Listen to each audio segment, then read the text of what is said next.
Okay, I think we're live now. Hi, everybody. This is Jim Rose with NorCal Slot Car Scene, and we are here in Modesto, California, at Motown Raceway. We're getting ready to run our first Saturday of the month race. We also race typically on the third Sunday, but we won't be this month because of Easter.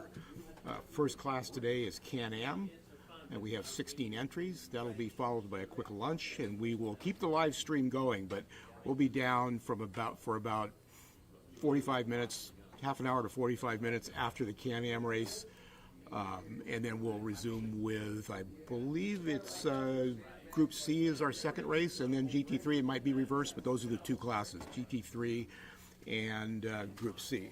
So we are getting ready to qualify, and if you can see on the board, I'm first, so I'm going to have to go, and we'll start qualifying, and we'll get the racing action underway. Thanks for watching, and if you were here with us a couple of weeks ago, we're streaming this on my channel just because of all of you. We're at 4,600 subscribers now, and so at some point in time we'll be turning this over to Motown Slot Car Raceway on their YouTube channel. So if you're not familiar with that, go to Motown Slot Car Raceway, search it on YouTube, because there is an old legacy site from the old owner. So make sure you get Motown Slot Car Raceway. It's on YouTube. There's 6 or 8 videos on there right now, some live streams from past races.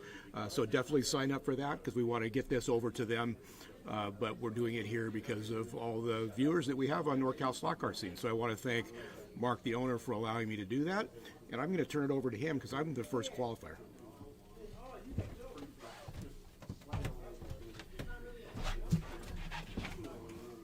All right, good morning, everybody. This is Motown Mark, the owner of Motown Raceway. We are pleased to have today's race, and we're in qualifying session right now. And up first will be Jim. Jim's going to set the bar for everyone else to try and follow.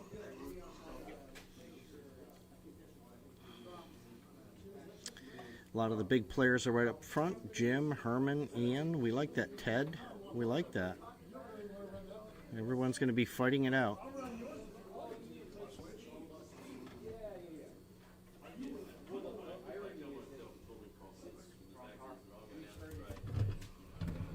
On my mind, I picked the wrong card. The mouse.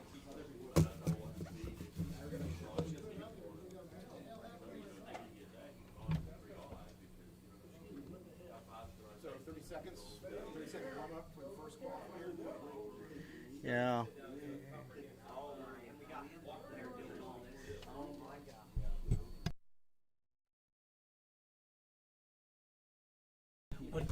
Yeah, all you gotta do, and then just press right here. Okay. And then when it's done, click that right there. Okay. Yep, got it. Okay. Just click the warm up, not the Okay, with it's sound live. part. Okay. Not with sound. Just warm up. Go up a little bit. There you go. All right, Jim. My training session is over, so I'm ready to go. Here we go. Warm up.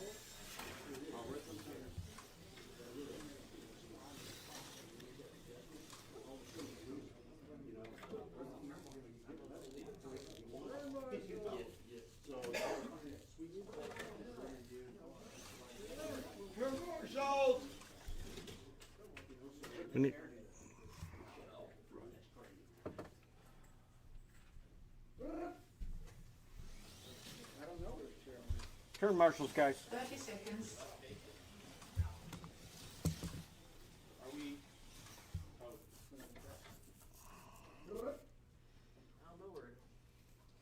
They moved it out of the way yesterday. They did, somewhere.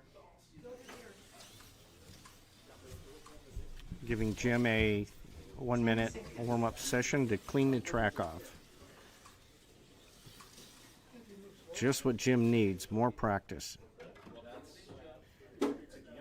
All right.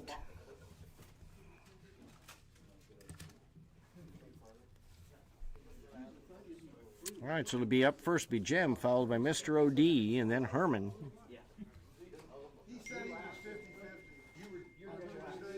All right. Jim, are you ready to go? Here we go, guys. 3, 2, 1, power. Pretty sure there's somebody speeding in front of me. Maybe I'm wrong, but I could have sworn I saw that. Because I Kevin. 5, 8, 4.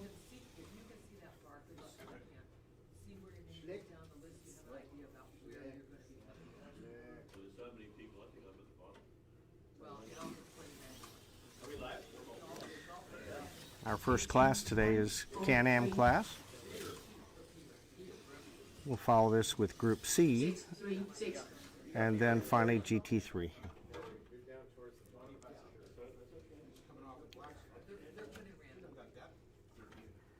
Jim is just getting warmed up, I feel.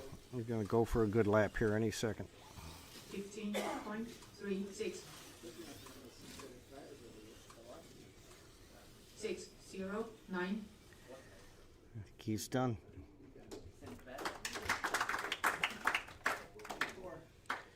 Best time 5, 8, 4, 7. All right, up now, Mr. OD.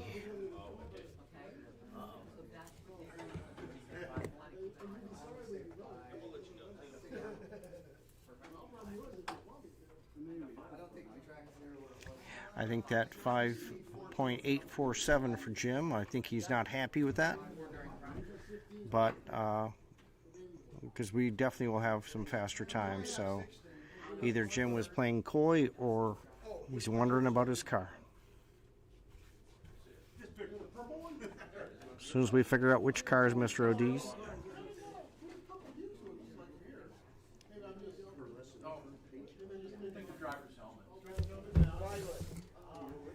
Mr. OD, do you want a stool first before we proceed? You're good? Okay. Here we go. Oop, darn it. Here we go. 3, 2, 1, go.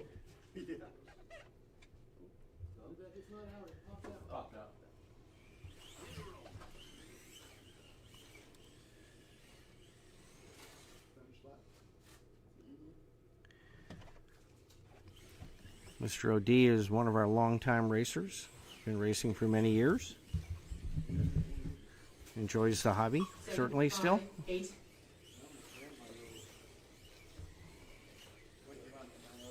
6, 6, 0.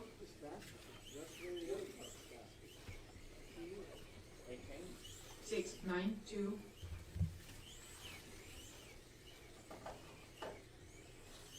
6, 5, 0. 6, 6, 3.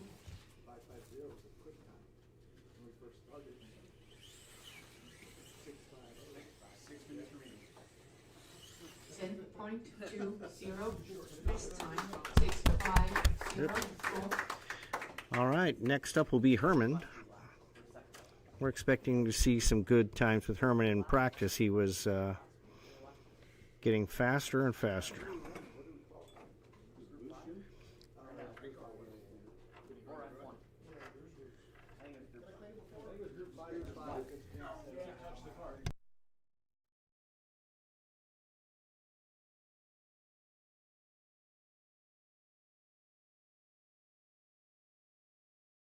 Wasn't as well my oh, this is the car that I drove like a madman, wasn't it? Can-Am's? Yeah. 5-3. Ready, Herman? Yep. Here we go. Here we go. 3, 2, 1, power.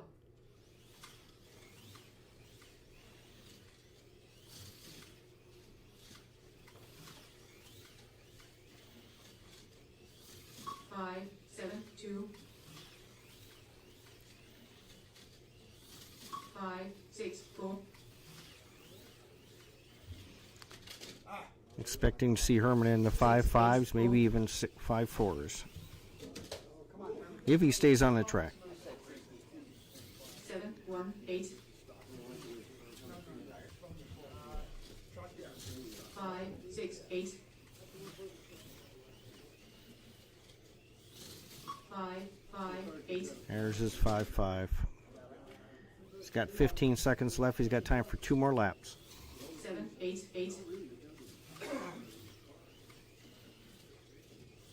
5, 7, 3. And that is going to be it. Herman's the new pole leader. 5.589 seconds. 5, 8, 9. Ian's up next. Starting down here.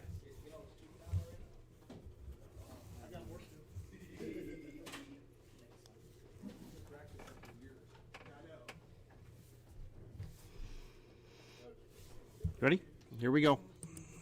3, 2, 1, go.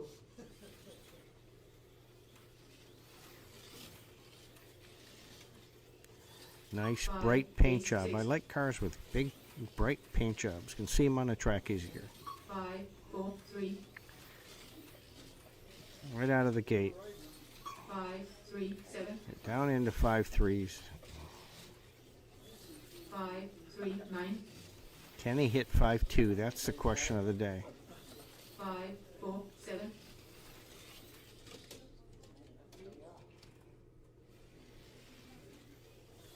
8, 3, 2. 5, 4, 4. 5, 4, 5. 5, 3, 7. 3 seconds. All right. 5.373 for Ian. That's like a close to a track record, if not a track record. Is it? It's that.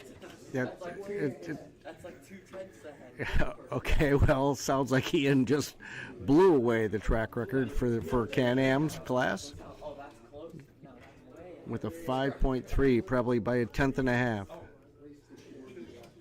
think that's the overall drive. Yes, we don't know how he does it.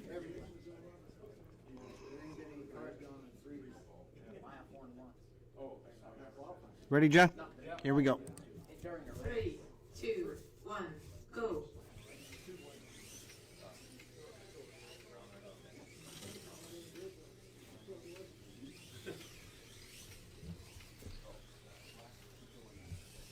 Six, 9, 1.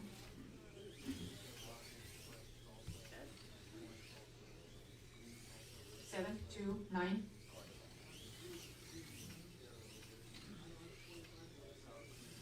6, 8, 0.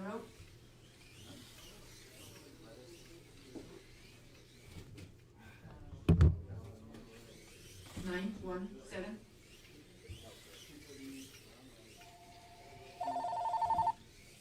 6, 8, 5.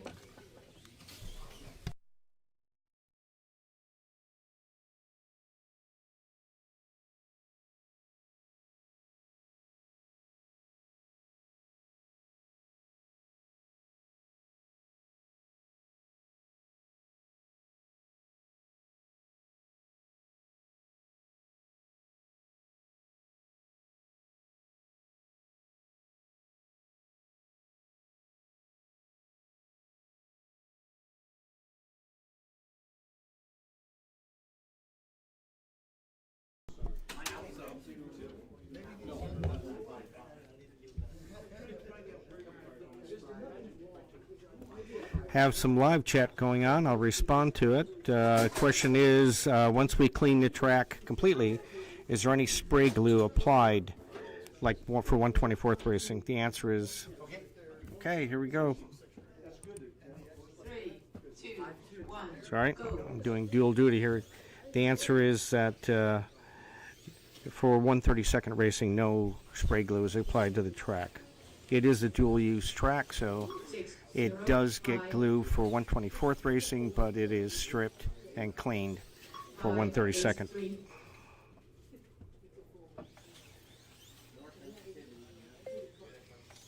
The 7, track 8, 1. is with no glue applied for 132nd Racing. 5, 7, It is a 8. dual-use track, so we tend to clean it after any 124th action on particular weeks. 5, 8, 2. 5, 8, 6. Oh, 5, tense. 7, 5.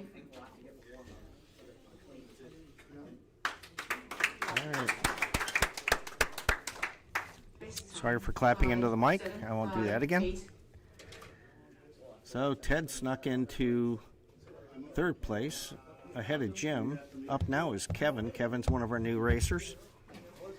He has been involved in the hobby for 2 to 3 months, I think, is the timeline. And he's doing quite well for himself as far as learning the tricks of the trade. Ready, Kevin? Yes. Here we go. 3, 2, 1, go.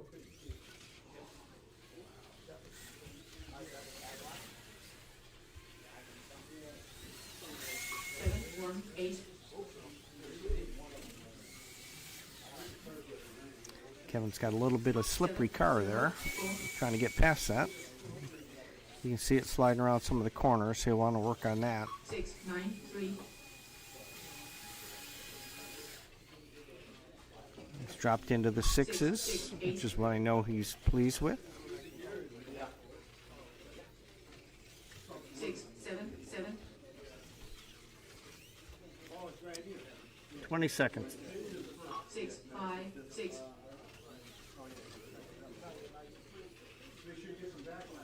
6, 6, 8.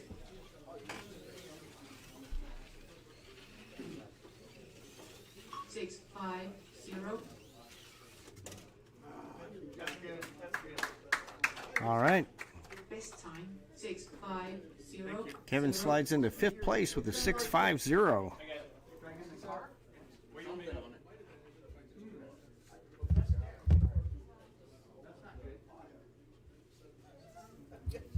On up now is Larry, followed by Paul. Paul's back there checking him out, make sure he's aware, and he is. Okay, here we go, Larry. 3, 2, 1, go. I'm expecting to see Larry fall into fourth or fifth spot here. 6, 2, 4.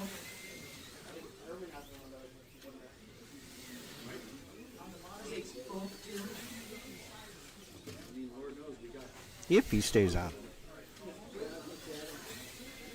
8, 2, 2. Larry, like Kevin, is having a slippery 6, car 3, coming off the donut and into the straight. 7, 2, 5. You saw Ian pick up his car, move it 6, closer 2, to the 0. time 6, 1, 5. segment. All right, 615. Well, there he is, fifth place. Like I said, I figured where he would fall. I thought he'd be a little faster than that, though, Best time in the 5. 6, 1, 5. He had 3. some car problems there. On deck now is Paul, followed by Donnie.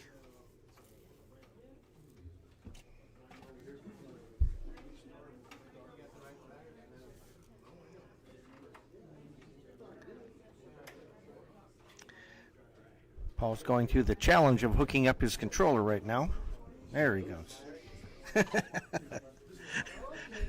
Little struggle there for him, but he solved the problem. All right. We ready, Paul? Here we go. Here we go. 3, 2, 1, go.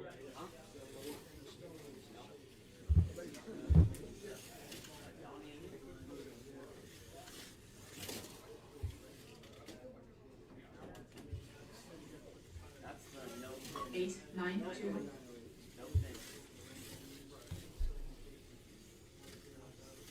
6, 7, 6.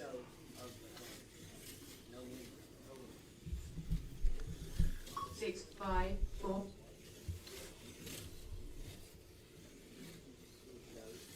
6, 4, 9.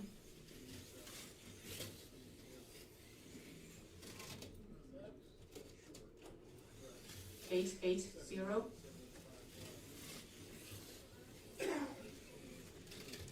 13 6, seconds. 6, He's got 8. time for 2 more laps. Paul's up into 6th place right now in qualifying.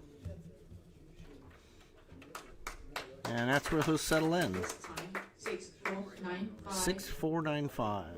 Up now is Donnie. I expect to see Donnie possibly in the 5'8" range, maybe into the 5'7". So I think he'll battle for 4th or 5th spot. You ask me how I know this, because I watch him every day. Starting over here. Donnie's got the pink Wonder Lola going. He's got a true speed controller, as do many of the racers here. Here we go. 3, 2, 1, go.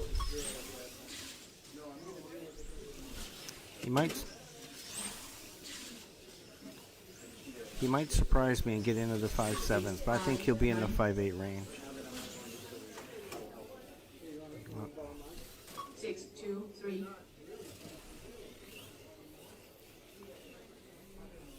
6, 3. He's driving on the edge a little bit.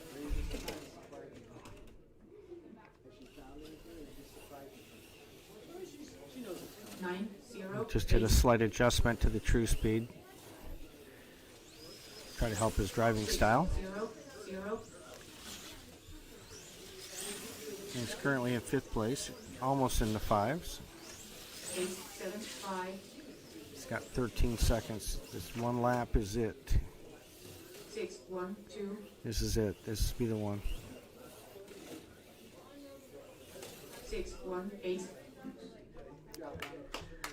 And he falls in the 5th spot with a 6.001 qualifying session.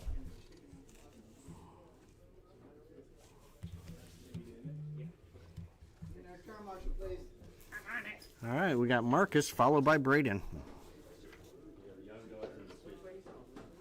This chair is ridiculously warm. It shouldn't be this warm. As you can see, or you can't see, Marcus is also running a true speed controller with nice colorful knobs. Ready, Marcus? Yep. Here we go. 3, 2, 1, go.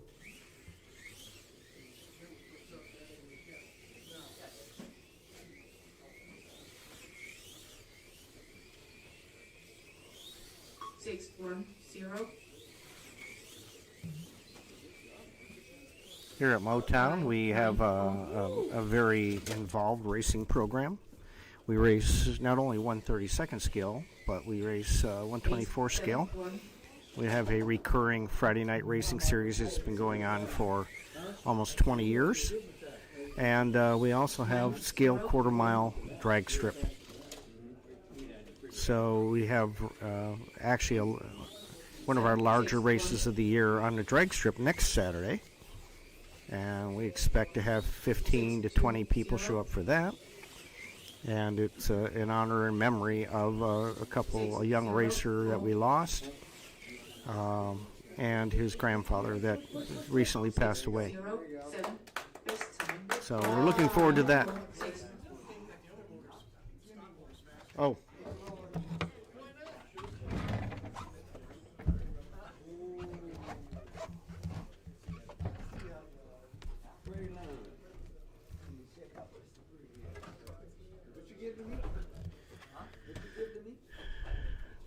I'm expecting Braden to likely fall into the 5.7s, maybe 5.6s. So he's going to try and get ahead of Ted, who's at 5.758. Ready?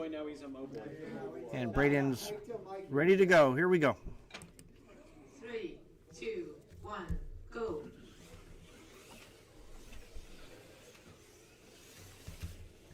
Braden's our youngest racer here today. He's 17 years old. He's my grandson, 5, so 9, I'm 5, kind of a little biased, but he's a good racer in his own right. 5, 7, 4. So 5.74. Now he's going to go for Herman. 5, 6, 7. He's in 3rd place right now. 5, 7, 4. Need a 5.58 to get in the second. 30 seconds. 5, 7, 8. You've got to push it a little bit more if he's going to get ahead of Herman. 5, 7, 5. 20. 5, 6, 5. 5, 6, 7, Gonna settle into 5, 7, 3. gonna settle into third place. 5.658. This time 5, 6, 5, 8. All right, now Mike Stahl is up.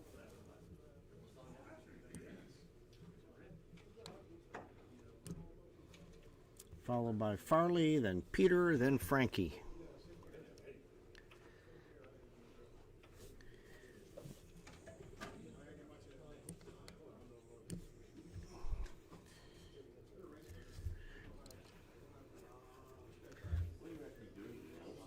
I don't know if anybody's going to pass Herman for second place. I won't even mention Ian because no one's getting close to that, but Mike's going to go for Herman. Here we go. 3, 2, 1. Power. He has the capability to do it. It helps.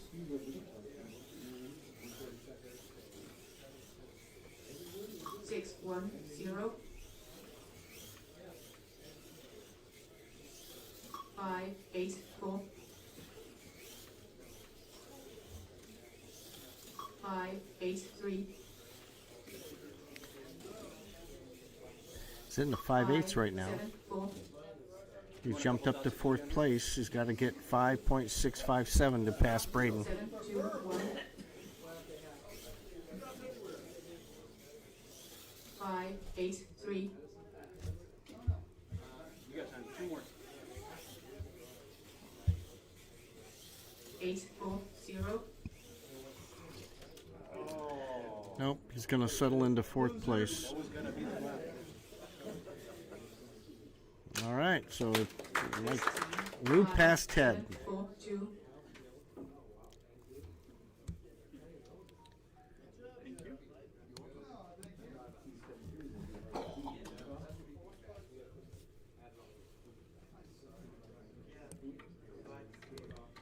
Peter, you're on deck. We need turn marshal on this far end. Mike? Mike. All right. Whoop. Ready, sir? Here we go. Here we go.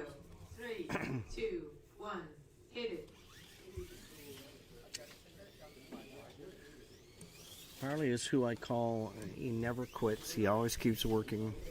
He's always working on his cars, trying to get faster and faster. 6, 5, 6. Farley's currently in 10th place, is qualifying 6, 6, 9. with a 6.45. 6, 5, 3.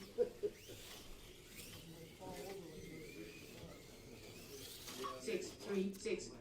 A little bit faster there, 636. He's trying to pass Larry with a 6.153. That's true. You could 6, dig a hole 3, 1. and then have a stand for Brady. Get a milk crate or something for him. I think Farley says that's it. Okay, Farley will settle into 10th place in qualifying with a 6.311. Phone book would be funnier. Yeah, sure. A couple of them.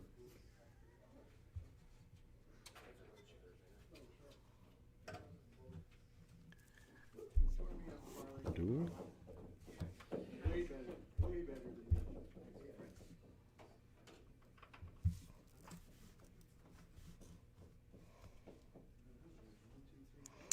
This is Peter's first time in a qualifying race with us, I believe, and Peter's a recent new racer.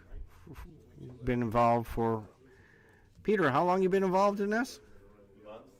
A month. Let's see, a month, and he's got 4 cars. Okay, another 2 months, you'll have the required 12. All right. But Peter's here every day practicing for sure. All right, here we go. 3, 2, 1. Go.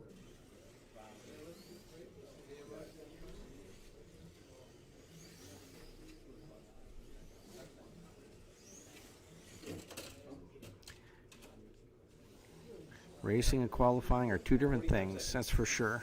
10.42. You got all sets of eyes on you when you qualify, so a few times under his belt, 7.67. he'll be fine.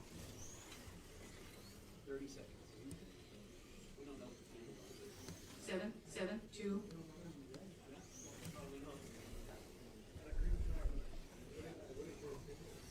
7.80. 2 more laps. 7.29. Go.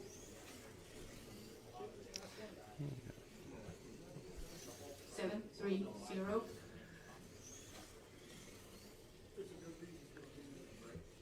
Good job. All right, first time out.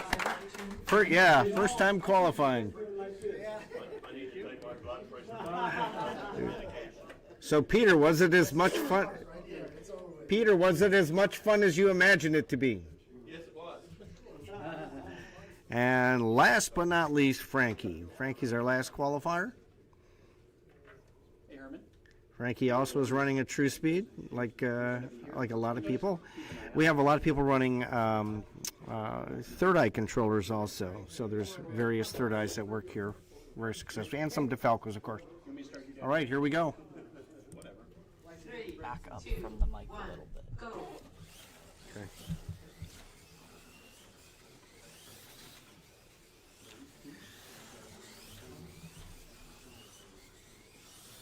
6.00. Frankie starts off in 9th position, but he should drop down 7.61. into the 5s, 5.7s probably, 5.8s. 6.02. Here's a good lap. 5.90. Yeah, that was a good lap. 5.79. Oh, he went 5.98. 5.81. Frankie's trying to get past Ted. 5.77. He's close. He has got it. 5.78. All right, Frankie. 5.774. So there's the final standings. Okay, lunch. I need something to forget my qualifying time. Hey there. Yeah.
Dennis, I saw you said no sound. Are you getting the sound now?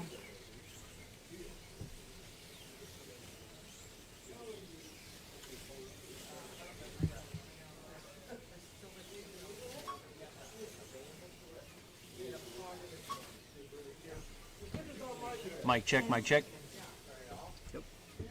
Anybody out there, are you hearing sound now? Yes. Okay. I think what happened is when I came up and took over the mic, whoever left the mic had put it on mute, and I didn't notice that. So sorry about that. I think we should have sound now. That's the end of the first heat. Thank you, Dennis. You got sound going. So all the stuff that I said before, nobody heard. So this is Can-Am racing at Motown Raceway in Modesto, California. 30-second scale. We race here twice a month, first Saturday and third Sunday, except for this month because of Easter, there'll only be one race. So we're in the first heat of 3 of Can-Am. The way we do this, the first race of the day is always qualifying, and qualifying sorts the mains. Then we'll take a quick lunch break. Today we're going to leave the live stream on, so you'll be able to see it when we take a lunch break. It'll be about a half hour, 40 minutes, and then we'll come back with the last 2 races of the day.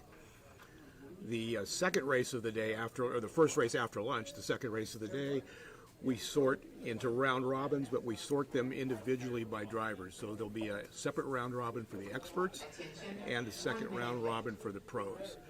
And then the last race of the day, we just go in a big free-for-all. It'd be just one straight-up round robin with all the drivers entered. So that's the format that we run every weekend at Motown. So that format's the same, just the classes are the same. They're changed. First race is always qualifying in mains and so on. So Kevin looks like he led that heat from start to finish. He's got 27 laps. OD is in second, just a hair under 26. So Kevin's got just slightly more than a lap on the field. OD's going to white, which is not typically the fastest lane on this track. There's no lanes that are super slow, but the white lane, it's a long way around on a couple corners, so it tends to be the slowest of the 6. We only run 6 lanes here, kind of the way we started, and we've kept that. We started it because in the early stages of 30-second scale racing, we only get 8 or 10 people, so we decided to run 6 lanes, and we just kept that.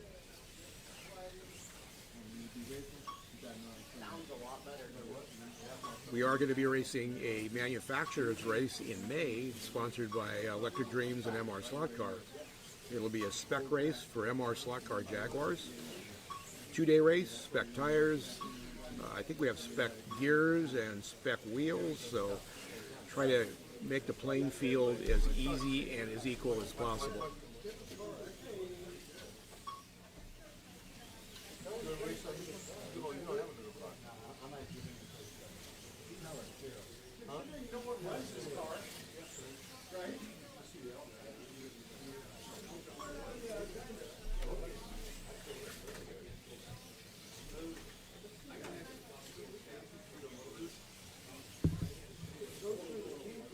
Kevin's still holding down the lead. Kevin's now in the blue lane. So let's see who we've got out there. OD's on the white lane. He's running a Thunder Slot McLaren. Paul is on the green lane. He's running a NSR 908. Peter is on the orange lane. He's running an NSR 91710. Kevin on the blue lane, Thunder Slot McLaren Elva. And Big John on the purple lane. I'll have to see what car he's running. Looks like a Thunder Slot McLaren also. The NSR 908s have become, I wouldn't say the dominant, but the prominent car in racing here at Motown. There's a couple of the new NSR Lolas running, so we'll see how they do today. It's a good car. Mine is not as good as my 908 just yet. It seems like it's developing a lot of mechanical grip, which I'm trying to get around and find the right tire to get the right balance for the car. So 1 minute to go in heat 2 of 6 in heat number 1 of 3. Quarter marshals from this race are those that are in the third heat. Kevin's your leader. 47. Followed by Paul in second, 45. OD in third, 44. Peter and Big John, 41. 30 seconds to go in heat number 2.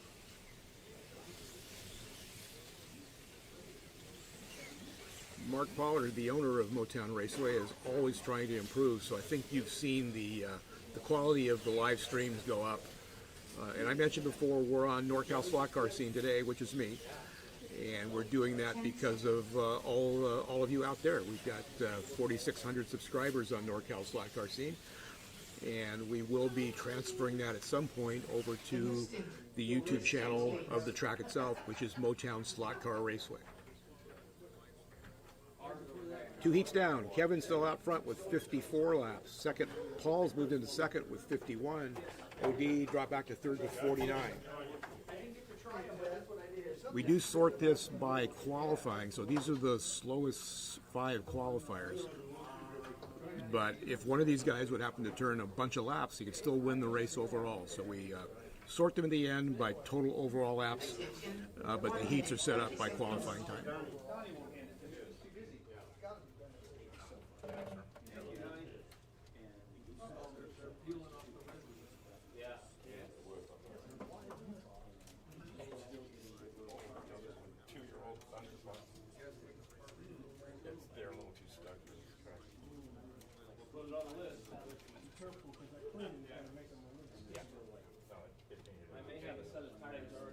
Attention, 1 minute left.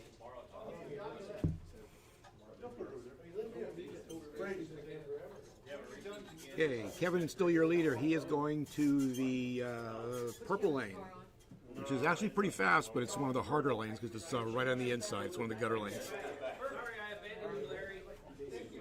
Sorry, I abandoned you. So if you see the track, the purple lane, the black car is on the right in the middle of the track, that inside straight with a kink. That's where the lap counter is.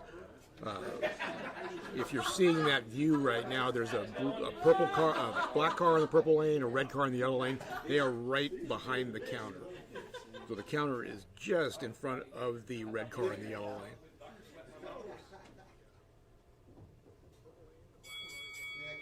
Here we go.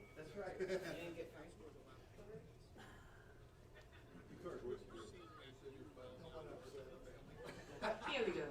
3, 2, 1, go.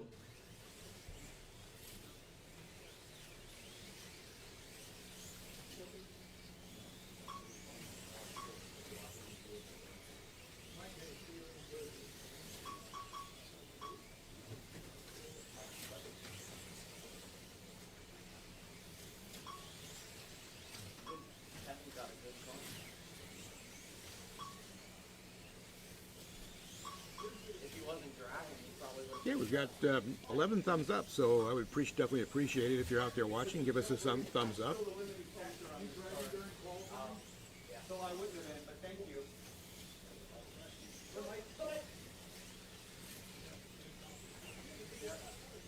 There's definitely a loosen up to bring it forward.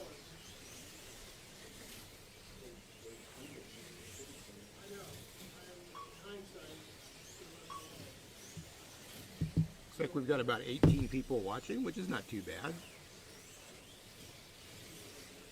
Not quite as much as the Formula One race from Japan, but, you know, we're having a lot more fun here, I think. So we are in Heat 3, and Kevin's still holding down the lead. Kevin is in the purple lane, running a 6.4, fastest car on the track so far.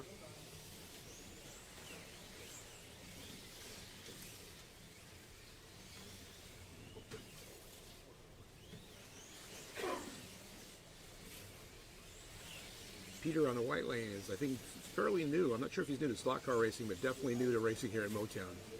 As is Kevin. Kevin is a longtime slot car racer, but just started racing 32nd scale a while back. We have quite a few tracks in Northern California. There's 2 commercial tracks here at Motown and Fast Track Hobbies in Rockland. All in second, 67. OD in third with 63, 5 back. Attention, 1 minute left. 1 minute to go in Heat 3. So Kevin working on lap 74. Just turned 73 with a 6.4. Everybody else in the 6.6s or higher. So everybody's chasing Kevin right now.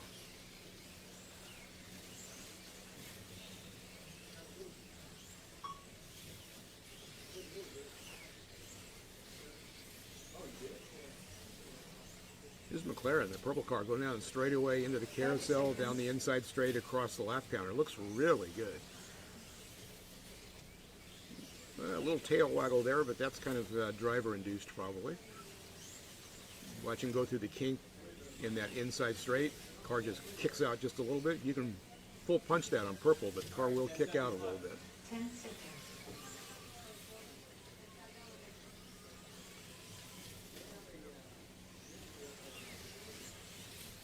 And that is halfway.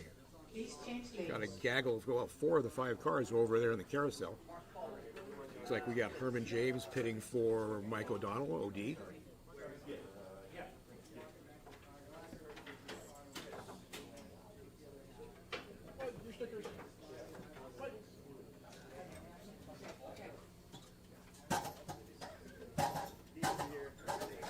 In real life, Mike's actually specializes in Italian cars. He does a lot of Alfas, some Ferraris, 1 Maseratis. minute, 30 seconds. That's what pays for the toy car racing.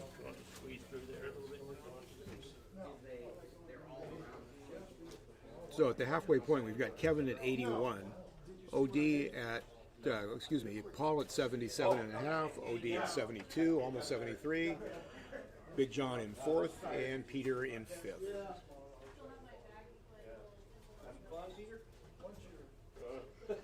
Attention, 1 minute left.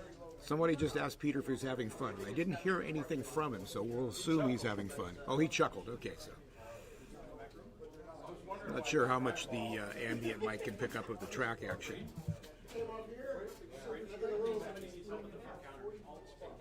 Keep that shirt ready.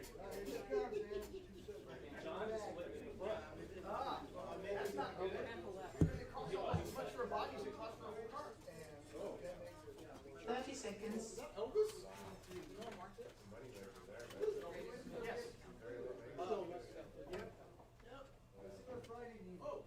Yes, you see me splitting it? I do. I don't know where that came from, but oh yeah. Crash. Okay, here we go with Heat 4 of 6. The leader's still Kevin. He is going to the yellow lane. See if all those cars over the carousel, see if they make it all through the first couple corners. They're all bunched up. Kevin's on his own.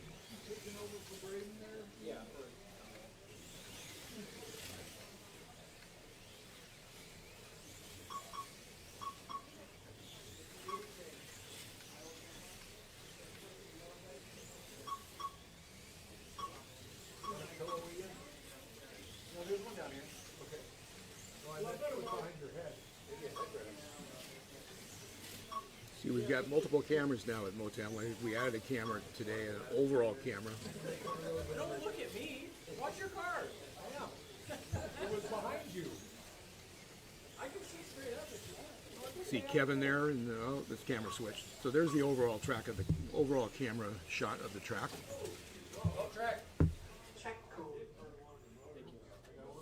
If you're not familiar with slot car racing, if there's a car that's inaccessible, or if there's like 4 or 5 cars in the same crash where the quarter marshal just can't get to them, we call track, kind of like a red flag, fix everything, and then start the race again. Kevin's your leader. 3 up on Paul. Paul in second. Paul in second place has a 5-lap lead over OD. Kevin now with a 6.2 on the yellow lane, so fastest lap by far. 4/10 over Paul, second fastest lap in this heat.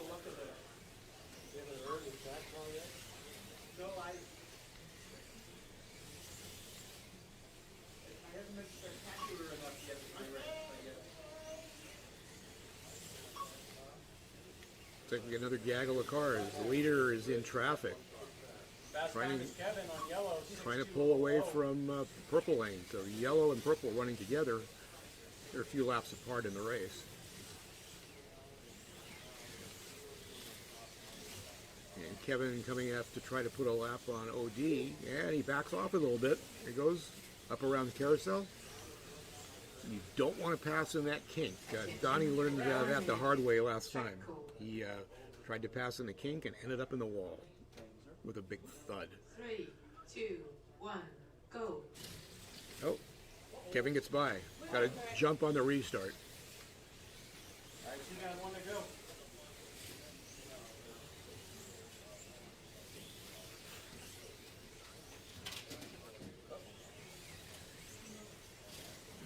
Larry over there on the lead on with a very quick corner marshal. Kevin with a Or 5 quick laps for Larry, over I guess. All 5 laps over OD. Got Paul in the purple lane trying to unlap himself. Now Kevin's pulled away a little bit. He's definitely the fastest car on the track. He's dropped the fast lap of this heat down to 6.19.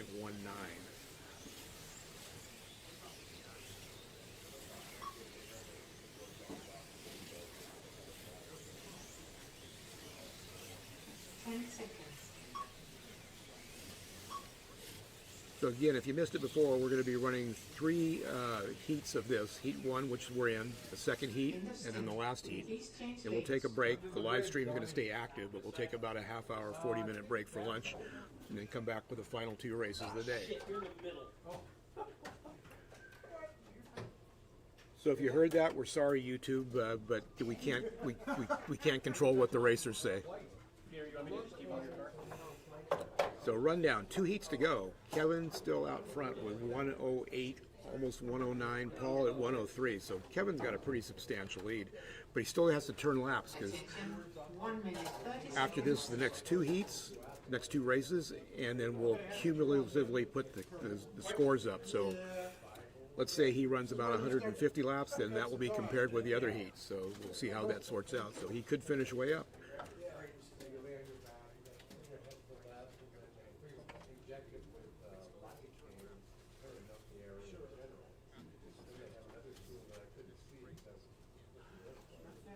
Who we got out there on the live chat? We got Poppies, Richie Austin, Dennis Murray. So thank you guys for participating.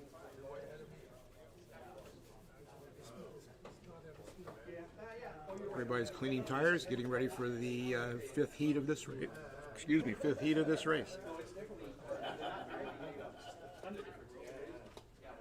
saw that, Mike. Yeah, I put tape on it so they were perfect. 30 seconds. Where are your little alligator booties?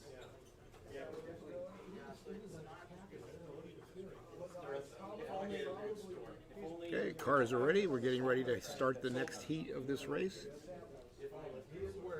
3 minutes per lane. It's 2 minutes between heats to clean tires, move it, change your controller, and get ready for the next one. So here we go. Hit the throttle just a little extra. 3, 2. Kevin now is going to the orange lane. Pull it higher. Does it activate you more? Yeah, The higher the whale tail, the better the acceleration. yeah, I'm a little too aggressive sometimes though. It gets up. See that car? Kevin looks like he's trying to go full punch through the kink, and the car's getting really sideways. It's a good thing I can race when I talk because I never shut up. Kevin says it's a good thing he can race when he talks, and when he does that, he comes off. So you got to keep your concentration when you're doing this stuff. Boy, that car gets sideways going through the kink. Black car on the orange lane. You can see it going through the kink right now. He might go a little faster if he just blipped the kink just a second. He did it that time, I think.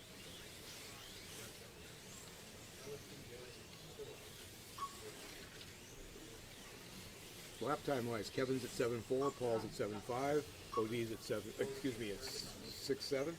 Yeah, you and me. All right, 1 down, 2 to go. Keep 5 out of 6. Kevin's still a 5-lap advantage over Paul. Paul 4 laps now over OD.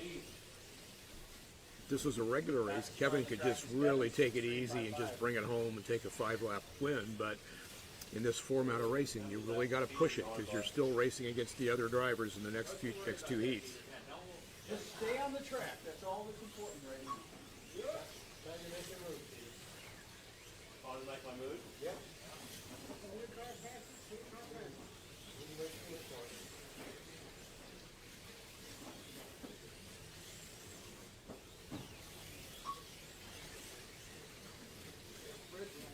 Ian's down there yawning while he's corner marshaling. Looks like he's having a good time.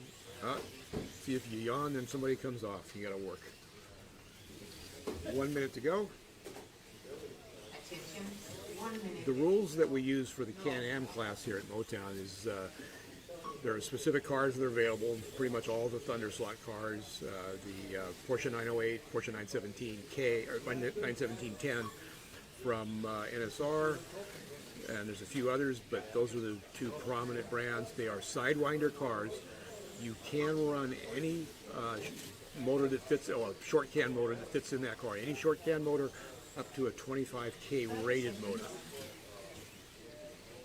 Tires and wheels are open. You can change chassis if you want to run a stiffer or a softer chassis that is available for that particular car.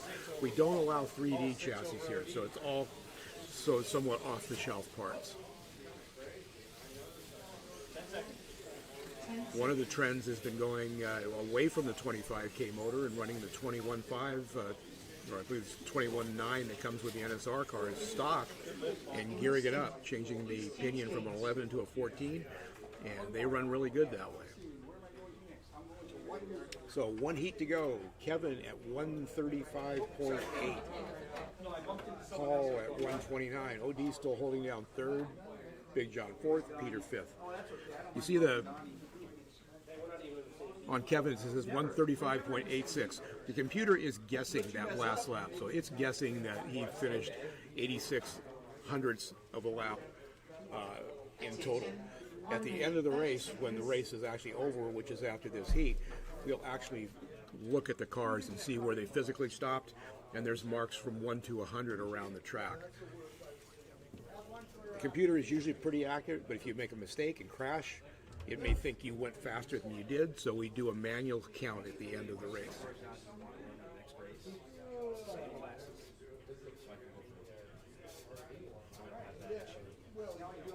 Attention, 1 minute.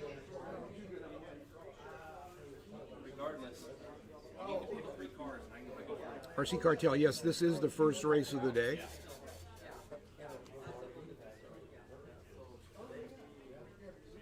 Glenn, Rockland, California is in the house. You've got a track there, Fast Track Hobbies in Rockland, California. We try to cross-promote a little bit. RC Country, if you're in the Sacramento area, is having what they call the RC Fest this weekend out at Folsom Lake. It's 2 days of any RC product imaginable, submarines, planes, boats, cars, and they're out there from, I believe it's 10 to 6 if you want to go check it out. But there were thousands of people out there last year to watch RC Fest. So great promotion of the hobbies, even though it's not slot cars. I taped them up, I put tape on the bottom and they're a sandbagger. Not on purpose. No, I'm a weight dragger, not a sandbagger. That's a big difference. 3, 2, 1, go.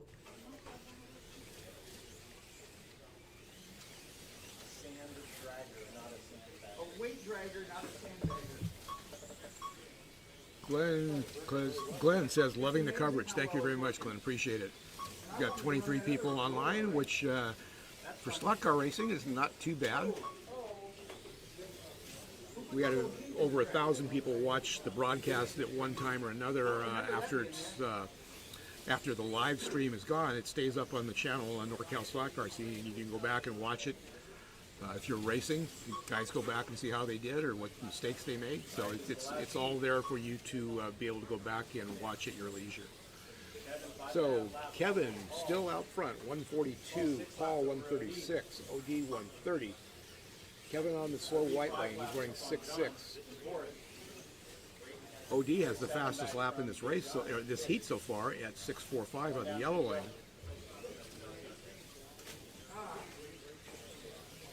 And Kevin makes a mistake. And see, Kevin came out 2 corners in a row. What happens is you kind of lose your concentration. Sometimes it's hard to get back into the rhythm.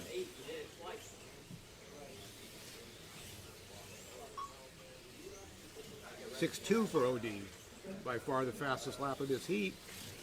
He's dug a hole for himself. He's about 6 laps behind Paul, and Kevin is about 5 laps ahead of that. So the positions are done, but you definitely still want to turn as many laps as you can. This is only the first heat of 3, and we're halfway through.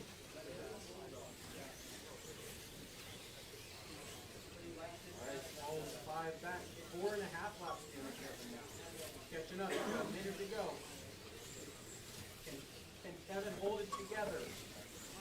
Yeah, Glenn, RC Fest, I went there last year, and it's pretty spectacular. The weather looks good for this weekend. People bring their RC cars to, I guess, call it play with or run, as well as there's demonstrations from all a lot of manufacturers are there.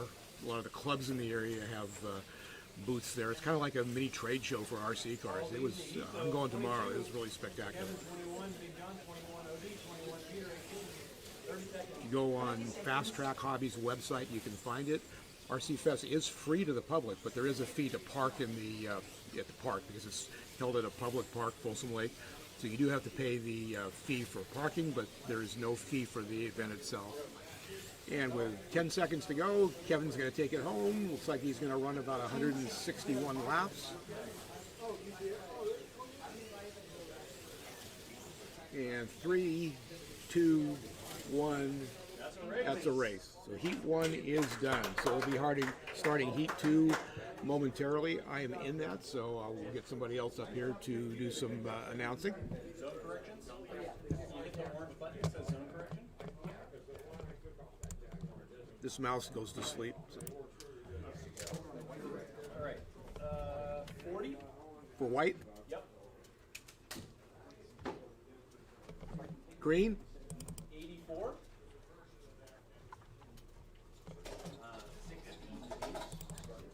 68? Not 68.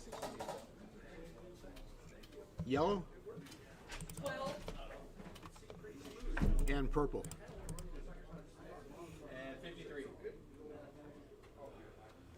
So you can see I just did the zone correction, so that now is official for the results for that race. That's my turn marking spot because it's the only one I can.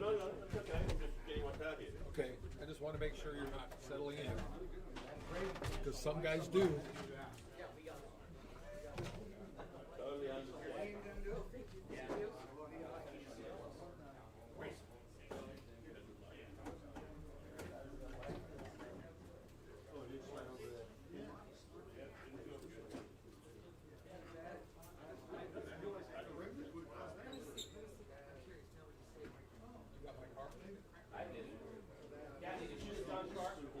Yes, Braden did. Thank you.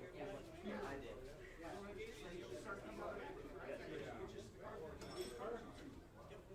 It's Braden's fault. Frankie's fault. You know why my body? I think I hit the car about 4 times. Me? Yeah.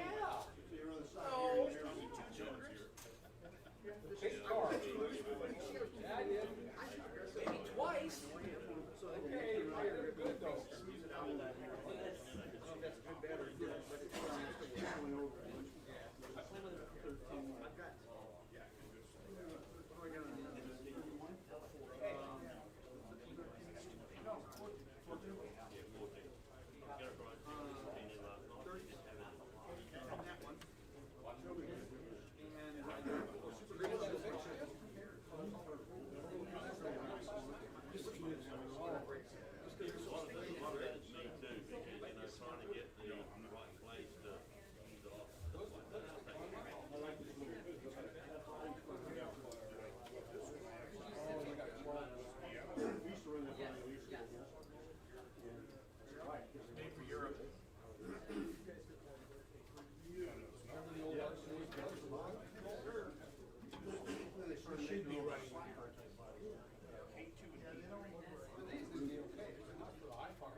But current plugs we have are more than we can. They're in our share. We're not. For fancy,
All right, mic check, mic check.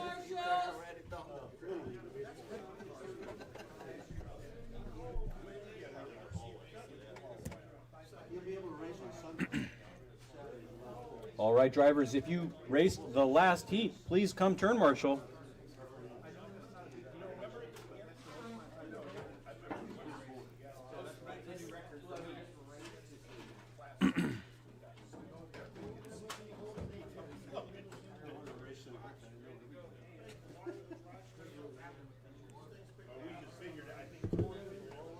All right, you got Ian here.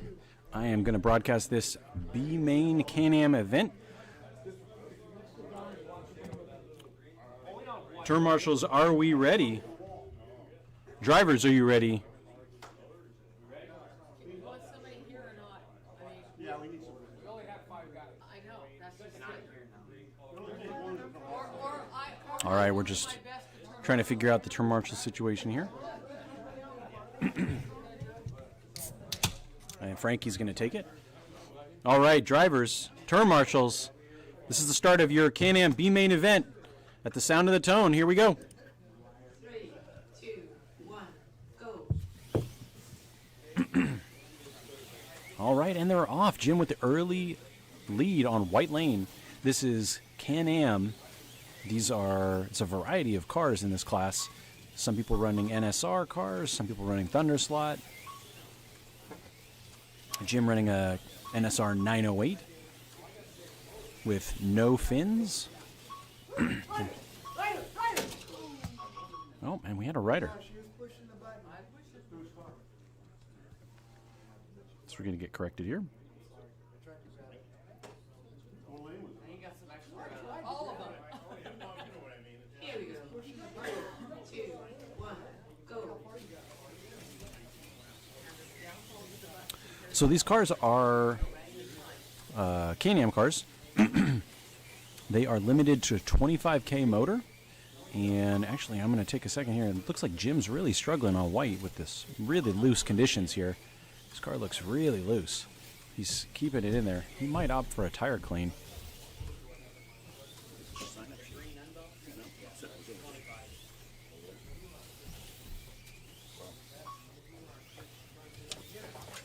Yeah, here, Mike.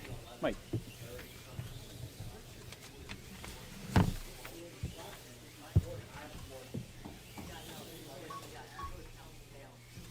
All right, let's see how the race is going along. Sorry about that. So it looks like Jim's figured it out a little bit.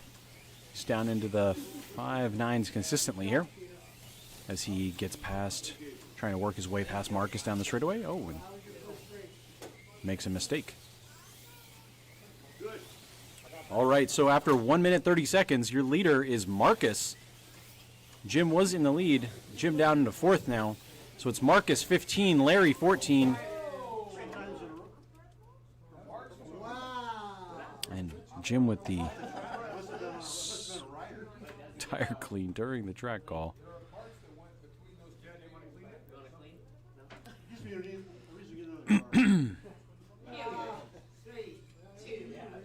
All right, this first heat has been a doozy already. So we got Marcus in first place with 16, Larry 15, Farley 15, Donnie and Jim. Sorry, Jim back up in the third spot now. It's too close to call. So we got 2 minutes down, 1 minute to go. So as I was saying, these Can-Am cars are limited to 25K motors. You're allowed to run ball bearings. Another track call.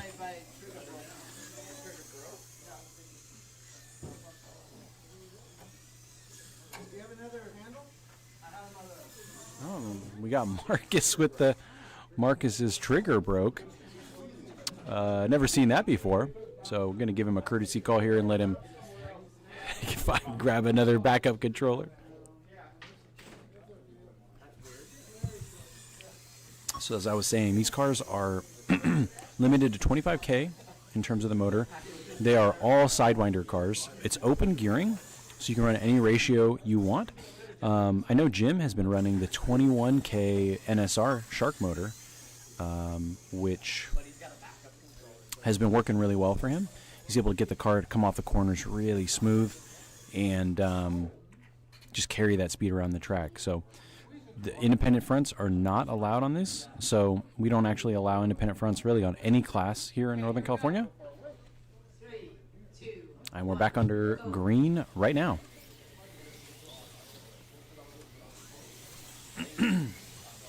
So with just under 1 minute to go, Marcus is still your leader here, even with that controller issue. 21 laps. Jim back into second with 21 now. Farley in third, Donnie fourth, Larry fifth. They're all within 2 laps. You got 30 seconds to go.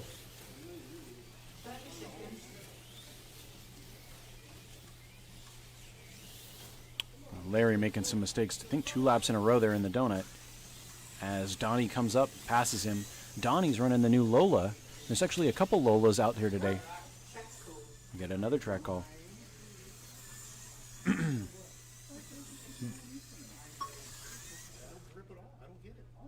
here we go. 3, 2, 1, finish. Jim mentioning that he's really struggling without grip right now. And I can confirm that. Looks like the lane must have gotten really, really dusty during the changeover between the races. So going into Heat 2, Marcus is your leader with 28.2. Jim 27.9. A quarter lap behind Marcus in second. Donnie in third with 27 flat, just crossed the counter.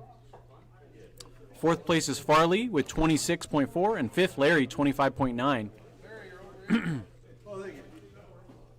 So during this changeover, we give drivers 2 minutes. They can clean their tires, change their lane sticker that they have to change each heat to go to the next lane. They can check their braids. We've kind of had a bit of a hiatus on fluids, so we're kind of requesting that racers don't apply any fluids to the cars during races. We've had issues with the fluids getting onto the track and causing challenges for the conditions, changing conditions for different drivers. So everybody's been pretty good about that. 1 minute left in the changeover. And so these cars, a lot of guys right now are running NSR Super Grips. And there's a variety of different wheels and sizes that people are using. Most people here are using the foam inserts made by MR Slot Car, which we feel gives the car a really good grip, but then also really good consistency through the corner. The corner speeds here are so fast because there's so much traction that if the tire collapses mid-corner, you're just going to slide. So that foam insert helps provide resistance to that and a more consistent tire.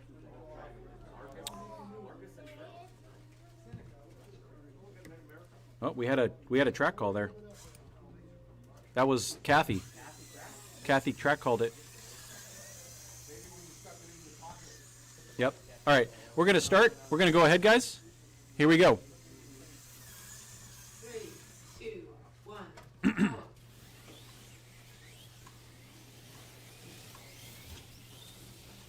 All right, so it looks like Jim is still struggling with tires here. I'm wondering if maybe he had like a delamination or one of the tires is coming off. It's hard to say, obviously, without looking at the car, but his car looks not very happy, very tail happy, very loose.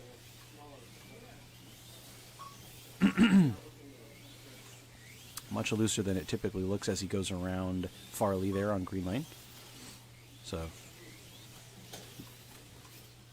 that's your leader, Marcus, making a quick mistake. That's going to allow Jim back into the first spot. So Marcus now still on the same lap as Jim, but dropping back. So it's going to be Jim, your leader.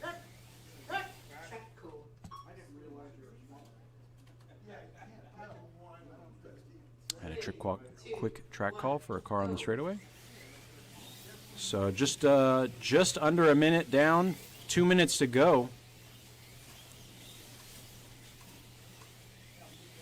Fastest car on the track right now is Jim, 5.803.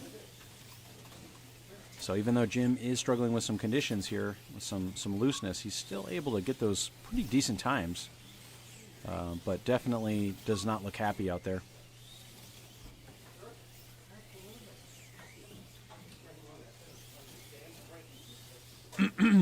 Just over 1 minute, 30 seconds to go. Jim with the quick tire clean. And that is going to funnel him down. Let's see here. A pretty good opportunity there to clean because he's only dropped down to second. So with that tire clean, Marcus moves back into the first spot.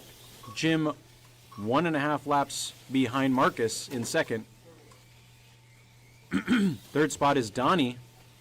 Donnie and Farley are on the same lap for third place. 2 minutes down, 1 minute to go. Oh, and Jim got taken out in the donut. He's going to struggle to get put back on. That's going to cost him. And it looks like Jim's going to need a couple laps here to... Oh, he's going to clean the tires again.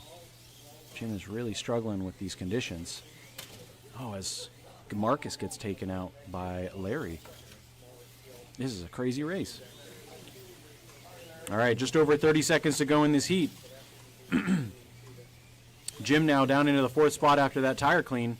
Your leader's Marcus on blue, 51 laps. Second place is Farley now, 49. Donnie in third, 49. Jim in fourth with 49. Larry in fifth with 47. 20 seconds.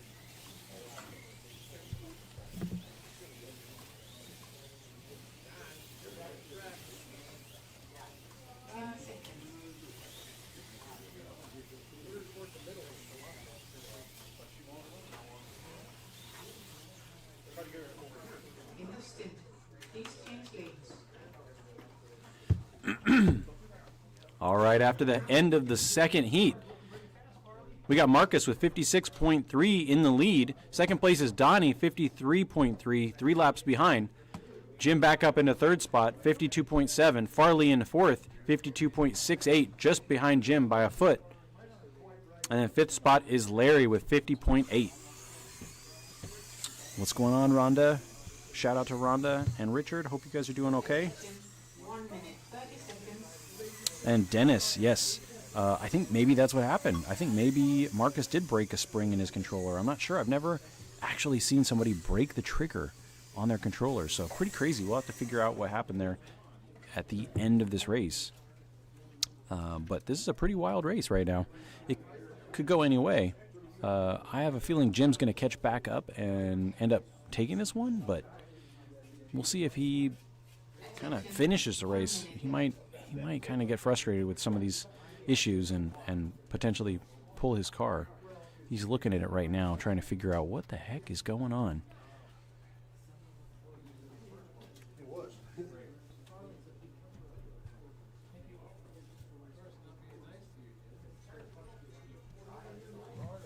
All right, just over 30 seconds to go in this intermission. 30 seconds. So all these cars are limited to 25K motors. They all must have scale appearing bodies with 3 numbers. And, you know, fully detailed interior. We don't allow Lexian interiors or anything like that. So it's very accurate to how they come out of the kit, other than, you know, the bearings, wheel and tires, that kind of stuff. All right, here we go. Power is coming on. Here we go. 3, 2, 1, power. All right, looks like Donnie hooked up. Looks like Donnie hooked up his controller wrong. That's going to be a problem.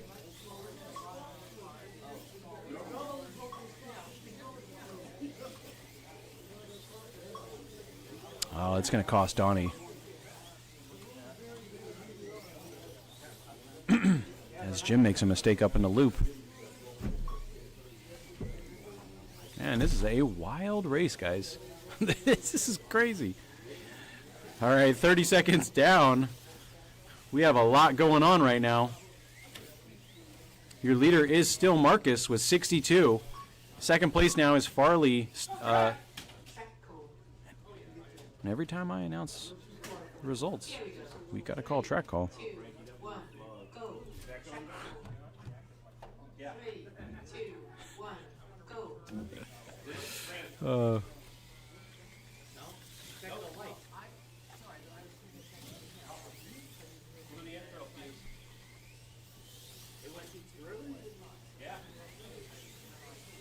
Yeah, Donnie's going to be done, I think. Really struggling with some controller issues here. All right, 1 minute down, 2 minutes to go. Marcus is your leader, 67 laps. Second place is Farley, 64. Larry now up into third spot, 64. Jim, 59, now into 60. And Donnie in fifth, dropping back.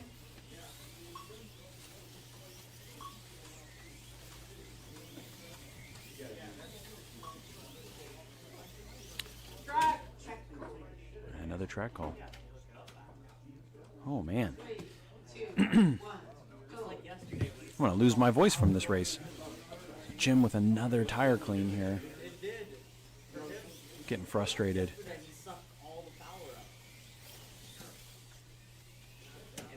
Jim is not having a good time today at in this Can-Am race. Still looking at his car. That's going to let Farley and Marcus extend their lead right now. All right, your leader is still Marcus. 2 minutes down, 1 minute to go. This is heat 3 out of 6.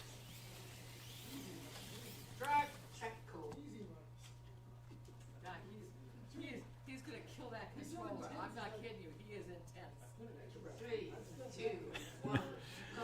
All right, we're back under power now. Farley comes off there. Farley down into the third spot. Larry up into the second spot now. After Farley made a quick mistake there. It's Marcus in first. Marcus is on purple coming down for that lap now. Coming down the straightaway. Larry's in second place, 5 laps behind. They're almost side by side on the track. Marcus is coming up to Larry right now. Purple and yellow. Marcus down the straightaway right now. And Jim is going to call it a day. So Jim having a lot of technical issues there. He's going to call it a day. Probably just hang out and regroup before the next race, which might be Group C. All right. So after all that, after 3 heats of this race, we got Marcus in the lead, 83.9. Larry up into second, 79.1. Farley into third, 78.4. Less than basically a lap behind Larry. Jim is going to pull it, so I imagine Donnie, if Donnie can get back in it, Donnie can get back into fourth. We're going to have pizza, guys, courtesy of Ted and Motown. Oh, we just got an announcement that Ted is buying pizza. I wouldn't trust it. That's way too nice. There must be something going on. How's it going, Marcus?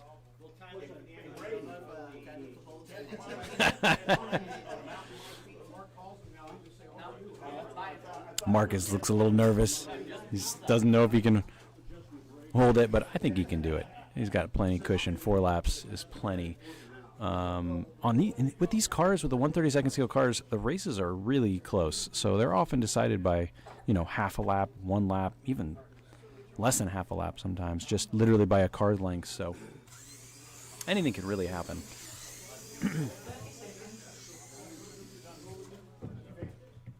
Thank you guys for joining us. We got 22 people watching, which is incredible.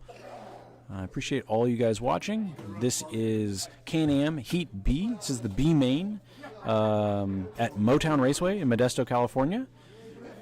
Running our once a month Saturday program. We also run once a month Sunday with basically 2 week intervals where it goes Saturday, 2 weeks, Sunday, 2 weeks, Saturday.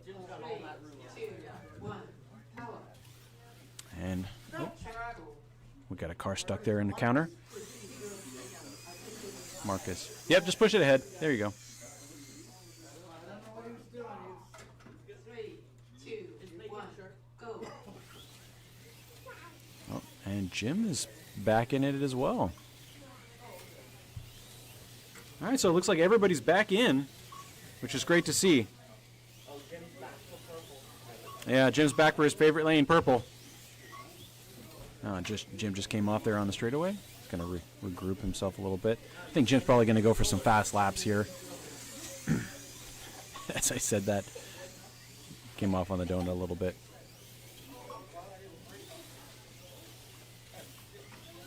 All right, though. So 30 seconds down. Your leader is Marcus on the yellow lane, coming down the straightaway now. Marcus running that Toblerone NSR 908 with fins. Marcus is looking pretty good. I know Marcus has been... Oh, he just made a mistake. Marcus has been coming out, trying to get a lot faster. Marcus is one of our newer racers. And I'd say one of the coolest things about racing at Motown is we have a really friendly group of people.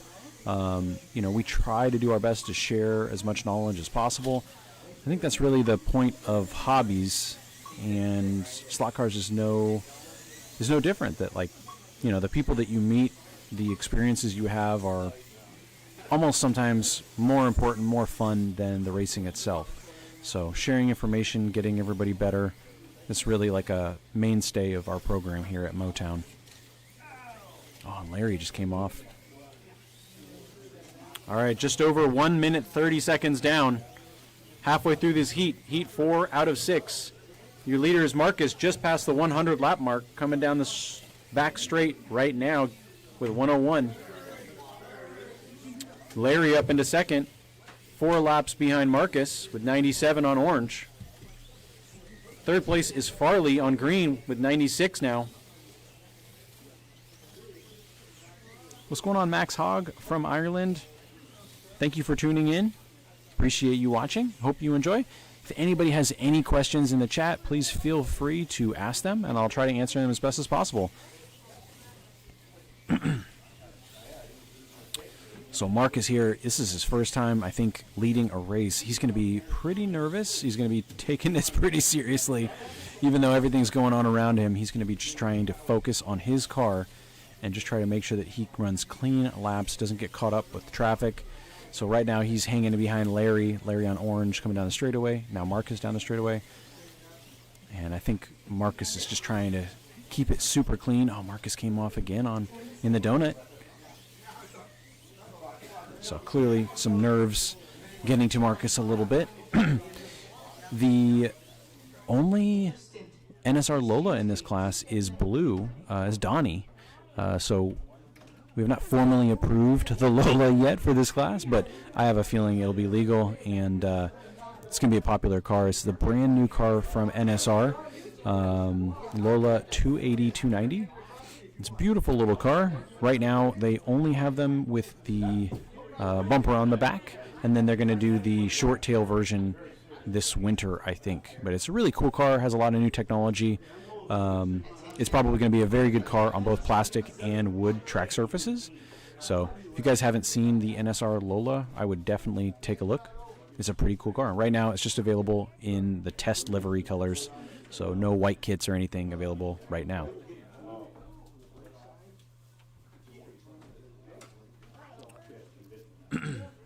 All right, 1 minute to go in this changeover. We're going into heat 5 out of 6.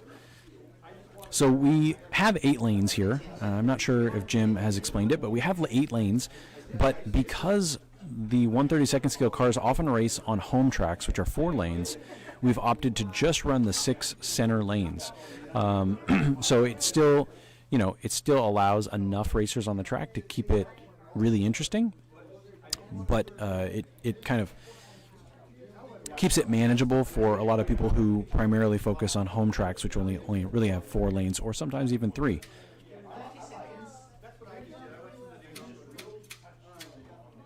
There's really a variety of cars. One of the things that makes this class so cool with Can-Am is that people run all types of different cars. We got NSR 908s with fins, NSR 908s without fins. We got a Thunder slot, McLaren M8 in the donut there on green lane. That's Farley.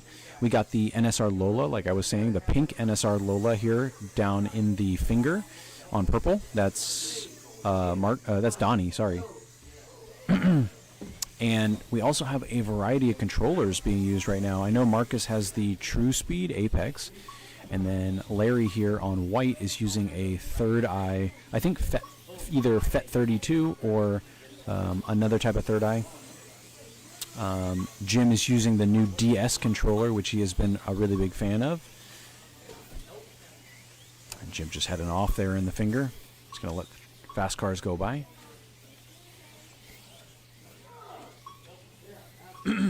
All right, 30 seconds down. 2 minutes and 30 seconds to go in this heat. Your leader is still Marcus. 4.5 laps above Larry.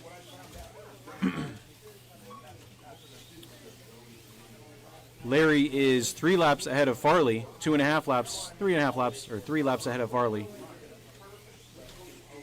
Donnie and Jim back in.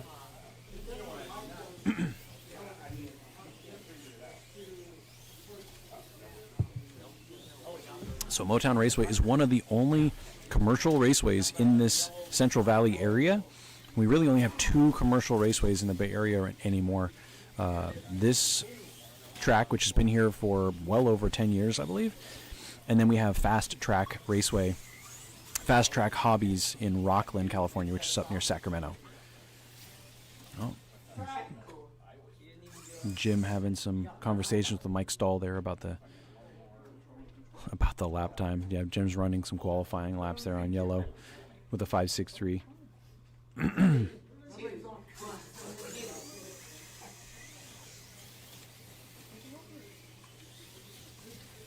You know, and that is kind of a thing in slot cars is you can build a really, really fast car. But building a car that's really good on the limit and allows you to go that fast consistently, lap after lap after lap, building a good race car, that is different than just building a fast car, right? And so there's different strategies here. Some people like cars that they like to tune their cars just for lap time. So, you know, somebody might build one of these Can-Am cars and they're just going off of the lap time, right? They want to get that 5.5, 5.4 lap. Some people don't really look at the lap times. They look at more how the car feels lap to lap, and they tune the car that way. Oh, man, got a tumble out of Larry there coming down the hill.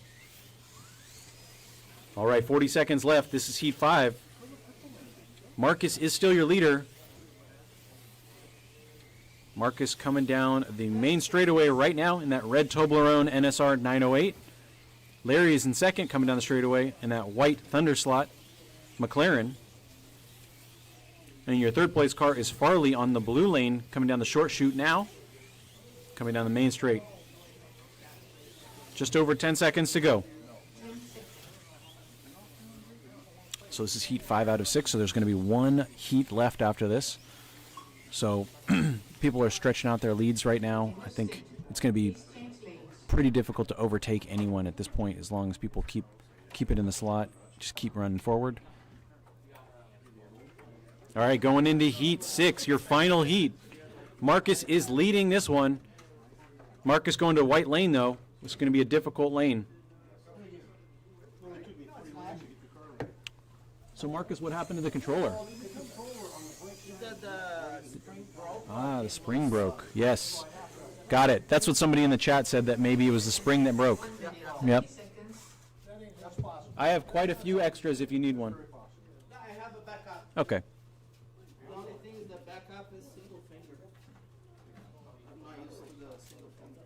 Yeah, Marcus just saying that he has a backup controller, but it is a single finger version of the True Speed Apex. So he likes the 2-finger, and that's one of the cool things about the True Speed Apex is that it has this little clip that you can add onto the trigger that allows you to go from a 2-finger to a 1-finger and back, and you don't have to do any other work. It's just like a single Allen screw, and then it slides out.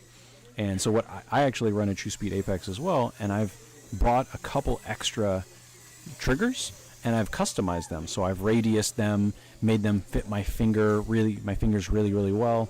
And so it's really cool that you can customize it and make it feel the way you want without having to take apart everything, you know? Because traditional controllers, you'd really have to take apart the entire case. You'd have to take apart the entire thing in order to access that functionality. All right, 20 seconds to go. This is your final heat. Can-Am B main. Marcus is your leader on white. Larry is your second place car going to green. Farley is your third place car going to purple.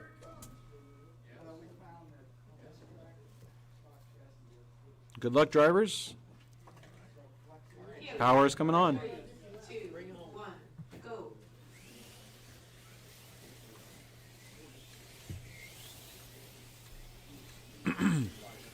So usually it takes drivers a couple laps just to get up to speed.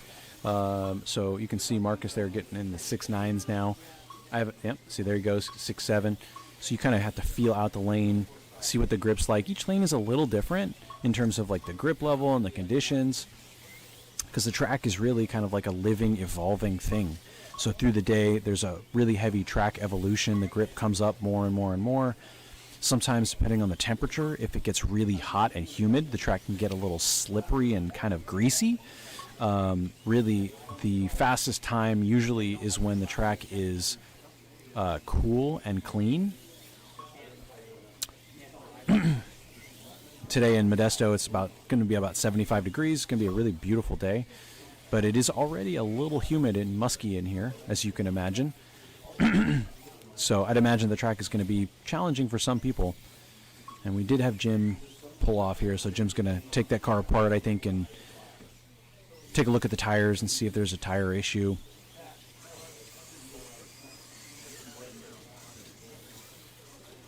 And just a shout out to everybody watching. This is the this is the Can-Am B-Main at Motown Raceway.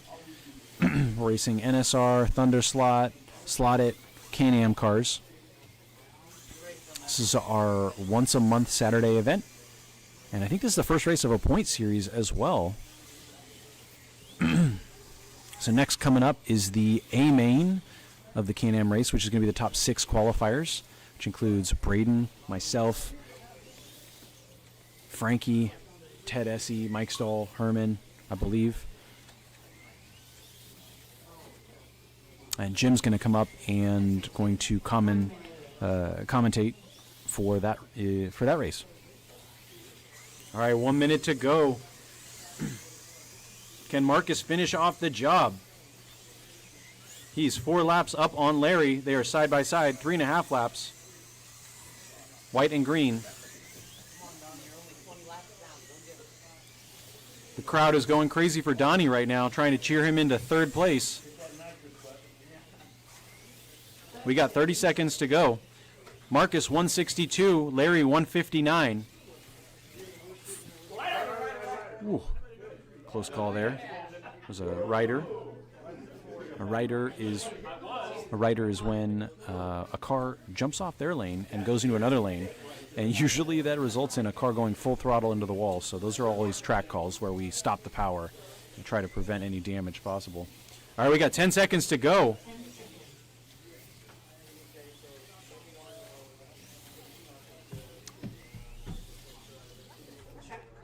Oh man!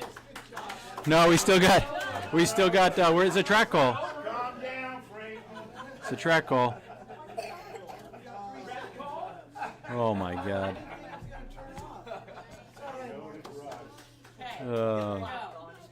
Track call with 3 seconds to go. Oh man.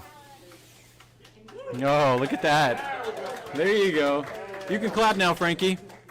All right, so Marcus is going to win that 166.4. Larry in second, 163.3. Farley's going to get third, 157.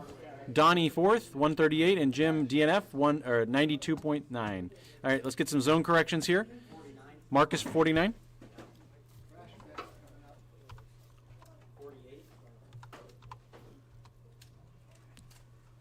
All right, Jim, we're doing 99. That's fine. Donnie? 25. And Farley? 72. All right, so we do zone corrections every race to make sure that the racer gets the appropriate finishing position.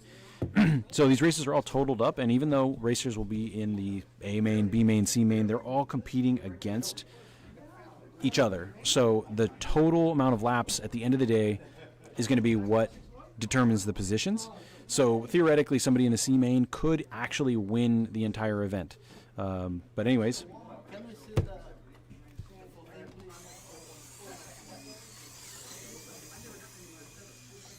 So here's the results so far today. And Jim is coming up. sure Jim will tell you about his race and how it went. And I appreciate you guys listening. Laughing. No reason. I would be laughing too, but I'm crying.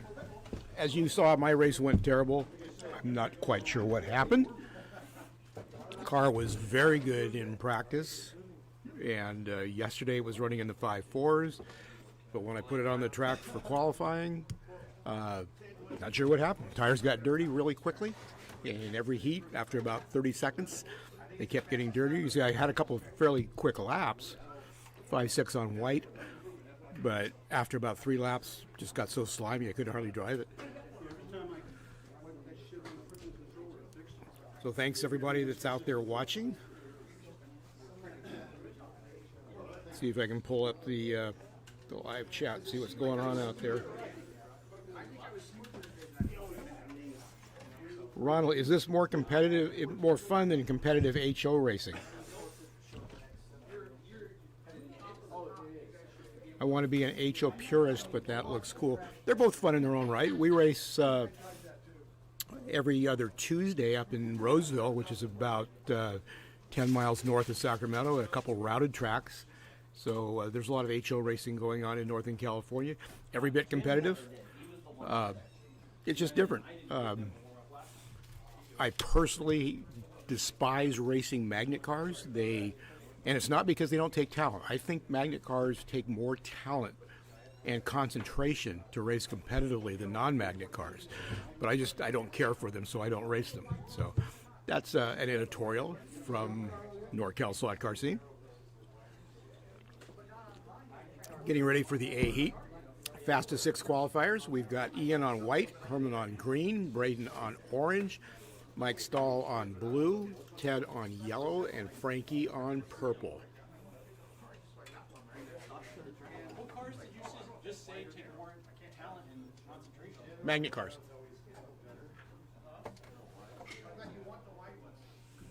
Ian is questioning my opinion.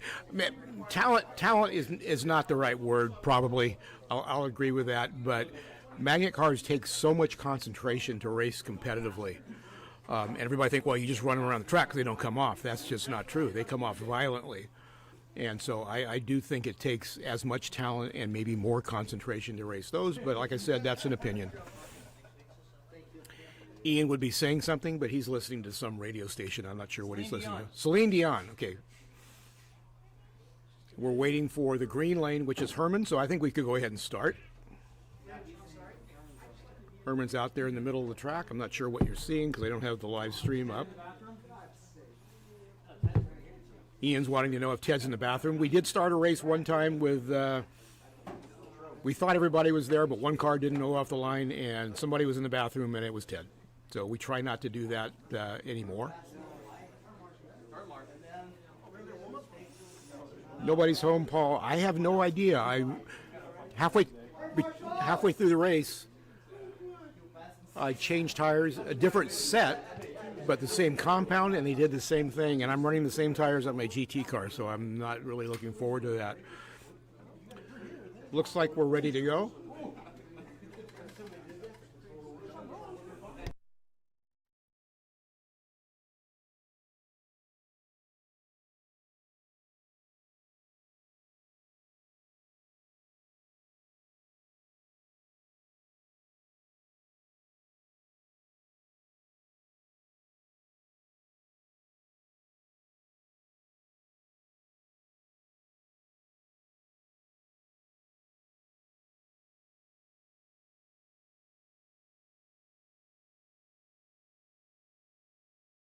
Okay, we're getting ready to start this race, gathering up turn marshals. The last race only had 5 drivers, so it really takes 6 to run this race or to do a good job of corner marshaling. It looks like we've got 6 NSR Porsche 908s in this race. And so I'm guessing it's going to be a Porsche 908 that wins.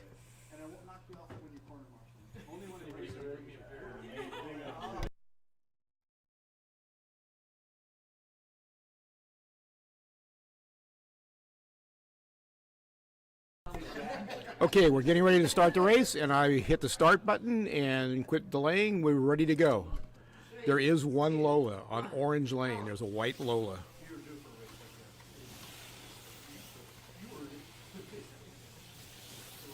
And Ian, Herman, and Braden out to a quick lead, but everybody else right behind them.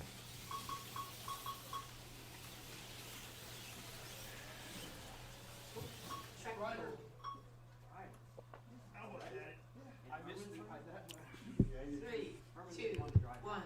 out.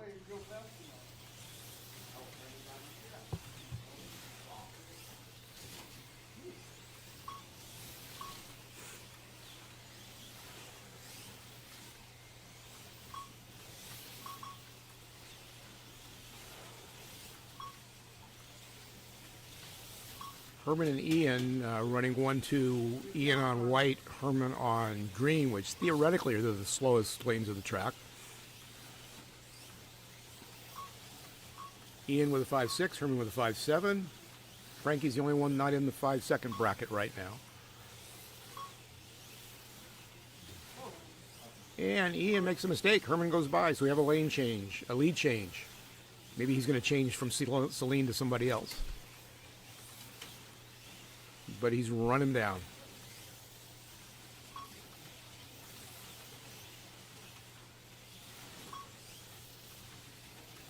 5.6s for the 2 leaders. Ted's now moved into third. Braden is in fourth. Braden is the one that's running that white Lola.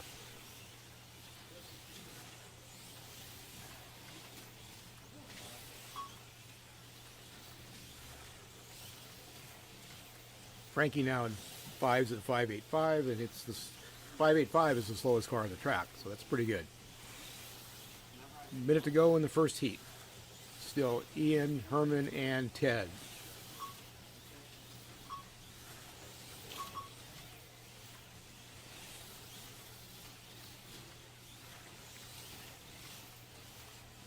Attention, 1 minute yet.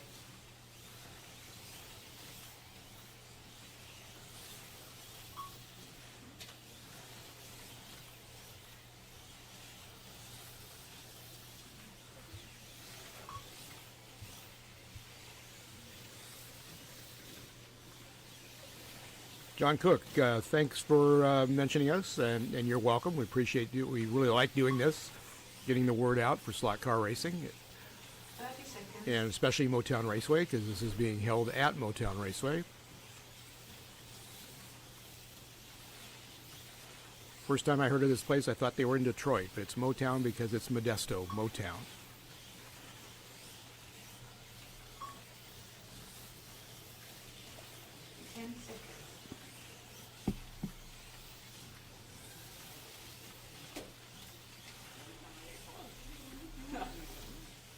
In the stint, please change lanes. Heat 1 in the books. Ian 31.3, Herman 31.2 almost, so not much separating first and second. You're not in, Herman. You're not in right now. If you go to red, your power won't be on again. Hey, your car? No. I'm all right. Just checking. This mine? Yeah, Brad's stock car circuit, you're right. Magnets, with or without magnets, it's just a different skill set, I guess if you want to call it, but people that think that magnet cars are easy to drive, they're easy to drive around the track at around 9/10, but when you get going fast, they're just as hard, in my opinion, if not harder, to race than non-magnet cars. But like I said, that's just an opinion, and really has nothing to do with what we're racing here, because we race this non-magnet. This is non-magnetic braid. The one track that was magnetic braid was Electric Dreams down in Southern California, and they have since replaced it with non-magnetic braid. So at some point in time, talking magnets versus non-magnets is almost like talking politics, so we try to avoid it. All right. It's white. White. Some white. Yeah. Some Braden, how's the Lola running? could be fast. Need a little bit more grip. Need a little bit. I don't know if you heard that or not, but Braden said he needs a little bit more grip with the Lola. But it's first time out for the Lola in the Can-Am class. We haven't raced Can-Am, I think, since last year, maybe, or maybe the first part of the year. So the Lolas are now eligible for that, which is another topic of discussion, what should or should not be a Can-Am car, and I'm not going to get into that any more than that right now. I will say, if you go back into the record book and look at the Can-Am from the original Can-Am, there was actually a Porsche 911 that ran in a Can-Am race.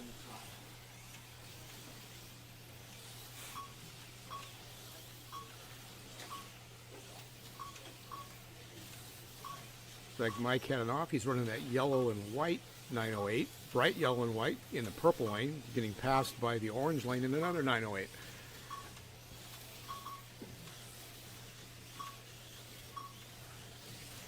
Braden has moved into third, past Ted. Ted's back and forth. Frankie fifth. Mike Stahl sixth.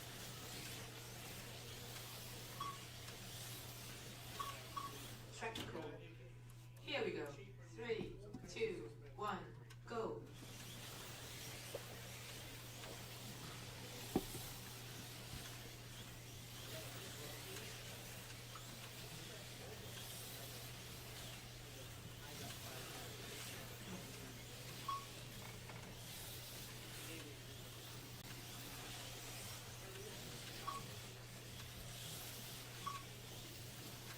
Ian's still out front.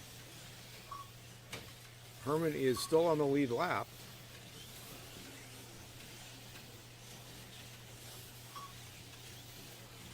So Ian is coming around the inside over the counter right now, and here comes Herman following him in the blue lane. So about a half a lap lead from first to second. Braden's holding down third. He's another lap back. And we got parts flying over there in the carousel. It's like a wheel came off or something. Oh, no, it's cosmetic parts. It's an engine. 3, 2, 1, go.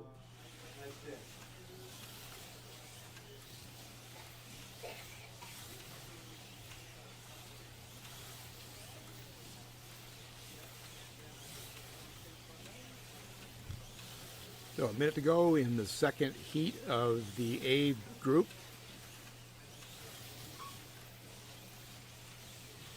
Brad, slot car circuit. Yeah, that's what we race. Non-magnet rubber tires, and we like it a lot. Obviously, there's groups that run silicone. There's some that run urethane. There's no right answer, but we definitely like the rubber tires. I think they have a more, if you want to call it, realistic grip with a little bit of slide in silicones, but I've never raced silicones really super competitively because we don't do it here, so I could be wrong.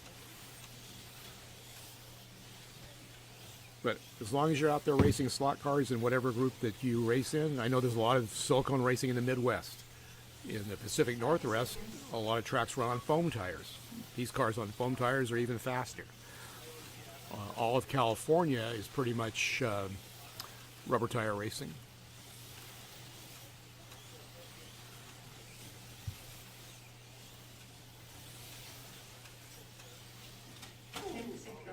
Track call. 3, 2, 1, go.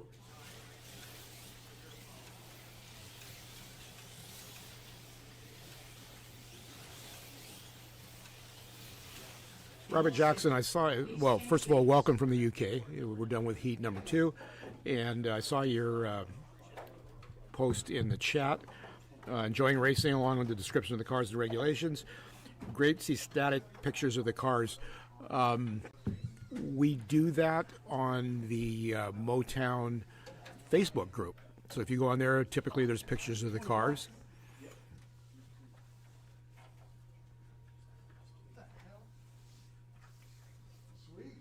Attention, 1 minute, 30 seconds. I don't know if you saw that. There's a $20 bill under Mike Stahl's card. Was that because you're offering $20 for the car, or was that a bribe from Mike to the corner marshal?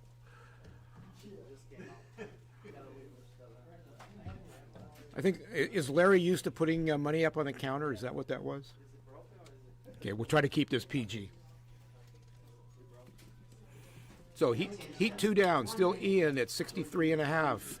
Herman at 63, just a hair over 63, so there's a half a lap difference from first to second. Braden is third, about 2 laps down. So Ian and Herman have distanced themselves from the rest of the field. Ted running fourth, Frankie fifth, Mike Stahl sixth.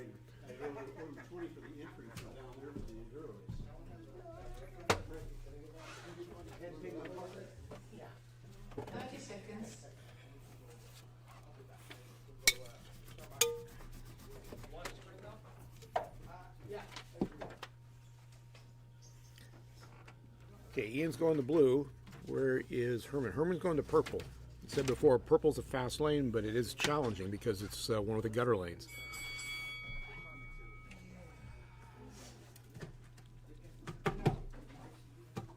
And we are ready to start heat 3 of 6. A sort Can-Am racing here at Motown Raceway in Modesto, California. Oh, there he is. Full bars there. Full bar. And Rhonda, if you're out there watching, hey, I just found out that you had, I guess, a kidney stone. No way to sugarcoat that. I've had those. They're no fun, but hey, get well soon. We're looking forward to seeing you back.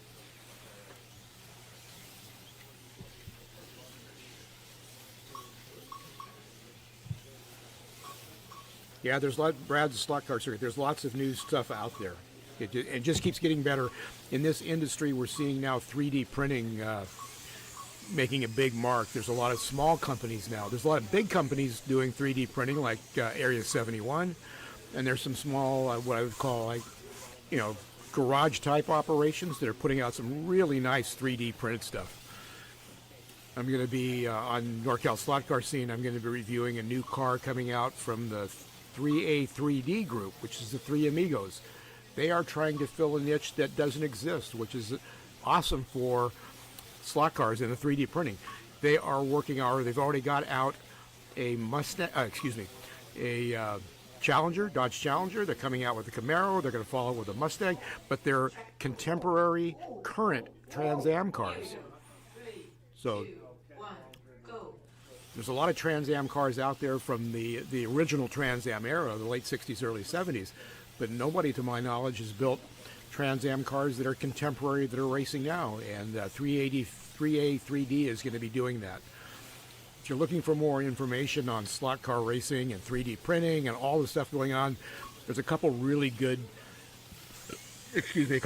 chat groups out there. Home Racing World is probably the premier, but there's Slot Forum, Slot Car Illustrated, so there's a lot of places to find out what's going on and ask questions and everything else. So a lot of information out there available for slot car racing.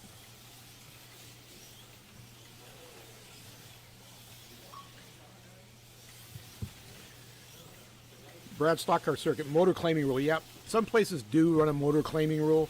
And what a motor claiming rule is, if you think somebody has a motor that's too fast, not that it's illegal, but maybe it's one of those crazy one-off motors that's way faster than anybody else, you can claim it for a certain price. And then typically what they do is, let's say the motors cost $15, so the claiming might be $20 just to cover some expenses. And that motor is taken out of the claimee's car and destroyed, because the object of the claiming rule is to get rid of an abnormally fast car.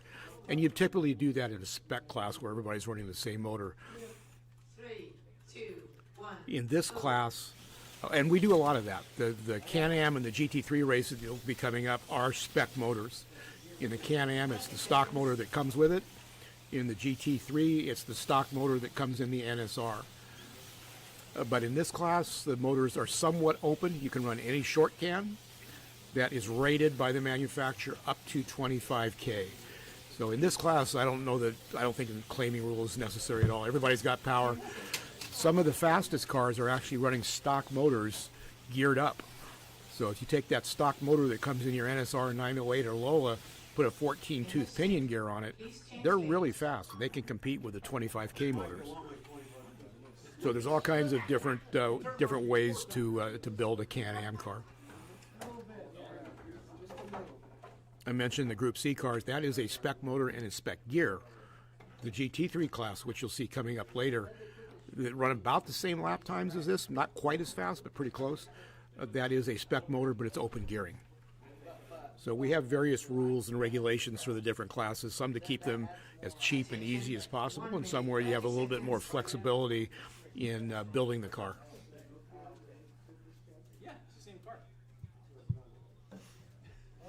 Yeah, the Three Amigos, Brad's mentioned that. They're in a testing phase right now, so you can buy those cars through Slot Car Corner, but they're kind of, they're not prototypes, I'm not quite sure what to call them, but they're available for testing. He wants you to buy it, build it, and report back to them if there's any issues, and they can, do what they need to do.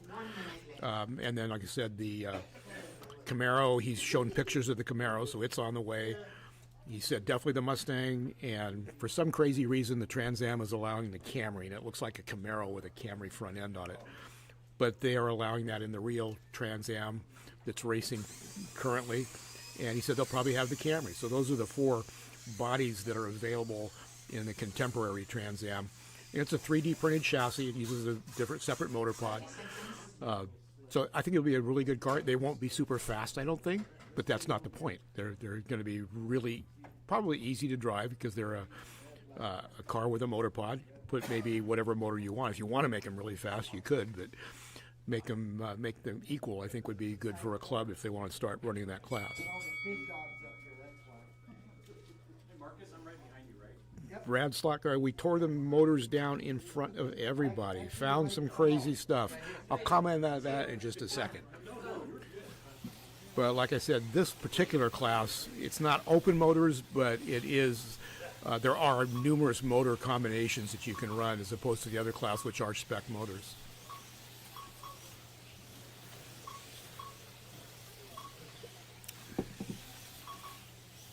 Okay, we're halfway through this. Looks like Herman is running in second, Ian running third, Ian running first. He's now put a lap on Herman. So just a little overlap between first and second. Braden's a couple laps down in third, Ted fourth, Frankie fifth, and Mike Stahl sixth. What I mentioned before about cheating and tearing the motors down, there was probably the most ingenious cheating that I've ever heard of. And it happened in Northern California, not in 24 scale racing, not in this. And what it was a spec class where there were a certain number of turns on the motor, winding. So there should have been, I don't know the number, let's just say, for instance, 100 turns of wire around each pole of the armature. So that was the spec. One car showed up with 100 turns of wire wrapped around the armature, but only 80 of them were electrically connected. So we called it a dead wrap. You had 20 turns of wire that did nothing, but they were there. So technically it had 100 turns of wire on it, but in reality it was an 80-turn motor. And I think the reason we found that is in a spec class you typically find everybody kind of gravitating to the same gear ratio, or pretty close. And this particular car was running a way taller gear, a higher gear ratio. So somebody figured it out, we ohmed it, checked it, and I guess by the technical legality of it, it was 100 turns, but like I said, it was only 80 turns that were actually doing it. So I thought that was incredibly ingenious, still totally illegal.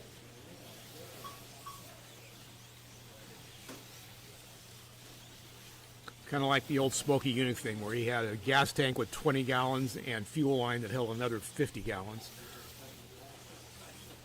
Attention, 1 minute left. The only time we've torn anything down in racing in California that I know of, at the Slotted Nationals, you're required to run a spec tire, spec wheel, and no inserts. And the top 3, or the podium cars from the A main, they actually ripped open the tires and made sure there were no inserts in them and they were running legally. And so when I got my car back, I had a tire with a big hole in the side of the wall, or the big hole in the tire. It was totally useless, but the top 3 cars were torn down after the race to make sure there were no inserts in the tires.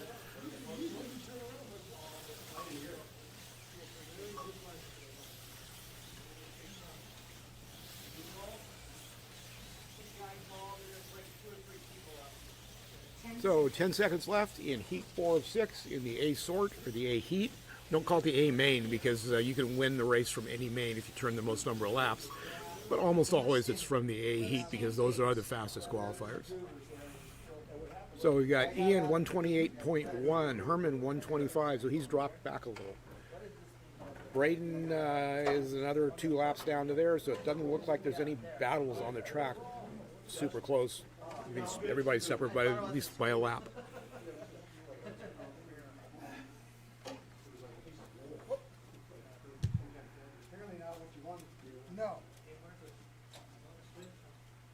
Attention, 1 minute, 30 seconds. Excuse me, Frankie. Yeah, Brad slot car circuit, balancing with epoxy so you don't see it, things like that. One of the things with 32nd scale racing on rubber tires is power is usually not an issue. We're trying to get the cars to handle better. So there's not too many complaints at all in this form of racing that that I've heard very often, that the motors are not fast enough or somebody else has got a faster motor. The other thing is these are all sealed end bells. They're not open end bells like a lot of 24 scale motors. So technically you're not supposed to open the can. You can do it if you really want to, and it would be hard to detect. But honestly, I don't really think there's virtually no cheating going on in this form of racing. 30 seconds. Not saying it doesn't exist, but I just don't see it.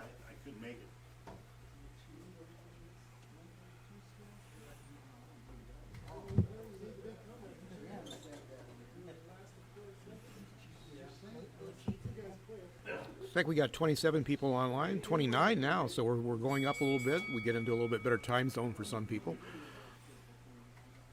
Kind of tired today. I stayed up and watched Formula One qualifying. Started at 11 p.m. local time. 3, 2, 1, power.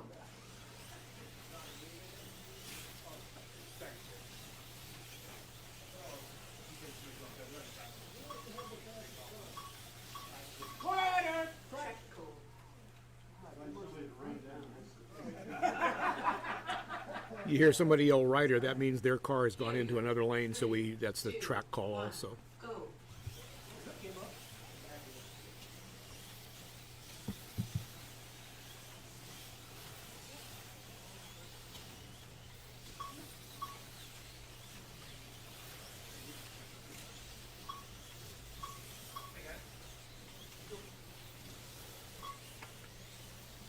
If you've been with us for the whole race, I did mention we're going to take a break after this race, and so we will be, the live stream will be on, and there may be some people on the track practicing, but we're going to take about a half-hour, 40-minute break to have lunch, and lunch has been supplied today by one of the racers, Ted Essie, as well as the track itself, Motown Raceway.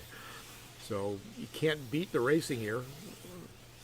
Lunch is not always provided, but it seems like it more often than not is. So we want to thank Motown for trying to make this the racing here, even though it's a commercial track, make it have more of a home feeling where we all sit down for lunch together, and typically the track owner supplies lunch.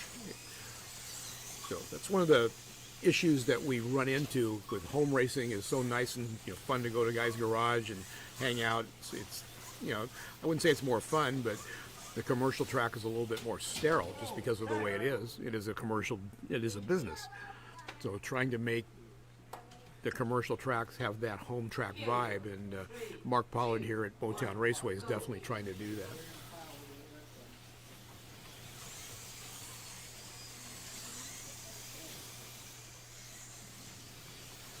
Hey Rob, CGY Racer.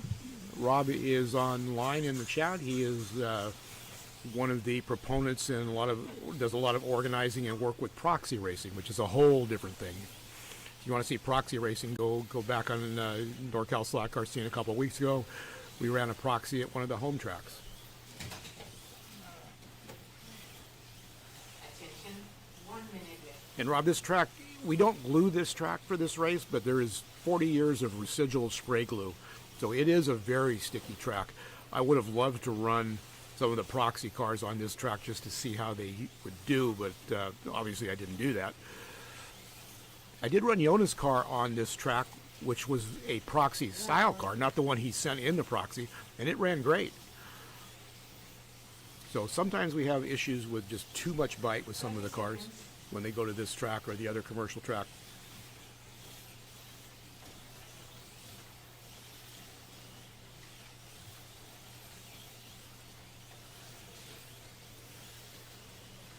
Still got Ian out front, 158. Herman at 154. So Ian has stretched the lead, and as I mentioned that, he comes out. I don't know if he's still listening to Celine or not. End of stint. Please change lanes. Okay, last heat. Herman to White. Mike to green, Ian to orange, Frankie to blue, Braden to yellow, and Ted to purple. You see the rundown on the screen. Ian followed by Herman, Braden, Ted, Frankie, and Mike.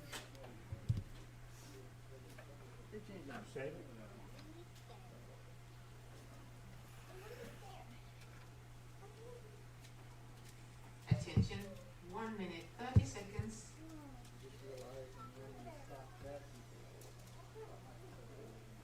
We have 16 racers today. There's a couple other people came in. I'm not sure if they're going to race in the second and third race. This is a pretty typical size crowd for us here, 16 or so racers. First Saturday of the month at Motown. I changed mine way better. I was going to race them. Attention, 1 minute left. And it handles better. The other car, I'm still up on that. It's in the lap counter. New one. You stopped at the lap counter. No, we're good. Just 3, 4. Yeah, 4, 5. Oh, the white ones with the holes? I mentioned this track had 40 years of residual spray glue, and I think it's about 40 or 35 or 40 years old. It's built by Monty Oren of Best of the West. If you're a 24 scale racer, Monty passed away quite a while back. But this track is called the Corkscrew. It was originally in Southern California, and now it's in Northern California. Quite a few tracks like that. The track at Electric Dreams, their new 24 scale 8-lane track, was originally in Northern California, went to Southern California, back to Northern California, and now it's back to Electric Dreams and been totally rebuilt. So here we go, last heat of the A group. Here we go. 3, 2, 1, hit it.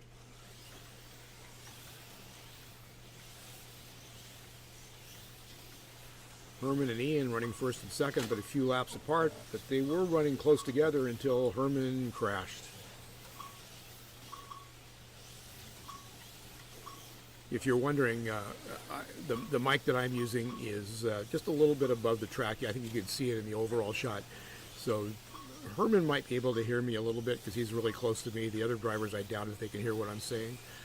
So we do sometimes have to have a separate PA, or I can use the other mic that goes through the room with an amplifier on it. But pretty much what you're hearing is coming from me is not going to the drivers.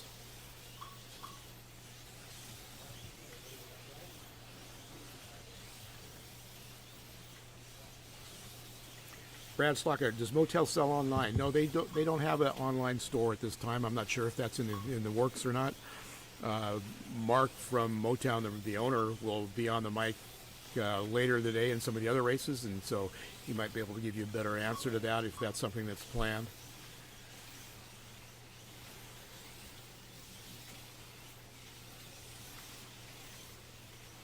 Rob mentioned Sidewinder in the chat. Sidewinder was a track in Sacramento. It was a commercial track, but it was designed specifically for 32nd scale. They had 2 road courses, and at the end they had 2 road courses and an oval. And we would race every Wednesday night. They had a somewhat of a unique business model in that racing was free, and then you obviously paid for parts and you paid for track time like any other commercial track, but there was no fee for racing. And we would get 25 to 30 people on a Wednesday night. The one track, I'm not sure if you were there when you were there, Rob, but the track that was in the back, if there were 2 tracks at that time, that track is still being raced on, about an hour outside of Sacramento, as is the oval. The bigger track, or if there was only 1 track when you were there, that is right now in storage, and I'm not sure what's going to happen to that. But a lot of the people here, especially the people in Sacramento, came out of that racing group, the Sidewinder group. And they were kind of the one that introduced us to rubber tires. We were running silicones at some of the home tracks, and some of the guys from Sidewinder came over and kind of blew our clocks away with the rubber tires. And then we kind of went to all rubber tires. If you're familiar with 32nd scale racing, rubber tires and silicone don't like to coexist on the track. They mess up the track for each other. So it's a good idea to pick one or the other, not try to run them separately. And we got Ian going to take a commanding win with 10 seconds to go. Looks like he's going to be turning 193 laps. Not quite, 192.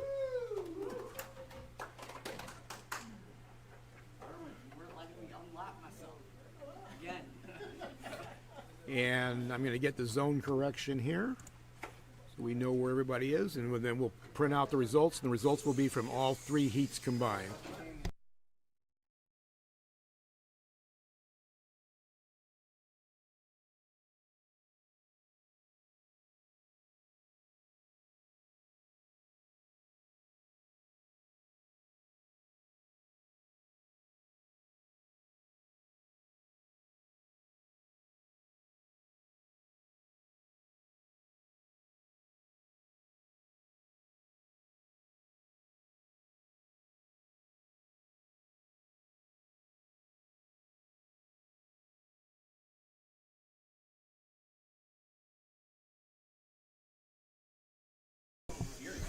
Okay, I'm going to let Braden come up and work the computer. Box right down here in the corner.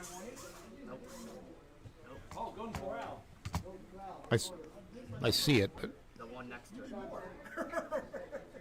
Well, you gotta get out of that. Window. Yeah.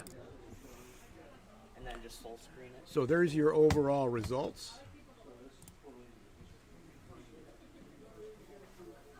So Ian at 192, Herman, followed by Braden, Ted, Frankie, and Mike Stahl. So you see, as I mentioned before, the top 6 from the A sort finished in the top 6 overall position. Marcus, who won the B sort, or the B heat, at 166, he finishes 7th overall, followed by Larry, Kevin, Farley, Paul, OD, Big John, Donnie, Peter, and the rest. Jim, is it possible to see the best time for everybody? Like, you only see best.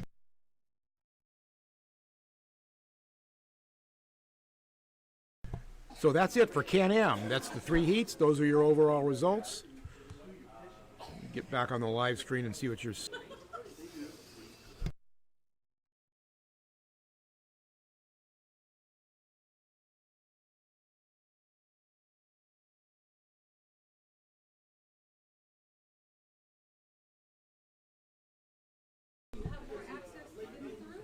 Okay, we're getting ready to start. I don't know why my car didn't work in the Can-Am race. It just got, the tires got dirty really quickly. But the track is obviously fast. And you see the track records for Group C up there on the right-hand side of the scoreboard. And UPS Mike was running in the 5.8s in practice. So we may see some really fast lap times and some lap records, which you see on the right. The lap records are by class, by lane. So those are the Group C records on each individual lane. Got 4 cars on the grid. I see a Porsche, a Nissan, another Porsche, and I think another Nissan. The Nissans are the dominant car in this class because the bodies are 3 to 4 grams lighter than any of the other cars, which is why at the slot at Nationals at Electric Dreams, there was a minimum body weight, 18 grams, and the Nissans had to add 3.5 to 4 grams, and most of the other cars ran straight up with no weight. So we're getting ready to go. We're missing 1 car, Purple Lane, Peter, and one of our new racers. Not quite there yet. Turn marshals are getting around the track, and we'll get this show going. So thanks everybody for watching. We had 26 or 28 at one time. We've got about 12. We're up to 17. So maybe we'll get some more as this race starts.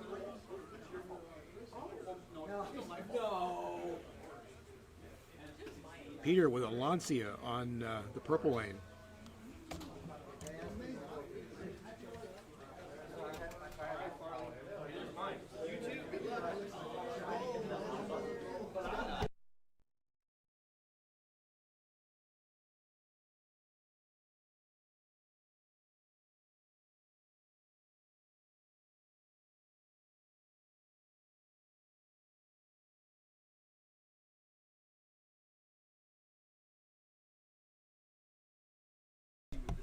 Okay, we got the turn marshals getting around to the track. Here comes Mike Stahl. Larry's over there. Ian. Kathy is over on the lead-on, and she's got the clicker, so she can call. She's doing all the track calls. So I want to thank Kathy again for helping out, as she always does. So we're getting ready to go. We're getting ready to go, and I'm going to hit the start button because I have the control.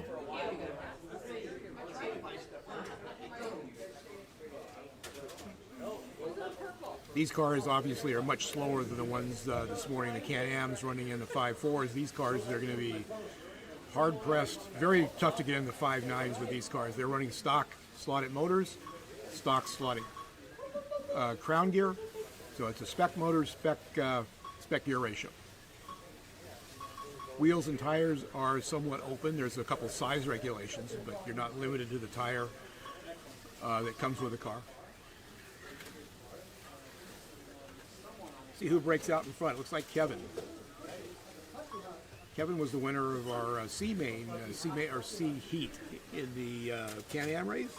So he's running 6.9. Fastest car on the track, along with Donnie at 6.9. And we got parts flying. 3, 2, 1, go.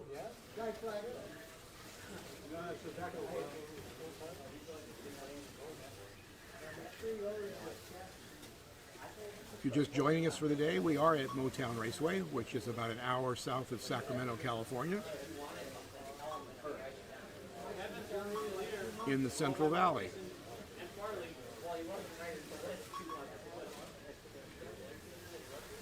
So we've still got, looks like 1, 2, 3, 4, like 4 cars on the lead lap.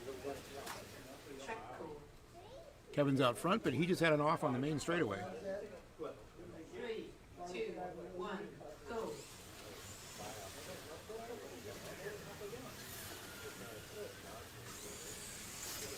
Kevin now down to 6.8. Marcus and Donnie down to 6.7, and they're running second and fourth. Now Donnie had an off, so he's down to fifth. Variety of cars in the slotted Group C. Like I said, the Nissan is the predominant car, but there's Porsches, there's Lancias. I haven't seen a Toyota today. Typically see a Jaguar or two. 1 minute to go in the first heat of the expert main event for slotted Group C.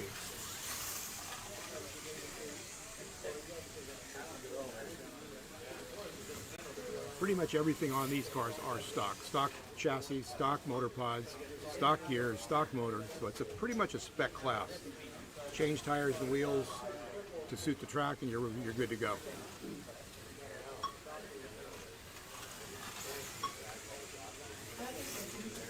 NSR Super Grips are probably the most popular tire for in general here at Motown Racing. The Super Grip works really well. Kevin now down to 7.6, holding out the lead, and we're almost done with heat number 1.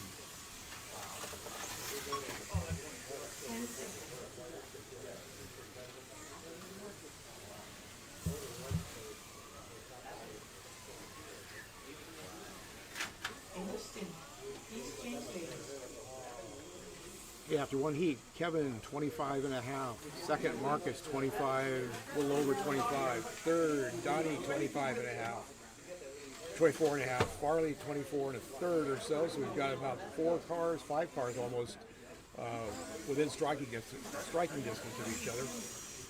Just a little more than a lap apart between first and fifth.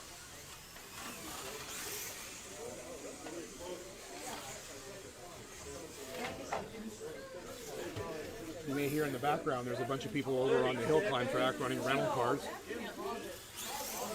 Pause it.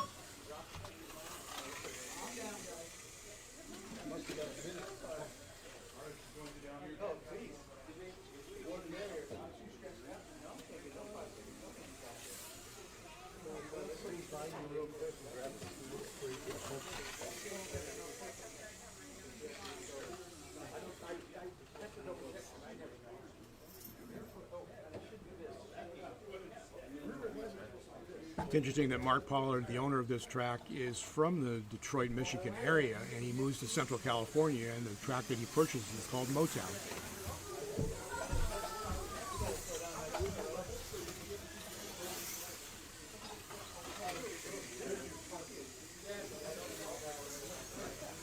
Type of 2. Yeah, 2's good. 2. Oh.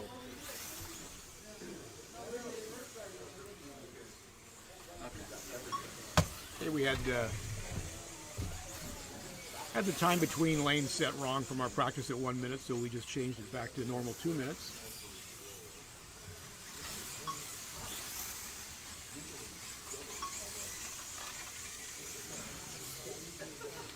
see where Kevin was on blue, and he's going to purple. So the purple car is the Nissan going into the carousel with that Porsche 962 right next to him.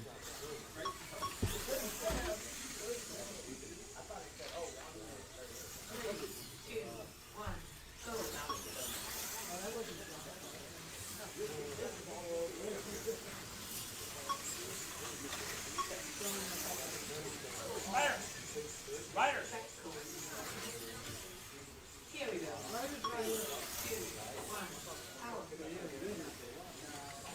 We just had a rider car on the wrong lane, and we do a track call. If you heard somebody in the background yell "Rider's not here," is we do have a racer that I haven't seen in a couple of races, but one of our younger racers whose name is Rider.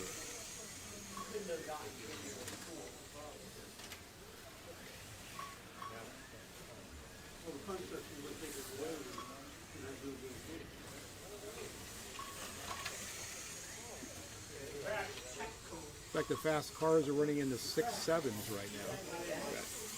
3 cars in the 6.7s, 1 car in the 6.8.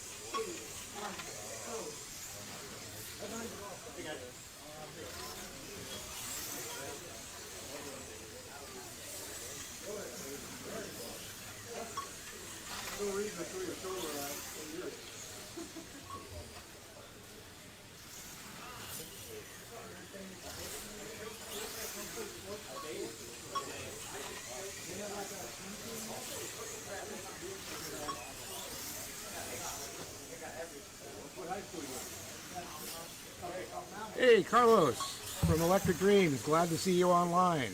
We're doing our best to do a live stream up here. Carlos is one of the guys down at Electric Dreams that makes that place go.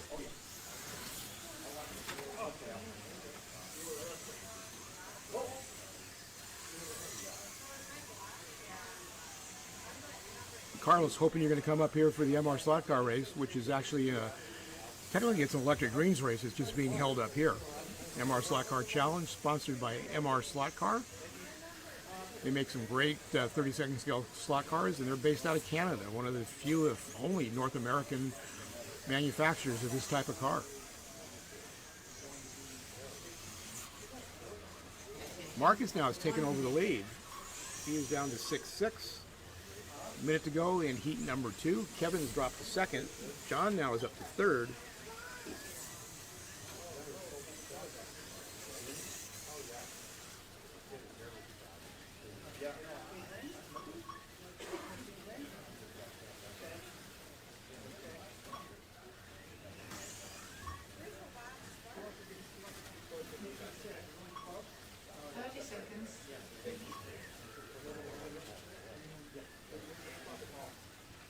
Hey, HSF Racing, good to see you out there.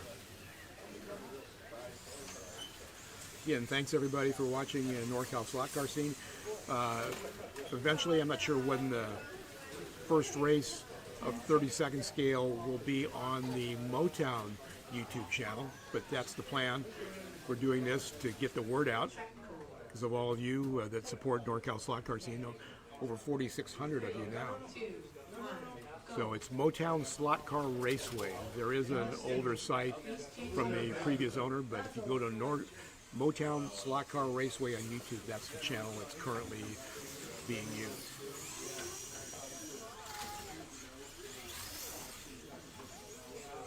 So after 2 heats, it's Marcus, followed by Kevin, Donnie, Big John, Farley, and Peter.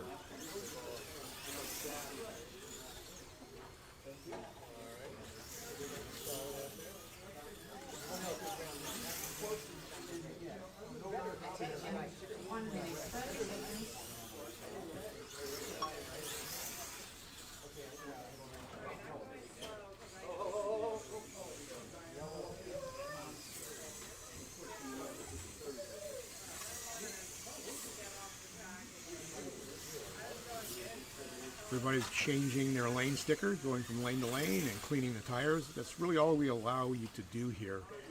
No lubricants are allowed between heats. So just clean the tires and move the car to the next lane. Makes it pretty simple.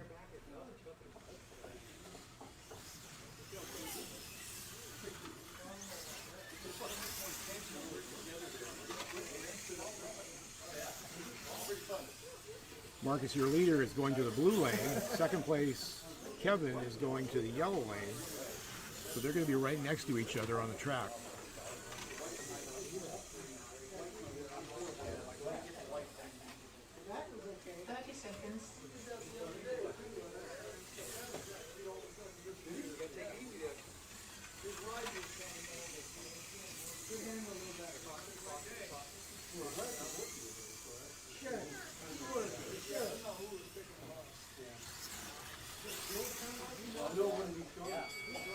And here we go with heat 3 of 6 in the expert division of slotted Group C.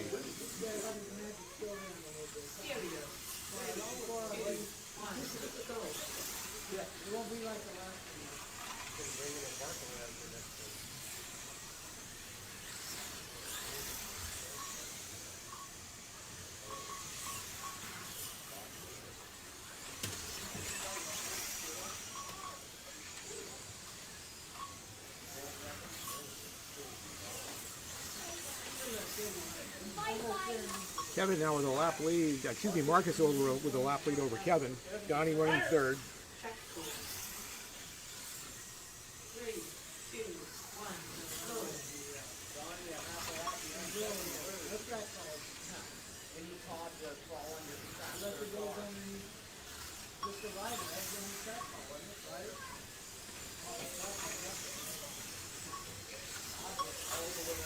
Marcus in the blue lane out front. He has the fast lap so far in this heat of 6.621.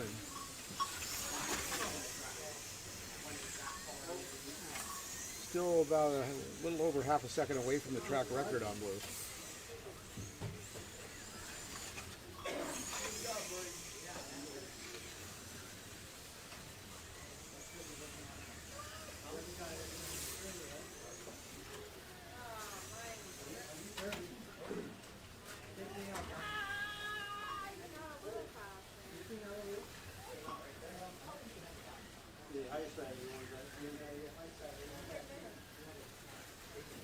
Okay, we'll follow the leader around. He's coming up on, I think, the second place car to put another lap on him.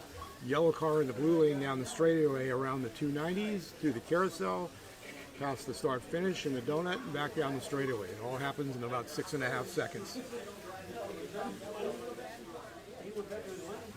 Car was looking really good for Marcus. Seconds.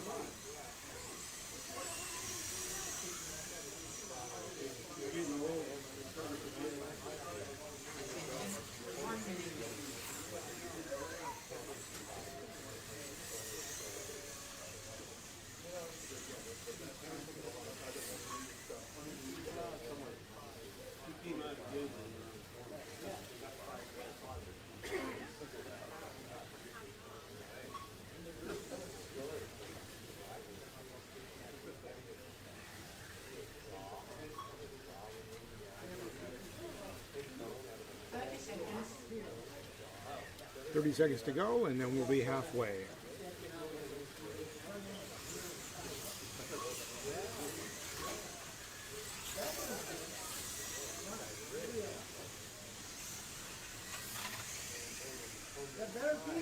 Absolutely. There you go. Thank you.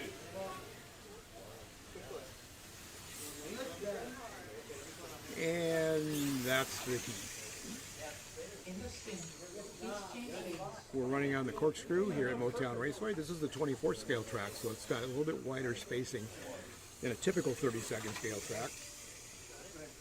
But it's a small 24 scale track. These cars race really well on this track.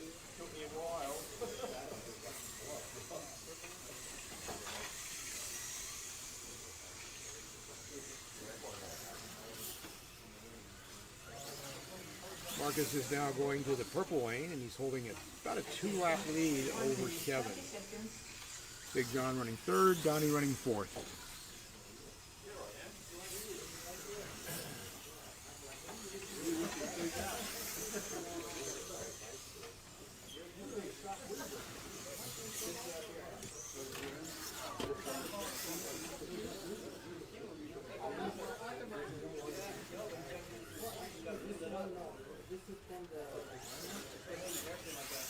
Attention, 1 minute.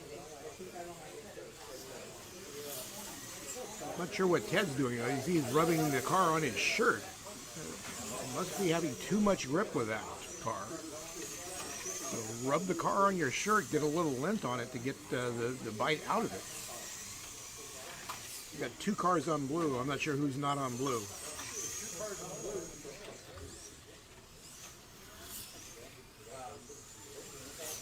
You would think like somewhat like real racing that you're always looking for the most traction, but you have to have the right amount of traction for the track. You get too much traction, it'll go nose first like an understeer. If you don't have enough traction, it'll be loose. So finding the optimum traction to turn the fastest laps, just like any other form of racing.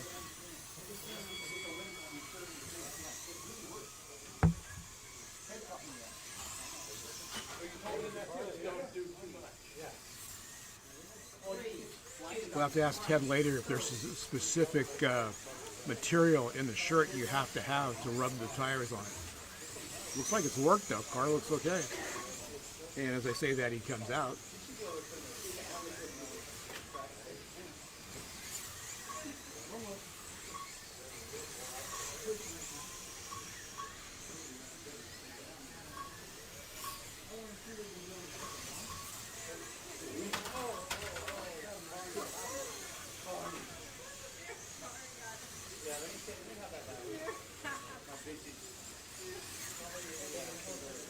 Yeah, Dennis, it doesn't seem like long ago that I was, NorCal Slack Car Scene was celebrating 1,500 subscribers.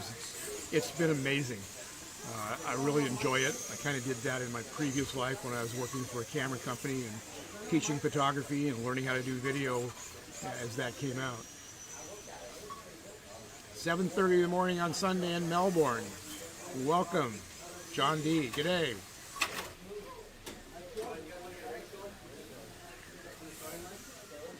Dennis Murray is working on his Avant slot cars. Nobody runs Avant slot here that I know of. I mean, here at this track. They're great cars. I mean, I've had a couple. They're just not terribly popular in the United States. 3, 2, 1, go.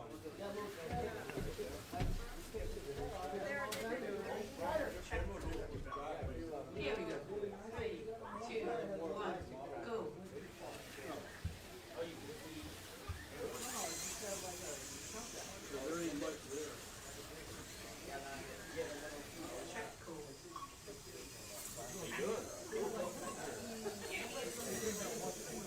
Yeah, right. 2, 1, go.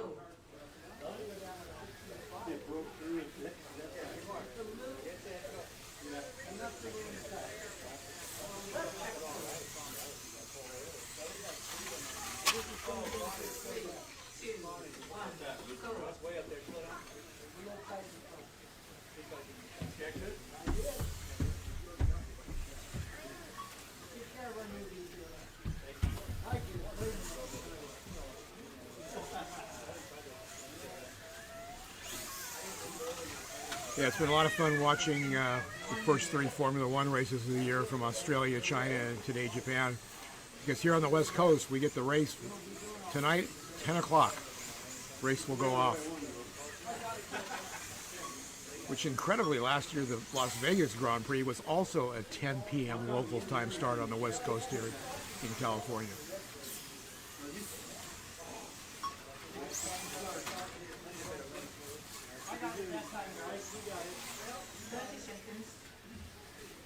John D was racing in Legends, Riva Slot, Fly Classics, NSR Classics, so you had a good day of racing.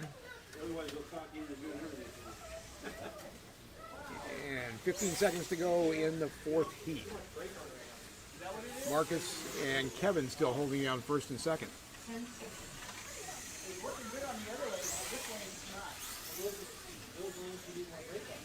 In the previous race, Marcus won the expert division, but we didn't know till the end because we had to consolidate all the results. But in this race, this is a straight up race for the expert class. So the winner of this race wins expert, and he's got a 3-lap lead. So Marcus can kind of cruise.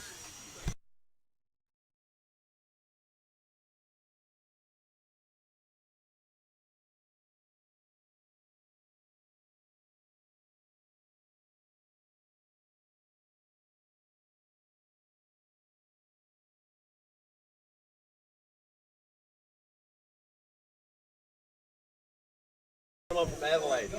Okay, we've got this Heat 5 of 6 starting. Going to the green lane is Peter, one of our new racers.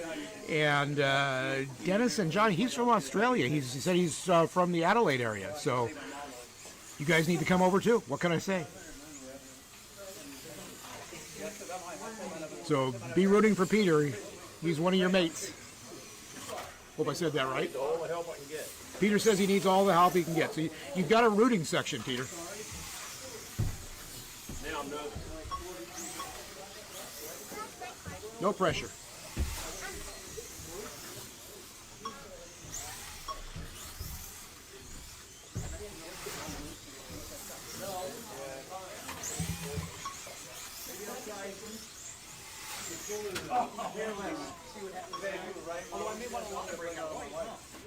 Okay, the leader is Marcus. He is going to the yellow lane. Second place is Kevin, and he is going to the white lane. You've got the scoreboard up. You can see the names that are blinking on the right side of the screen. That's the lane they're going to. The solid colors on the left, that's where they just came from. So Marcus finished purple, and he's going to yellow. And green flag.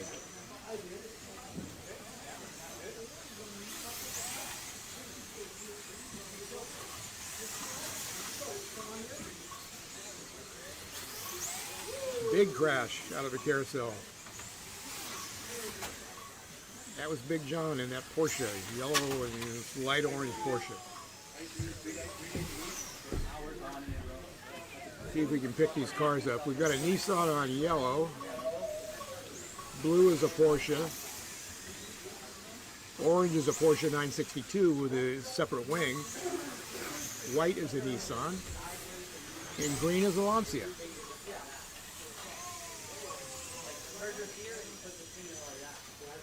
Slot at Group C is one of the classes that we really started with because it's been kind of a staple of racing since we started racing these few years ago. The first big race at Electric Dreams was an Enduro, Christmas Enduro, where they featured the Group C cars. It wasn't that long ago, a little over 3 years ago. So we've been racing in Northern California for 10 or 12 years at least. But it just kind of came back recently with some of the new home tracks and now the commercial tracks running.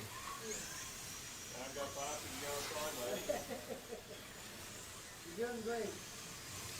First grade. Marcus out front, stretching it with a 6.5. Second place Donnie's at 6.6.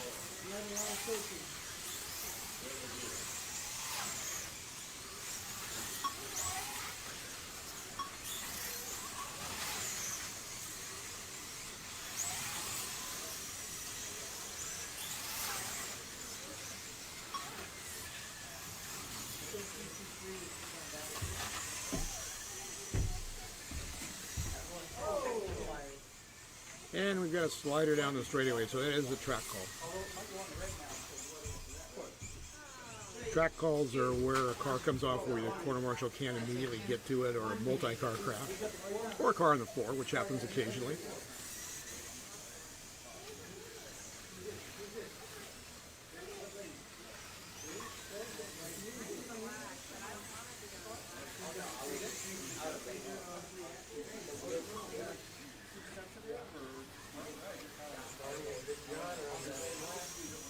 Group C is one of our popular classes here. See the cars running right around 6 flat, but it's also one of our slower classes. The only class that's slower than this are the Revo Slot Group 2 sedans, where the lap records are in the 7.4s and 7.5s. So it doesn't have to be fast to be fun.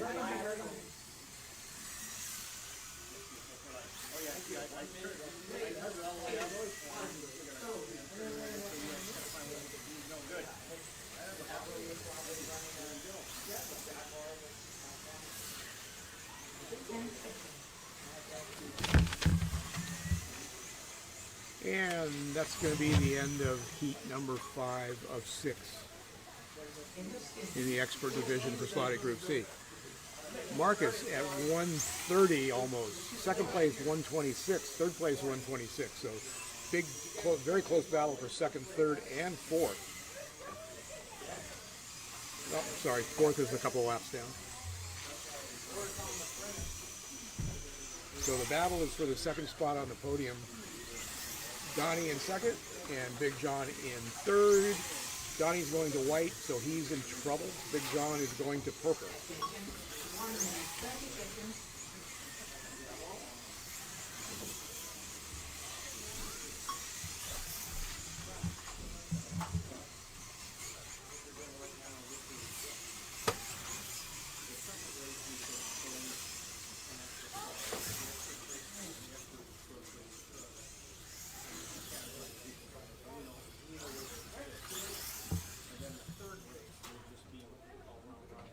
Attention, 1 minute.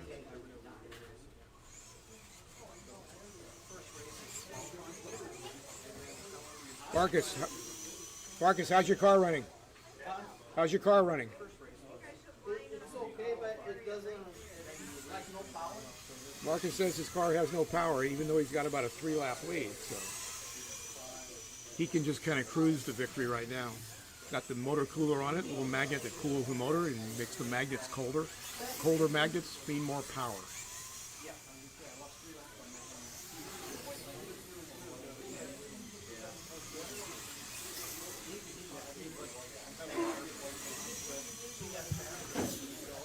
Our next step here at Motown for the live streams may possibly be a roving reporter with a wireless mic so we can talk to the drivers.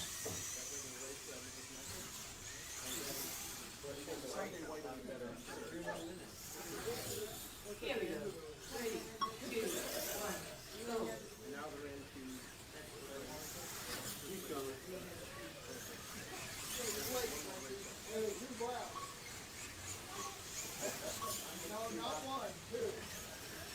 So we know Marcus is a good race driver because he's got a pretty substantial lead and he's complaining his car's down on power. So just like a real racer.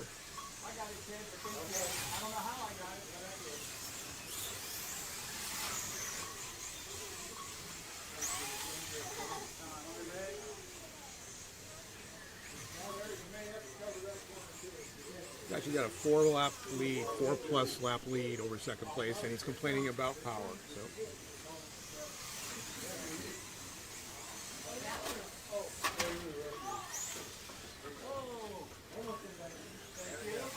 2 minutes to go. The next race we'll go into right away, and that will be the pro division. Same cars, but the pro drivers. If you're consistently winning in the expert class and turning times comparable to the pros, then we move you up to the pro class.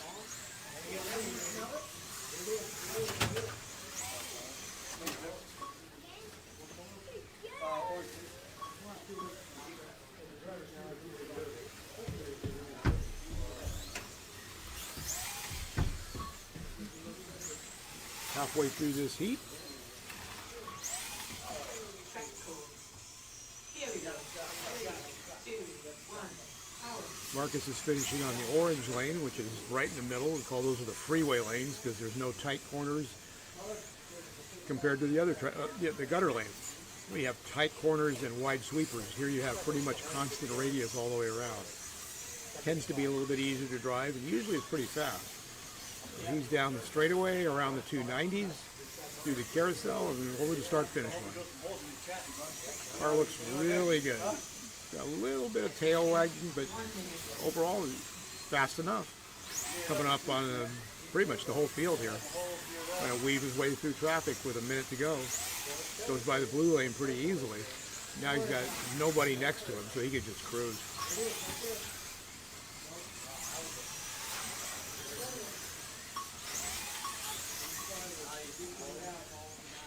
And 30 seconds to go in the expert division. 30 seconds. Track call.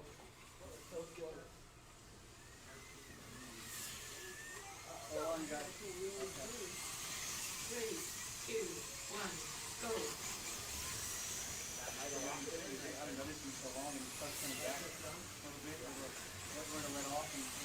Most of the drivers here from the Central California or Sacramento area, but Marcus is from the San Jose area, the Bay Area of California, so about an hour and a half drive. And he's going to take the win with 5 seconds left in this race. Working on lap 157. And he's not going to make it. 156 for the win. Be down for just about a minute or so when we do the zone corrections. I'm going to turn the mic off. So we'll be back with the next race in probably 3 or 4 minutes.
What is going on? It is Ian.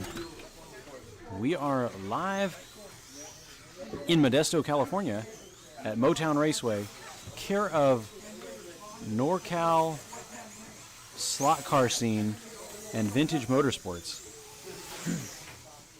I'm your host with the least, and I'm going to take you through this Group C Pro event.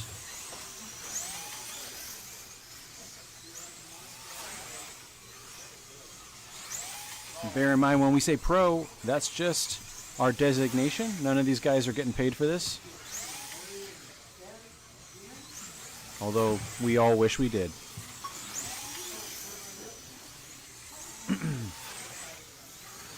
you guys have any questions, feel free to leave them in the chat. I will answer them all one by one.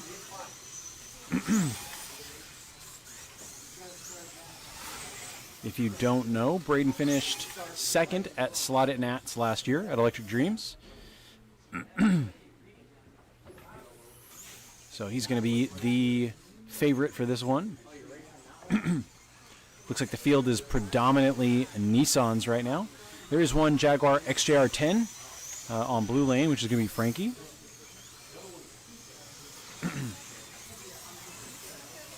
Marty, the designations Pro and Expert is something that Motown has been doing for a while. While I don't necessarily feel like it makes that much sense, because Pro and Expert, what's the difference? But basically, Expert is kind of the sportsman class, whereas Pro is the higher end, higher lap count, faster total. Basically what we do is when somebody starts out, they always start in sportsman, and then if they are just dominating sportsman every time out, we bump them up. It's kind of a group decision, if you will, but there is kind of a bump up system. It's just not really formalized.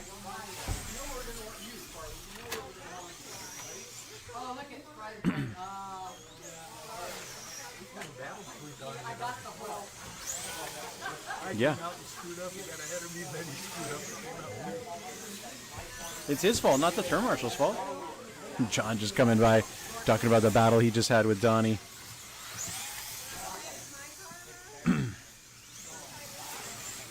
All right, drivers. We're waiting for Marcus. Oh, we need turn marshals? Okay, Marcus, you're turn marshaling. So we're just waiting for Marcus.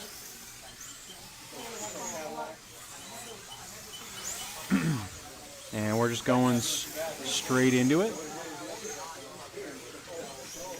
Marcus got his Coke Zero there to power through this.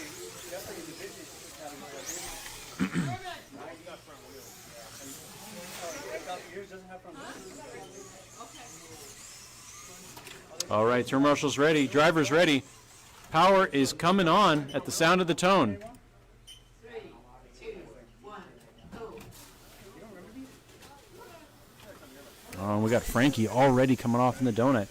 They're all in a bunch coming down the straightaway right now. Your early leader is going to be Ted, followed by Mike Stahl on green, and then it looks like Larry on yellow, in the yellow Nissan.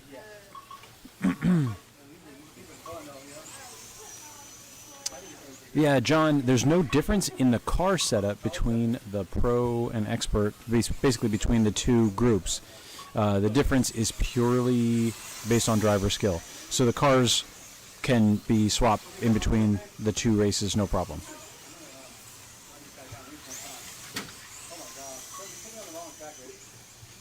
All right, your early leaders, Mike Stahl. Everybody's on the same lap, literally.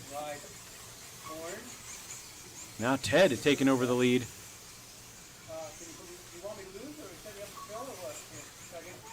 Ted in that red Nissan heading down the back straight.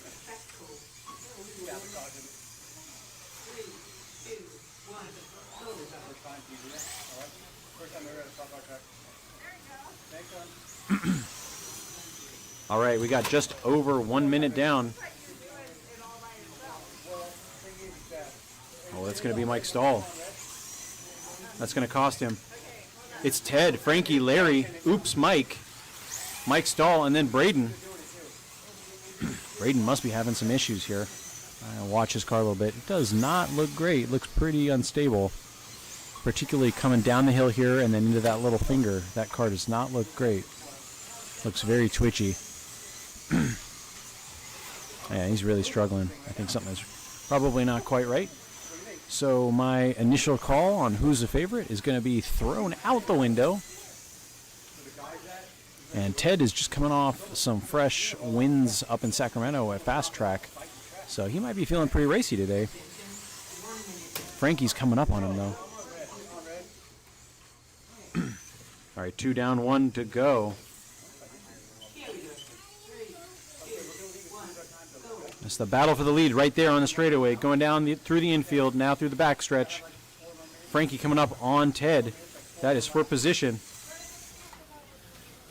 Can Frankie do it? Oh, right. They played tic-tac-toe there a little bit. So Frankie's just regrouping a little bit. Frankie and then Jack. Oh, Frankie came off. That's going to cost him bigly. So 30 seconds left on this one. 30 seconds left. And Ted's going to get much more comfortable now. In the lead, 25. Now Frankie 25. Then Mike Stahl and UPS and Oops Mike 25.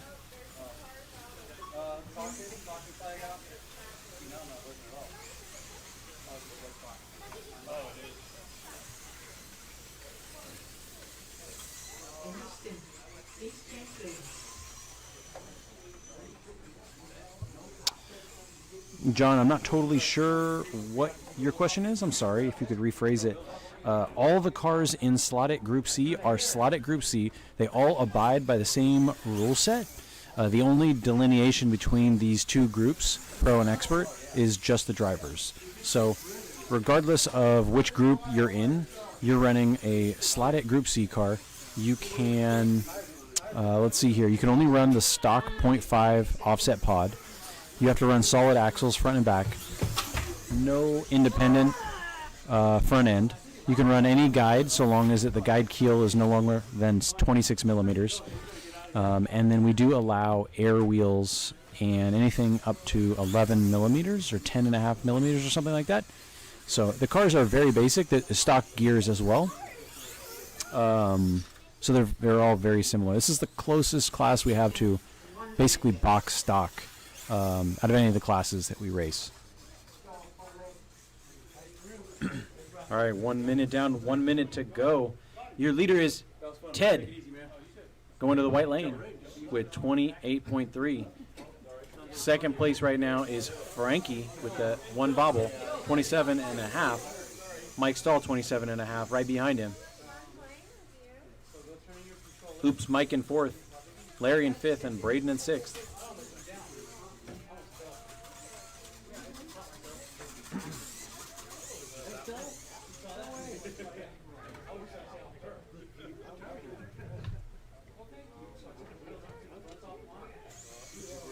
All right, if everybody's ready, I can get going. All right, here we go.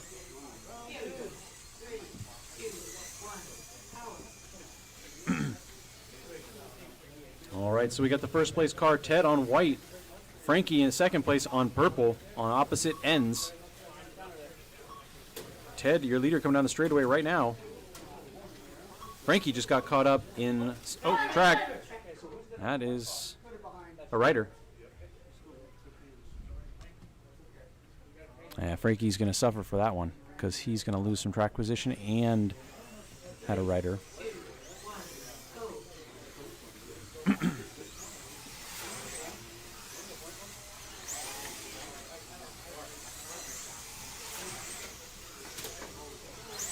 UPS Mike now taking the lead. Ted and Frankie having some struggles here. And UPS Mike comes off. So UPS Mike on the straightaway in that Nissan, red and white Nissan R89. And then let's see where your second place car is, Ted on white. Ted is on the same lap, so Mike's coming on the straightaway right now. And then Ted gets caught up in the donut. I feel like every time that I say something, there's either a track call or somebody comes off the track.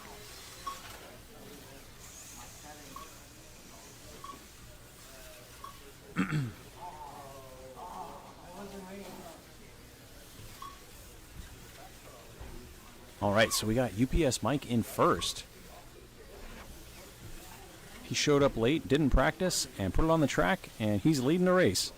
So he's going down the straightaway right now in the yellow lane with the red and white Nissan.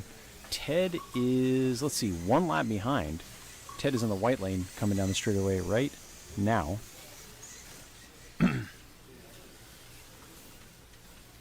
Let's see, third place is Frankie. Frankie is one lap behind. Oh, Frankie and Ted are very close. So Ted's going down the straightaway. Now Frankie's coming down the straightaway. All right, your battles for second place between Ted and Frankie. Ted coming down the short chute into the center of the track.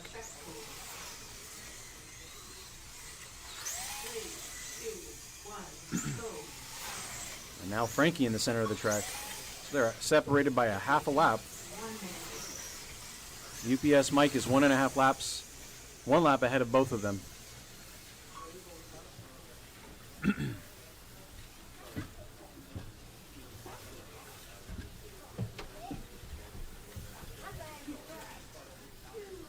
Oh, and UPS Mike comes off.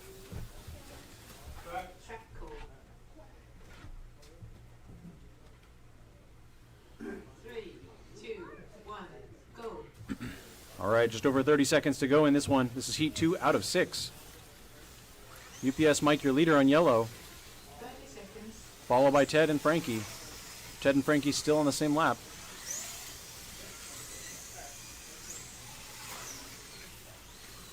Oh, UPS Mike with the bobble again.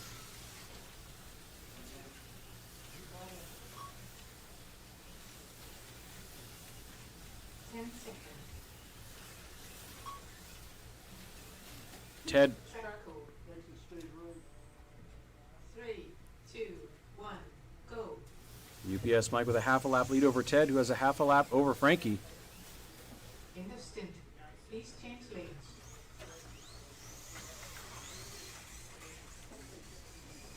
All right, after 2 heats out of 6, it's oops, I did it again, Mike, followed by Ted, and then Frankie. Mike Stahl in 4th, maybe 10, 15 feet behind Frankie. So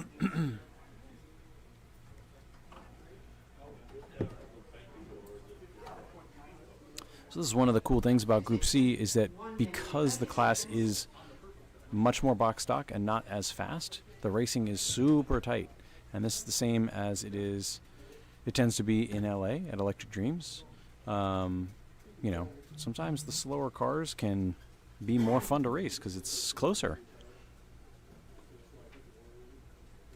And I'm glad I could answer that, John.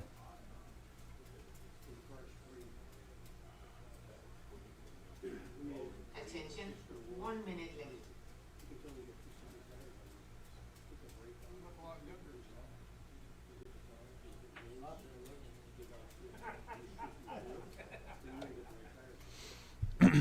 All right, so thank you again for joining us.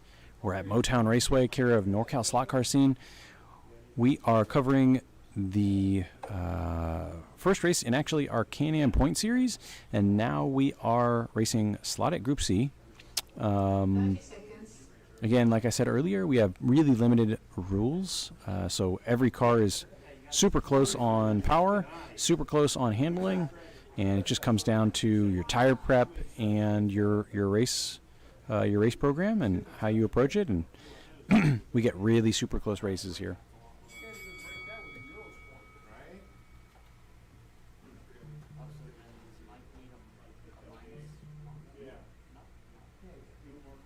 Three, two, one, go. All right, this is heat 3 out of 6. Your leader is going to be on orange lane in the red and white Nissan, followed closely by Ted on the green lane in the red Nissan. So your leader coming down the straightaway. 1 lap advantage over Ted.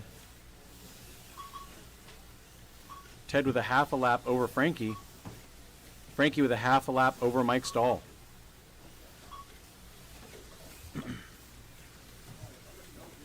Chris, I'm glad you agree. You know, we actually, a class that we really wanted to race here, as Braden comes off up in the loop here, a class we really wanted to race here that I was really stoked about was NSR Abarths. And that was going to be so much fun and super goofy. And it just never took off. Not because people didn't buy the cars, but it just kind of didn't manifest. It was like just the wrong time. But I'm a really big fan of silly cars that are slow. Like I would really geek out about some fly trucks, some fly Euro trucks, something like that. That people just, brings a smile to people's faces. In the last race in Can-Am, I made a comment to the guys that, racing in Motown is getting pretty serious. Because, as the cars go faster, we tend to just take it more seriously. And so it's always nice to just have like a fun, slow, really goofy class that everyone can just mess around with and just enjoy. And I miss having that in our racing program because it has gotten a bit serious. We're all going faster, which is amazing. But I do miss that laughing out loud, sort of racing something silly once in a while. Oh, that's going to be Larry stuffing it.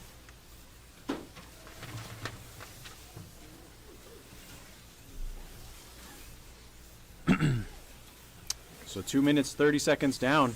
You still got UPS Mike, your leader on orange lane, 81 laps. Frankie now into the second position with 80. Ted with 80. They're on the same lap.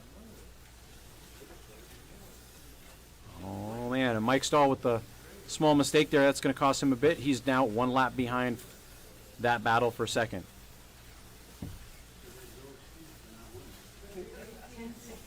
UPS Mike now with a 1.5 lap lead, extending the gap.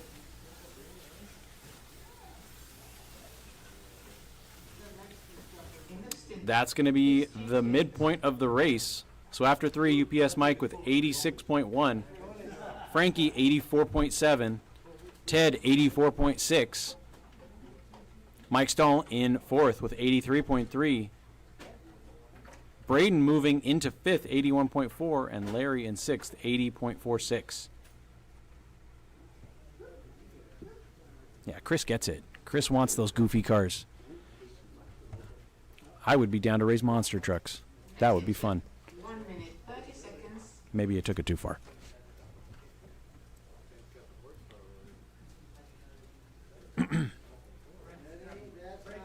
All right, so in terms of the race, UPS Mike is going to be going to white. So that's going to be a challenging lane. It's probably the slowest lane by a little bit. The difference on the outer lanes on this track is not as substantial as like an Electric Dreams. But it is challenging, particularly on like white and green up there, sort of towards the back wall. There's this really tight kink and then a high speed sweeper into another tight corner, which increases in radius. So white can be really challenging. There's also no way to really see the corner entry in the donut on white and green. The car kind of disappears on you, and so people tend to drive the donut a bit tentative. So there's a lot of time to be had there, but it's also dangerous because it can be one of the hardest places to put car back on. So Mike's got his work cut out for him. How you feeling, Mike? Good. He says good. He said good twice. Oh, no migraine and you're good to go. All right.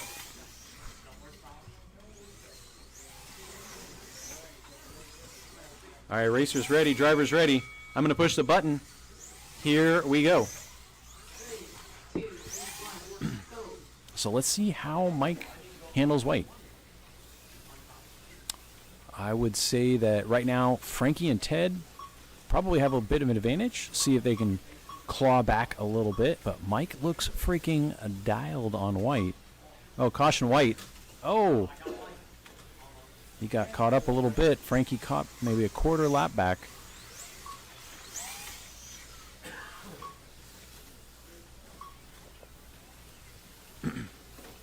So Frankie now trying to get back on that lead lap. He is almost within a lap of UPS Mike. But UPS Mike holding him off on white, looking dialed. Fastest car on the track is UPS Mike on white. Oh, makes his way through traffic again. Mike with a 6:09 on white, which is fast.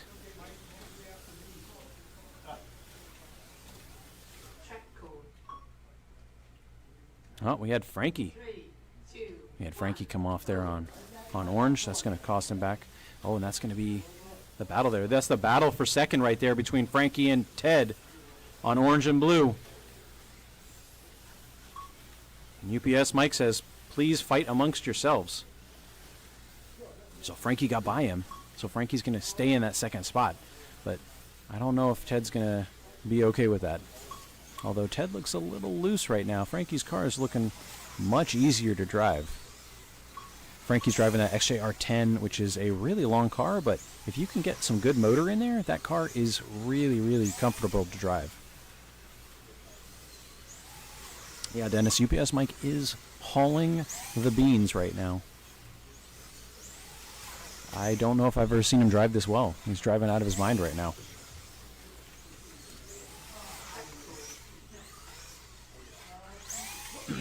That track call is not going to help him with his flow. All right, so after 2 minutes roughly, UPS Mike is still your leader, but your heat leader is Ted, followed by Mike Stahl. Ted trying to claw back some time on UPS Mike. Ted now up into the second spot. Frankie in third. Ted and Frankie on the same lap. UPS Mike 1.5 laps ahead of them. Guys, I can hear him talking trash over here.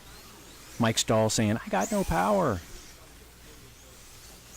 He's trying to get in their heads. But but UPS Mike is just sort of checking out right now. If he can hold it on white like this, that's a pretty good sign that he's going to be able to be in a. And Frankie just came off again. They just keep giving him back that time. You know, when UPS Mike is on that harder lane, you got to really put the hammer down and make him work for it, push him. 10 seconds. Braden back into sixth though. What happened there? So he's still on the same lap as Larry. In the station, please change lanes.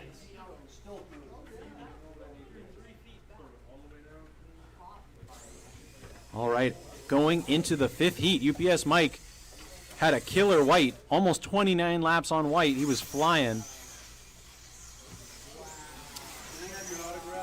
Ted and Mike Stahl with almost 29 laps. So basically, Mike just got away with murder on white there.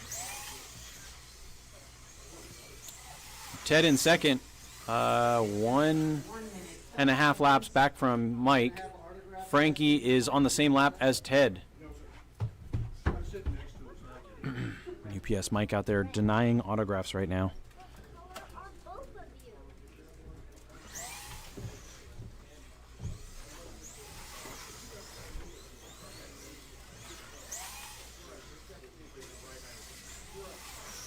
What's going on, Frankie? You keep giving it back. Attention, 1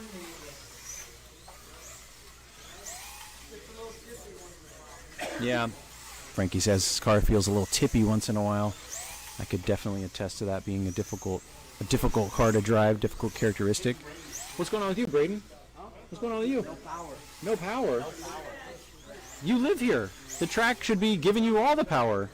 You didn't. Can't test the power from there. Frankie's taking all my power. Oh, I did see that Frankie's controller says 16 volts. Yeah, what they're saying when Frankie's car is on the track, all the other cars are slowing down. All right. We're just waiting for Farley, and we're good to go. All right, drivers, going into the fifth heat. Your leader is on the green lane. Let's see what Ted can do on purple. 3, 2, 1, go.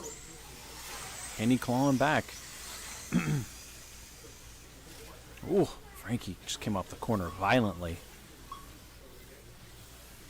Because these cars are so slow and they don't have very much power, you really got to roll them around the track and carry that speed. Because every time that you slow down significantly, oh, Mike just came off. So let's see where the things are here. So Mike's at 118. Let's see, 119 right now. And then we got Ted 118, Frankie 117. So there's still basically a lap between the three of them. You know, a lap between each one, roughly. Let's see, I think Mike Stahl might be trying to make a move here too. Oh, Mike Stahl now tied with Frankie. That's your battle for third place right there, orange and white. Mike Stahl taking over the third spot.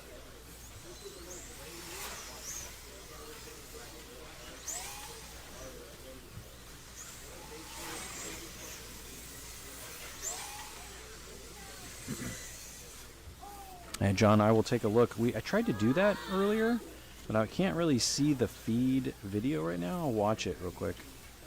But yeah, it does move around a little bit. Let's see.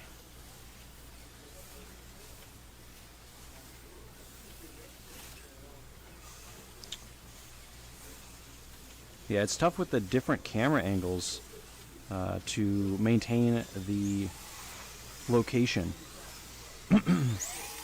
Yeah, I see what you're talking about. It goes up to the upper left. I'll see if we can work on that before the next race. All right, 2 minutes down, 1 minute to go. UPS Mike is still your leader, but Ted in the second position is 1.5 laps back. Attention, 1 minute yet. Mike Stahl moving up into the third spot. Mike is 1 lap behind Ted. 1.5. Yep, 1 lap behind. Frankie in fourth, 1 lap behind Mike Stahl. Larry 4 laps back from Frankie. And Larry and Braden are tied right now. Oh, Braden just came off, so that's going to put him back in the 6th. Frankie's having a lot of trouble on white here. It's going to really hurt him a bit in the overall because he really needs to have a good white lane.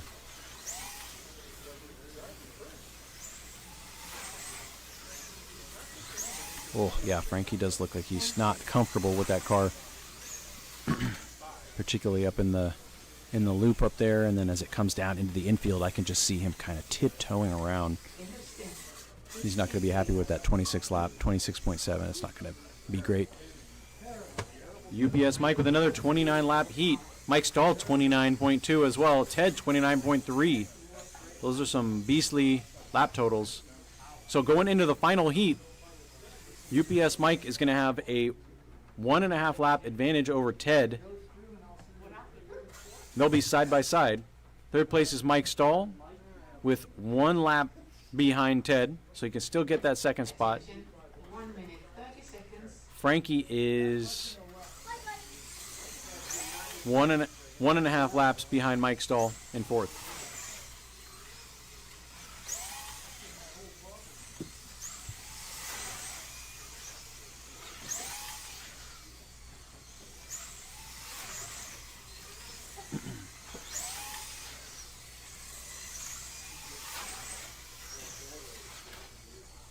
Attention, 1 minute left. All right, 1 minute left in the intermission.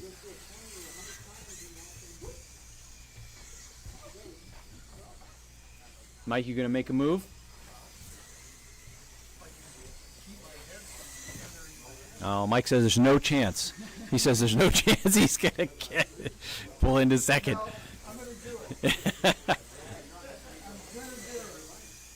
I can just talk about Ted the whole heat. 30 seconds. All right, turn marshals and drivers. This is the last heat of Group C. After this, we are going to run GT.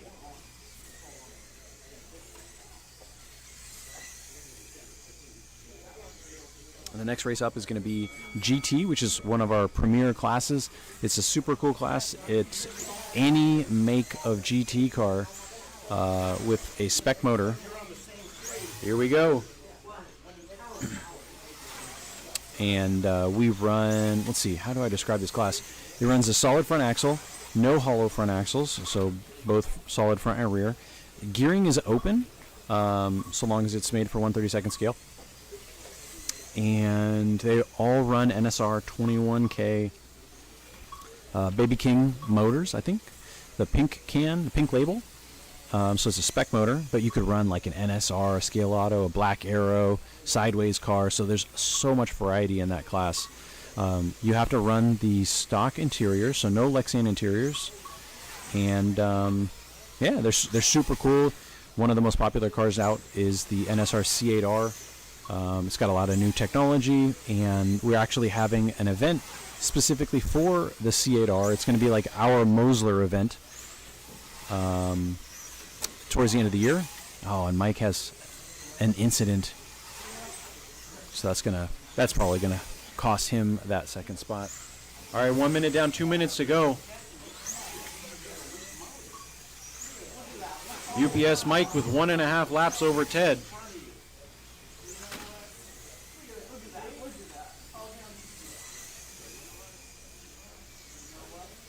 Braden's just messing around with UPS Mike here. I'm just waiting for UPS Mike to take him out. All right, so your leader is UPS Mike coming down the straightaway right now in that red and white car.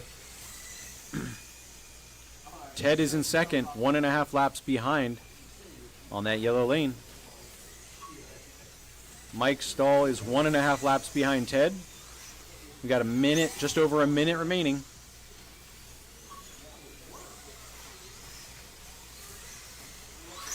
Frankie just on that same lap as Mike Stahl, right ahead of him.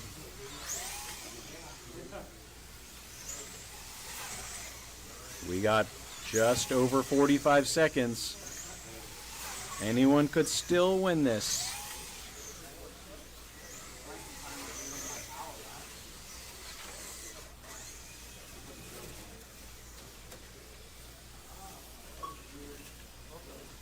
Yeah, no worries, John. I totally get it. We're trying to, improve things. I help Mark adjust the camera, that main track camera, to be more of like a diagonal view of the drivers and the track. So trying to kind of pull away from the track a little bit and get a bit more perspective on the drivers and the speed that they're actually going. So, I'm trying to improve. But I'll definitely see what we can do after this heat here. Nah, they're getting rowdy. They're getting rowdy now.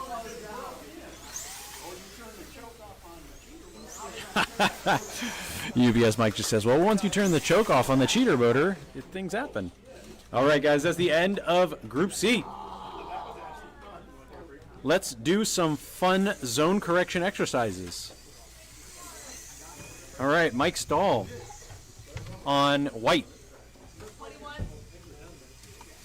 Frankie on green. I got it. It's 92.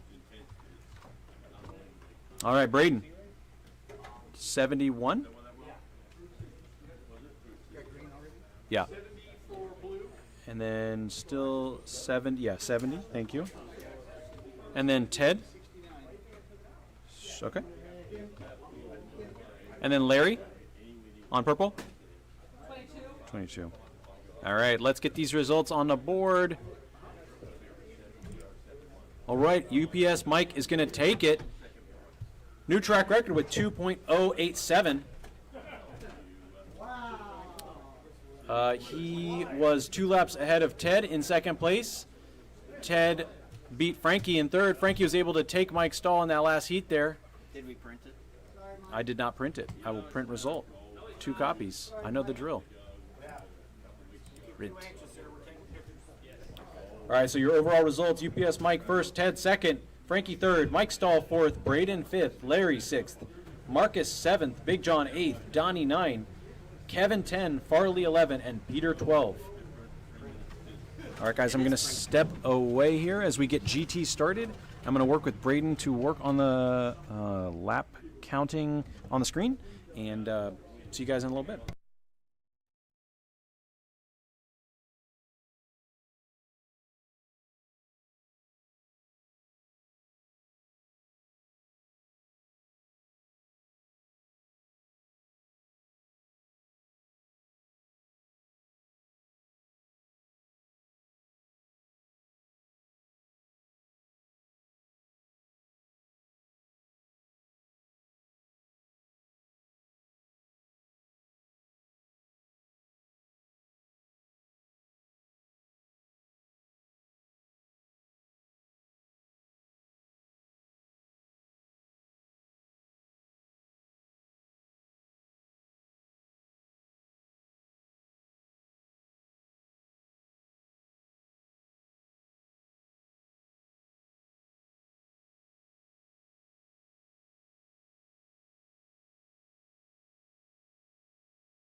Hey, this is Motown Mark coming back at you while everyone's practicing. We want to thank everybody that is or has or will be watching this live event here at Motown. I take pride in that we have given the racers an environment that helps them have more fun and helps share their interest with everyone else. Period. Why did I say period? I guess we'll have to figure that out. Used to texting, of course. But no, we want to make sure that everybody out there sees the fun of this hobby. And, of course, Motown is here to provide that for all our local racers, as well as racers from all over. Our race schedule is pretty extensive. We race twice a month here at Motown, and we have an upcoming race on May 17th and 18th that will be run by Electric Dream Slot Cars from LA. They're going to come up here and run the MR Slot Car Challenge. We're going to host that race, and we're hoping that we get racers not only from the NorCal area, but also, of course, the SoCal, and maybe even some other states. So it should be an exciting race, and they're actually going to repeat this race a month later down in LA, the same race, same format. So 2 races, same cars, same format. So we encourage you to participate in both. Be back with you in a minute.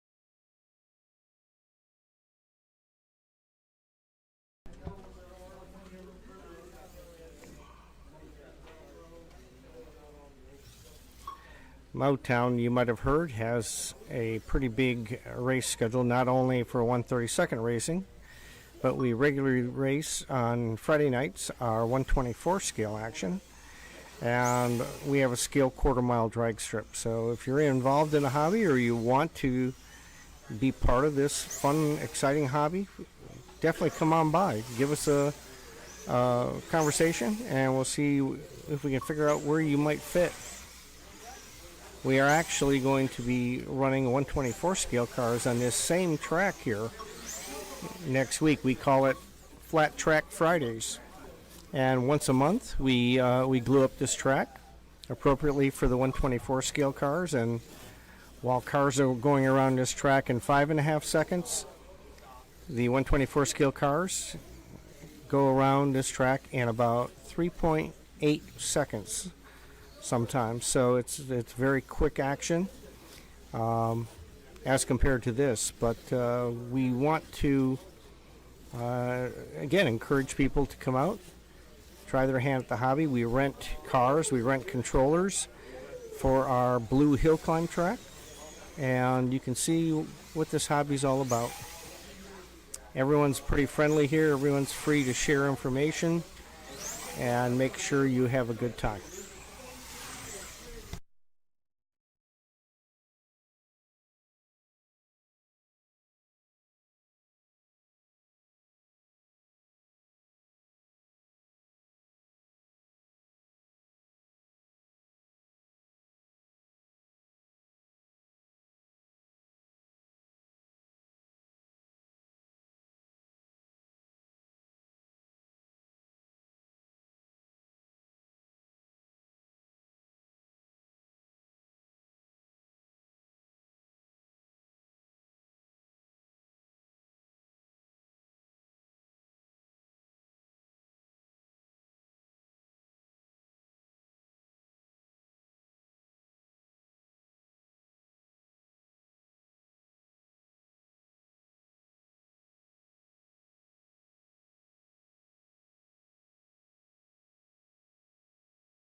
Peter, the gentleman up there racing now, has only been in his hobby 1 month. He's already part of the gang, and he is enjoying the hobby as he gets better,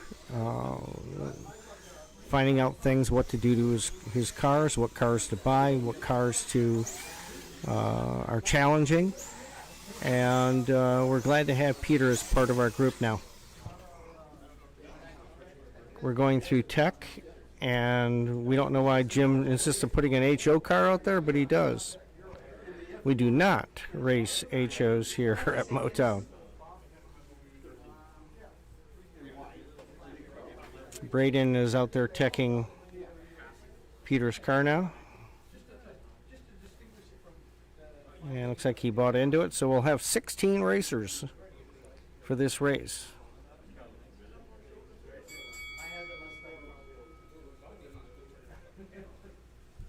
We'll be back with you shortly.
All right, we're off with the GT3 race. A few Corvettes, a few NSRs, a few scale autos, a little bit of everything out there for this race. This is a round robin race, 16 racers. Mixed bag between our pro level racers and our expert level racers. Right now pretty even across the board, but it's early, of course. From a time standpoint, we've got a few. Jim's already in the 5:59, so Jim's already accelerating. If we look at the track records, you can see that Braden holds all the lane records, but I got a feeling these might be broken today. At least a few of them. Some fast cars out there. It's Jim, Braden, Frankie, Herman, Ted, Marcus. Braden's holding on, but everyone's bounced up around each other. Marcus is trying hard to stay in the mix here. They're all within about a top 5 or about within a quarter of a lap, it seems like. They're all flipping lanes. Yep. Ted slipped a little bit that time, but just keep an eye on those lane counters. Lap counters, I'm sorry.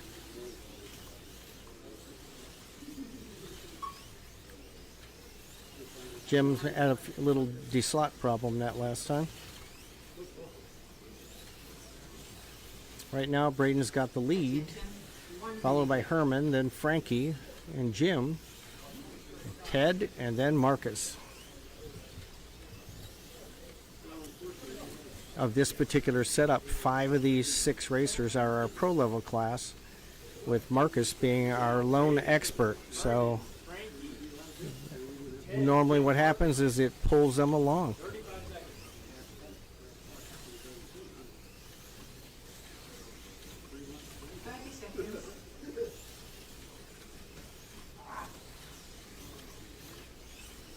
Right now, Herman and Braden are fighting it out for first.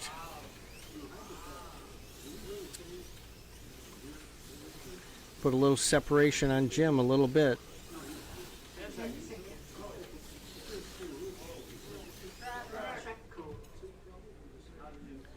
Marcus came off a little bit right at the end of the straight. Kind of an unusual spot to come off. 2, 1, power.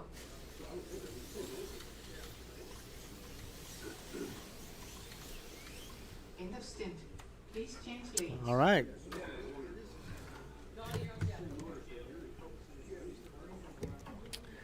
So far, we got Braden in first place with 30.77 laps. And with Herman, though, just 30.55. Frankie's right there at 30.16. Jim and Ted are in the 29s, real close together.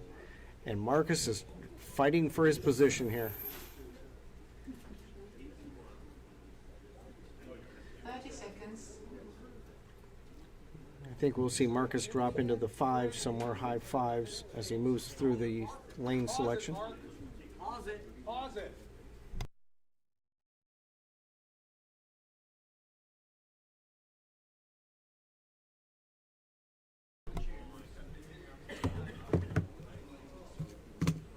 Race setup, and then that 1 minute changes into.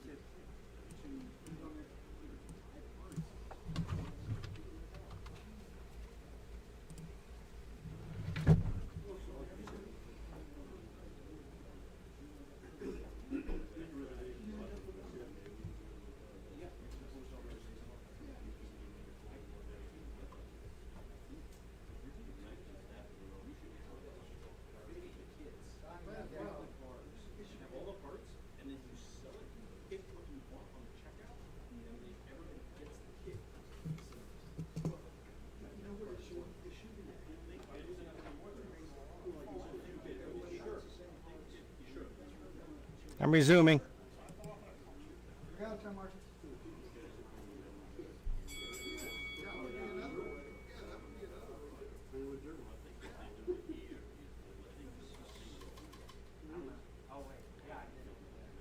Three, two, one, go. Add a little tweak to the program there. Track code. Right now we got Farley came in. 2, 1, hit it. Farley's now one of our experts. So you've got Frankie, Braden, Herman, and Jim with our pro class, and Marcus and Farley. So I think it's always a good thing for the experts to race with the pros as much as possible. Track code.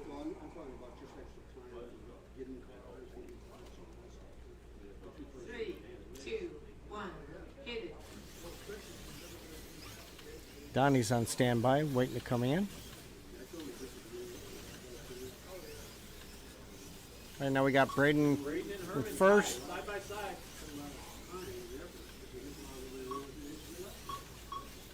Frankie knocked down.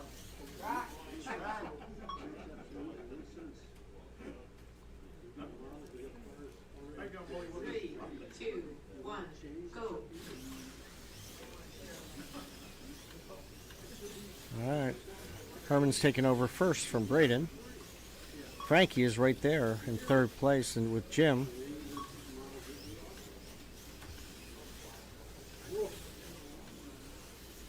Right now you got Frankie, Braden, and Herman all and Jim now in the 11 laps. Marcus is also in 11 laps.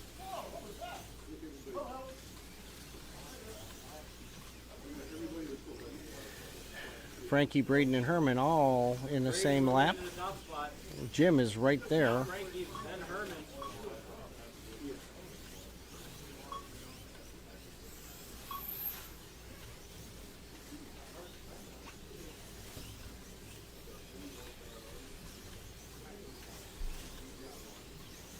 Three of the racers, four of the racers all in lap 17, so four of them are all within the same lap at some point.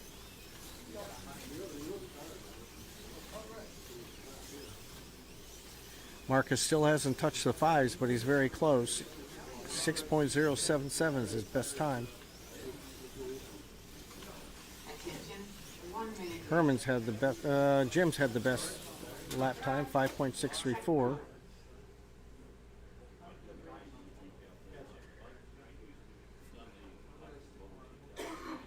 Here we go. 3, Frankie's taking the lead. 1, go.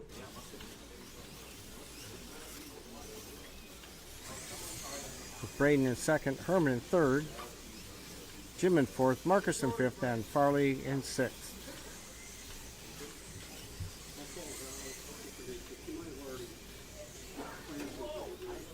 Braden's dropped down to third. Frankie into the lead. He's slipping back. Now Braden, so Braden and Herman are trading off second and third place. Under the brakes, right there, Larry. Right there. That's some more of that.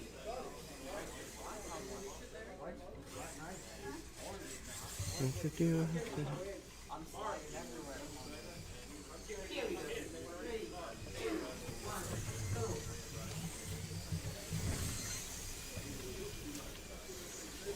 All right. So Frankie's taking over first place with Braden in second, Herman in third, but they're flip-flopping back and forth.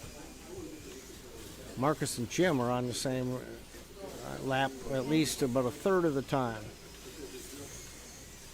Farley's gaining valuable experience racing against other racers, and that's what we want.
All right, got Ian back. I got called up to the booth. Mark is taking off for a little bit. Let me pull up the YouTube feed here.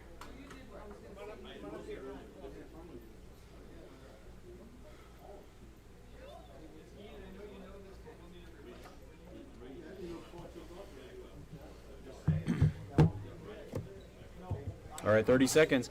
We're going to need somebody to turn marshal down in the hole there. Yeah, bring it in the hole. Get out of here. I'll do it for 32 laps. Give me 32 laps. Thank you, Larry. Yeah, put the tallest guy into the smallest spot. With a hip replacement too. That's all right. No excuses. All right, here we go. 3, 2, 1,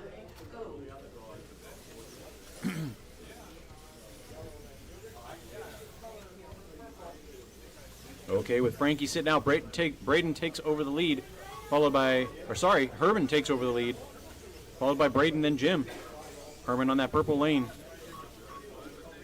Braden on white.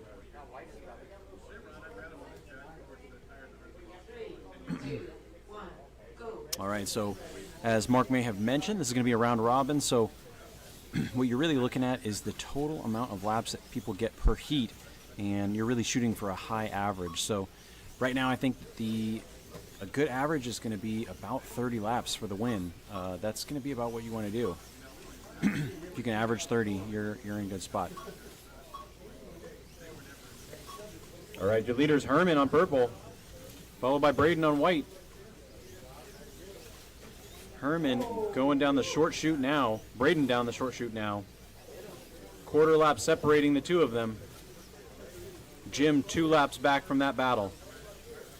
Marcus in 4th. Farley 5th. Donnie 6th. Jim is the fastest car on the track right now. 5.685 on yellow.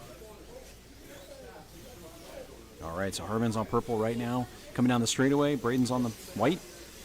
Right behind him. So that's the battle for the lead right now. Looks like Braden is catching him just a little. Oh, that's going to be good timing because that would have slowed Herman down. But you can see Braden is catching him quickly. I think Braden's going to catch him maybe on the next lap here. So they both make their way through traffic. So Herman's going to try to hold him off here a little bit, but as you can see, Braden is just kind of gingerly pulling him in. That's your battle on the track, purple and white. Coming down the straightaway. Into the carousel, into the backstretch. Oh. So many track calls. That was Farley.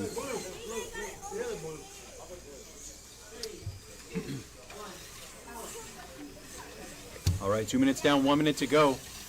Braden is now your leader.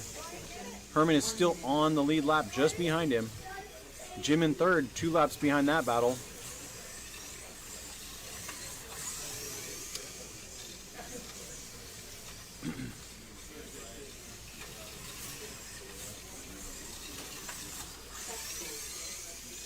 A little courtesy call there.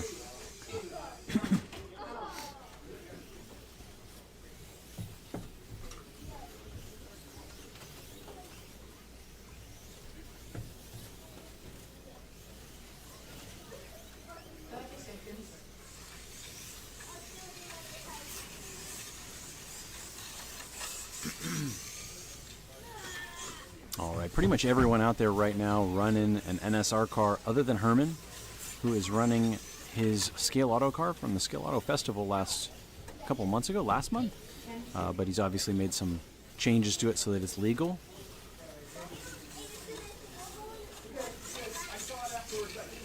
Almost a rider there, got caught. All right, that's the end of Heat 3. Larry, you're on deck.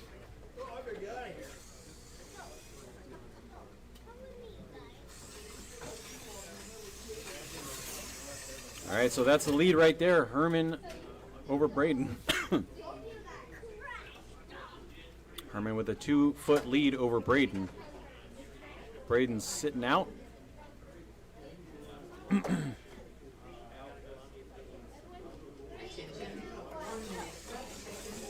What's going on, 3 Bean Raceway? Welcome. Thanks for joining. We are on NorCal slot car scene and vintage motorsports. We are at Motown Raceway in Modesto, California. This is our monthly Saturday race program. This is the third race of 3 today, third class of 3, I should say. We're running GT cars, and they are 21,000 RPM powered modern GT cars. Generally speaking, year 2000 and up. Most people are opting for the NSR Corvette C8R, which is the latest and greatest car from NSR. We do have a big NSR Corvette race happening at Modesto towards the end of the year. So people have been buying those cars and trying to get them figured out a couple months in advance. There's a couple other makes out there right now. There's a Scale Auto car driven by Herman, Scale Auto Viper, that he actually used to compete at the Scale Auto race last month. And then we have an NSR McLaren over there on purple from Farley. We have an Audi R8 checking in on green lane, which is going to be Donnie. And then we have a sideways Aston Martin there on blue, which is going to be... actually, I think that's Donnie.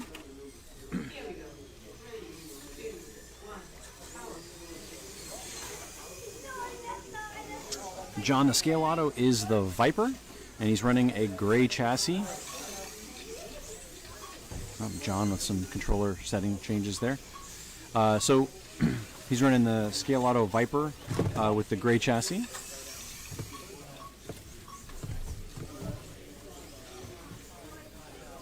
Mike O.D. just coming by to give me the finger.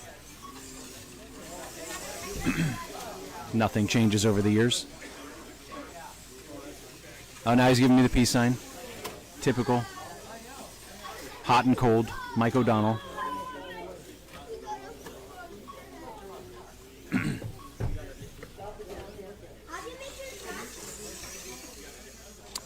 Yeah, no worries, John. I'm happy to provide you guys with any information you need. Typically, the guys here are setting their cars up with the front wheels on the track. They're all using like a zero grip front tire. A lot of people are using an NSR Super Grip on a 16 millimeter wheel. We have this special NSR Super Grip that we used for the NSR Classics Cup here, which is a race sponsored by Professor Motor, which is kind of just like a dark gray Super Grip. It's like a specially molded color. So that's a tire that we've just kind of been running, and it's just easy because it's like 1 or 2 shore harder than a Super Grip, which works really well on this track.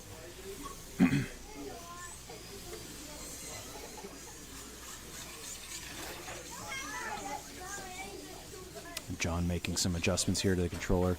So guys didn't get, because it's a round robin, people didn't get any warm up. So if they didn't have their controller settings set before this, they are figuring them out now.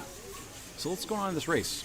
We got just under 2 minutes down, 1 minute to go. Herman is your leader with 110 laps, 111 right now. Herman's coming down the straightaway in that orange and yellow Scale Auto Viper, followed by Jim with 110, 2 laps back in the NSR Corvette C8R, coming down the short chute into the mini straight there in the Marlboro livery.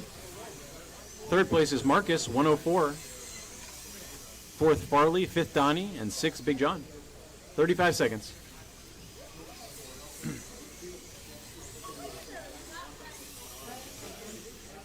I'd say that the fastest we've seen these cars go is about 5.5. You can see on the right-hand side all the track records for this class, and they're about 5.5. The only lane that did not have a 5.5 was White with Braden with a 5.6.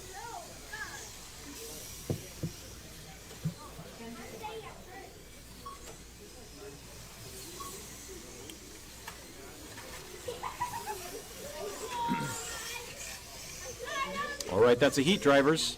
Change them. Jim going to white, Larry to green, Herman to orange, Big John to blue, Farley to yellow, Donnie to purple.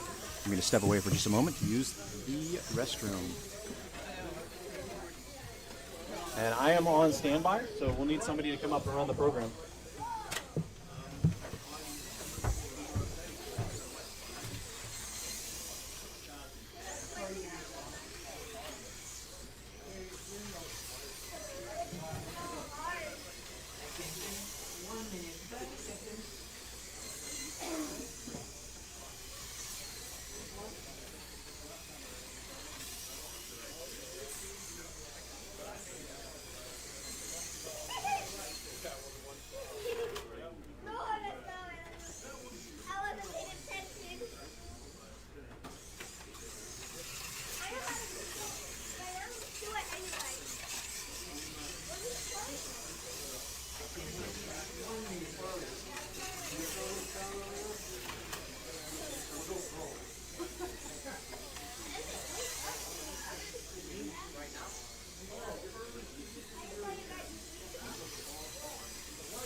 Hey, Jim. Jim, when you're done with this heat, can you come up? I know. All right, 15 seconds. Frankie yelling at Herman's car here, trying to hype him up.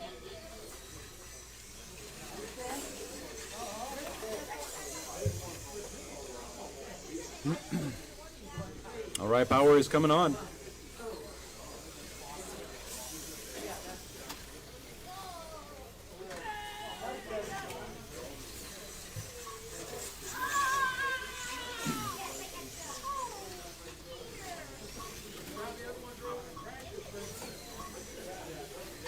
I'm going to have to step away here after this heat. Jim's going to come back and do the announcing for a little bit.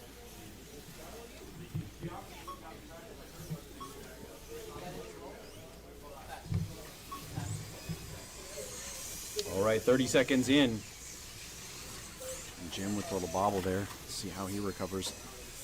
So your leader in this heat is set is Herman. Quick track call there for a car on the straightaway.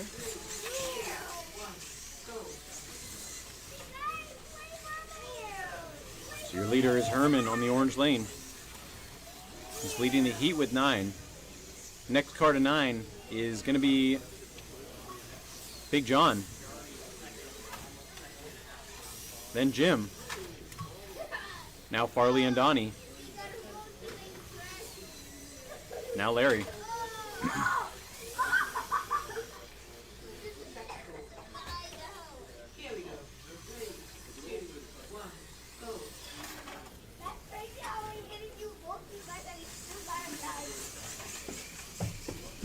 Oh, we had a double off there. That was Big John and Larry. So Herman is just taken off in this heat. It looks like a lot of people are having some issues. And obviously I don't know what the track conditions are like right now. But we did just close the front door. So it might be getting a little warmer in here. Which could be making a difference. So we got just over 1 minute to go. Herman putting a substantial gap this heat. Herman the first to 20. Nobody else with 18. Jim with 18 now. 1 minute to go.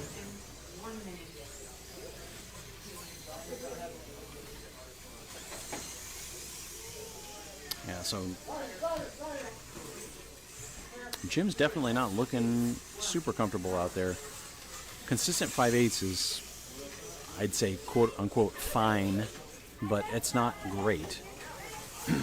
You know, Herman's out there running 5/6s, consistent 5/8s. Jim's running consistent 6/0s. That last lap 6.2. Let's see, 5.9.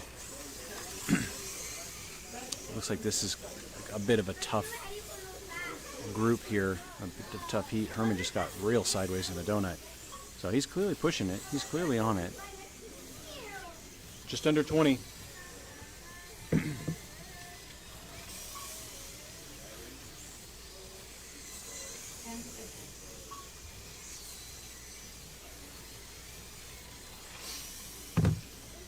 going to step away here for a couple heats. All right, that's heat 5 out of 16.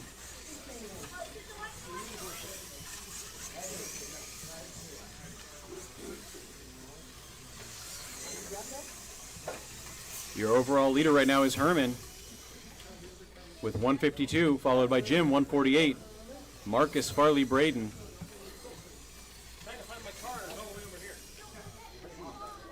All right, 1 minute, 30 seconds. All right, guys, I hope you enjoy the rest of the race. I am off to drive.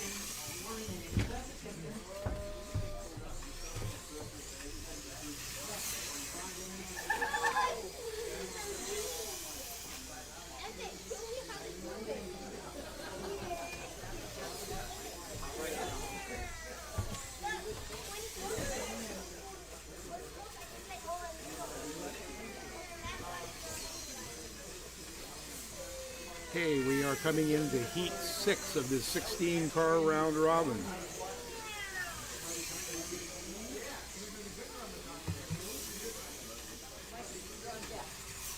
See if I can find here to the chat.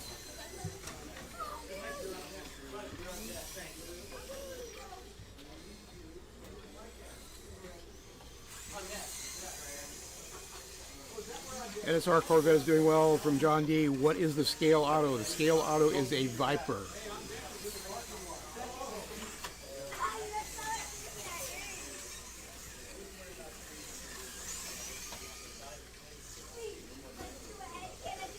I believe there's a Honda NSX in this race that hasn't run yet, and then Herman is running a Scale Auto Viper.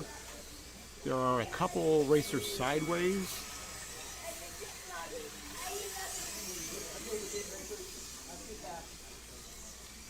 So it looks like we've got a couple different flavors of Corvettes here. We've got an Aston Martin, Racer Sideways Aston Martin in the yellow lane. That's Donnie. That car can be really fast on this track. It has been in the past.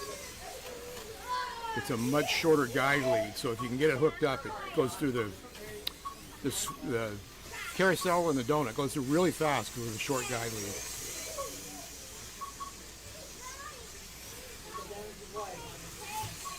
Ian's coming in for his first heat, so he'll be running 6 heats, and then we'll see how he stacks up. Herman and Ian are leading the heat, but that's a little deceptive. Ian started right in front of the counter, so he had to run a full lap before he got his first lap in this heat, and Herman was a little bit further ahead on the track.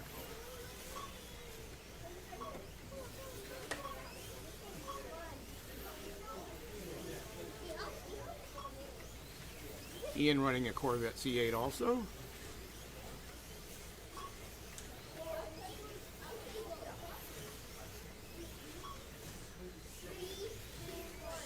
Five sixes from the 2 leaders, Ian and Herman. Herman on green, Herman on white, Ian on green. Green's the lane you come in after you sit out or your first time on the track in the round robin. After you finish white, you go off, wait for about 7 or 8 people, or actually 10 people, and then come back in.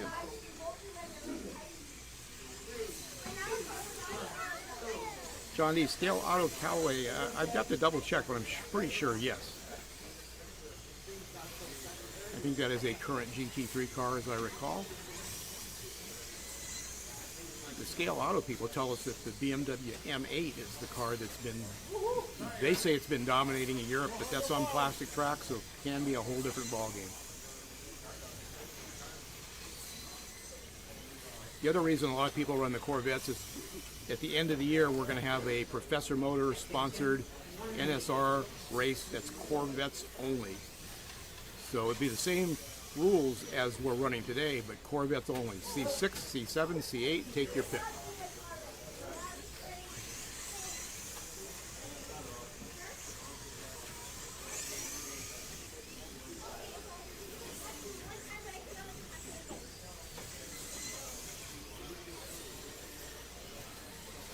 30 seconds to go in heat 6 of 16.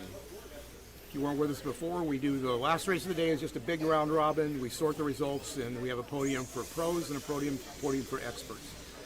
The race before this, we had separate races for pros and experts. They were in their own, would be a round robin, but we only had 6 of each, so it was two straight up heats of 6.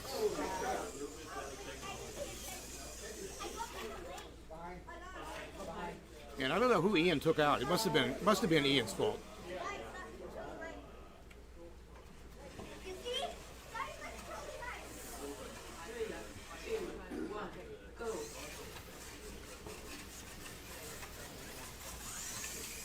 There's an old saying in race cars, if a fast car and a slow car get together, it's always the faster car's fault. Should be more experienced, should take the caution, and didn't say it was an accurate saying, but it is an old saying in racing.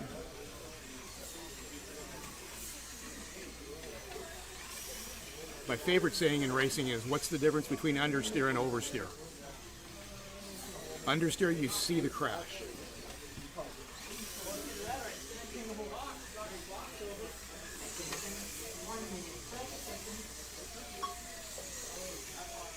So it's 4:15. We've got about 9 heats to go. So we'll be done just a little before 5 o'clock. Thanks everybody for watching. We've got 20 people out there online. Thanks for everybody in the chat. We'll be live streaming here. Again, we race on the first Saturday of every month and the third Sunday, except for this month because the third Sunday is Easter. So this is one of the few months where we only have one race at Motown. Track is open for practice Wednesday through Saturday most of the time. The only time it's usually not open for 32nd scale is the week they run here with the 24 scale cars and they spray the track. And a couple of days before our race today, the track is limited for practice to 32nd scale cars. So we accommodate each other so the track doesn't get, I wouldn't say ruined, but foam tires put down a lot of glue and it can definitely mess up a lane or two. So we try to keep that 3 or 4 days preceding a race to that particular scale.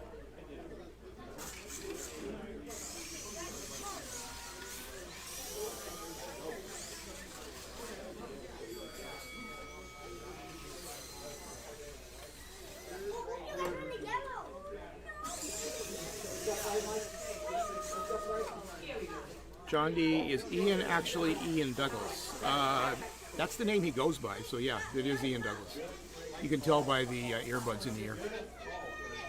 It was Celine Dion in the first race. I'm not sure what it is in this race.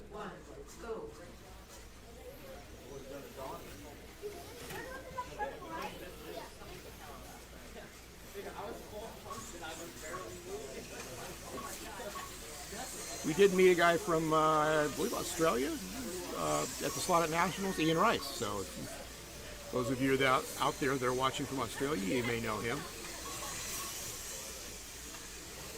There's also Ian from Magnetic Racing. So there's a few Ians in 32nd scale racing. We've got that Scale Auto, I think it's a McLaren out there on the green lane. That's UPS Mike running right with Ian.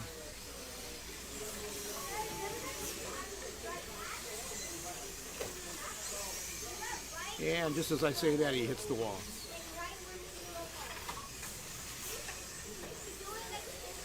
Hard sometimes to run with somebody maybe a little bit faster than you, and you try to keep up with them, and then you crash them and you lose a half a lap. So one of the secrets to slot car racing is stay within yourself and drive your own race. It's hard to do,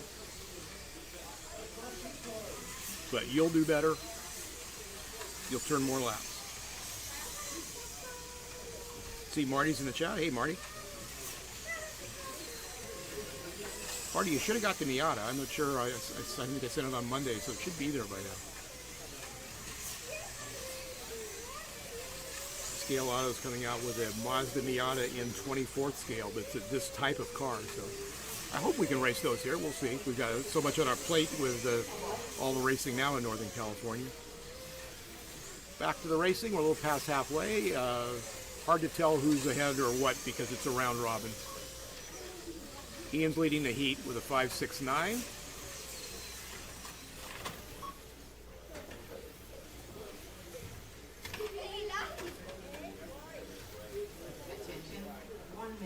So in this race today, we have myself, Ian Douglas, Herman James, Braden Pollard, all of which have been on the podium at the Slotted Nationals.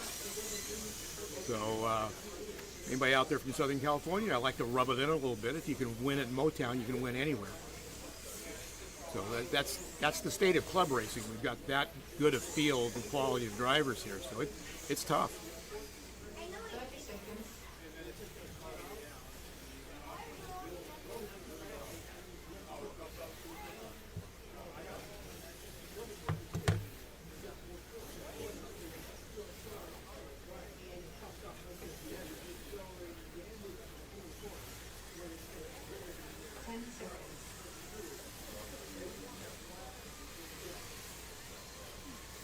Okay, we're going to remove political things. I don't care what you say, but if we start getting political, whatever side you happen to be on, that's just not going to be tolerated.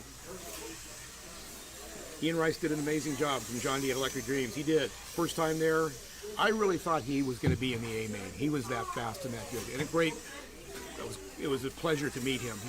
Great guy. We had a lot of fun with all the people that came to Electric Dreams from Japan, Australia, Germany, Italy, all over the place. We had a huge field, 75 cars at Electric Dreams for the Slotted Nationals. 1 minute, 30 seconds.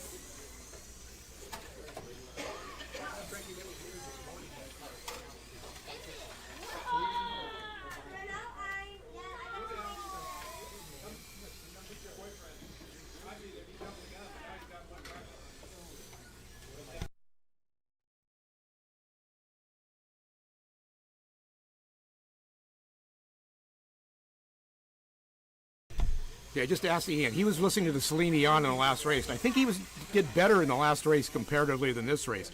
But he's listening to Elderbrook this time, if you want to know.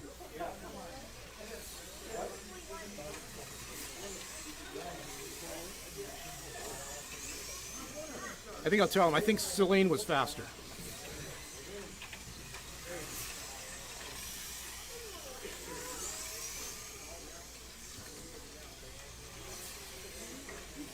Who we got coming in? The incoming lane. So you go out on white and you come in on green. So Mike Stahl is coming in on green. I believe he's running, yep, Scale Auto Viper. Yellow and white Viper that is right in front of the start line.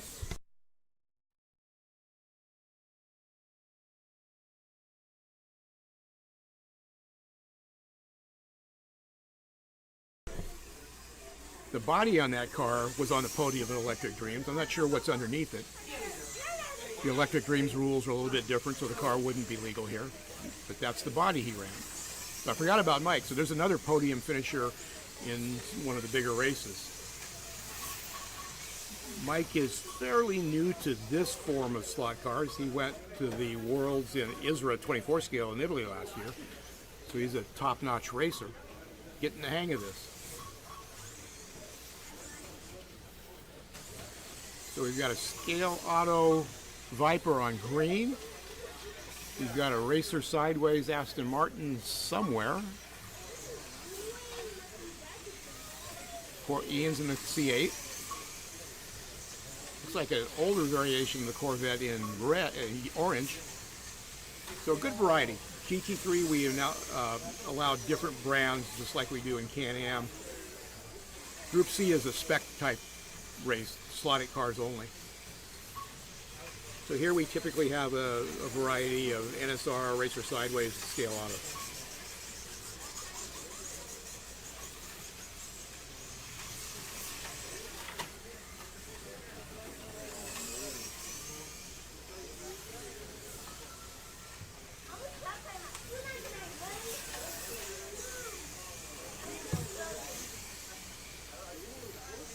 So John, if you say Ian, tell him hi from all the people that he met at Electric Dreams.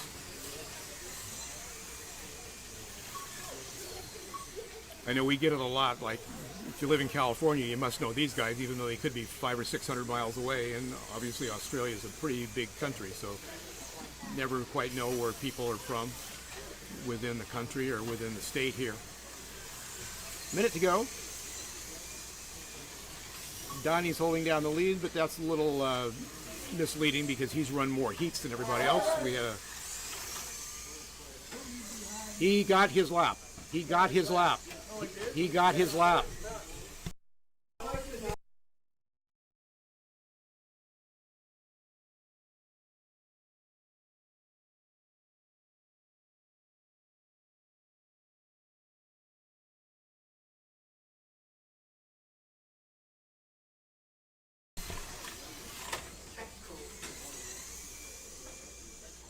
Three, two, one, power. He's nothing to do that.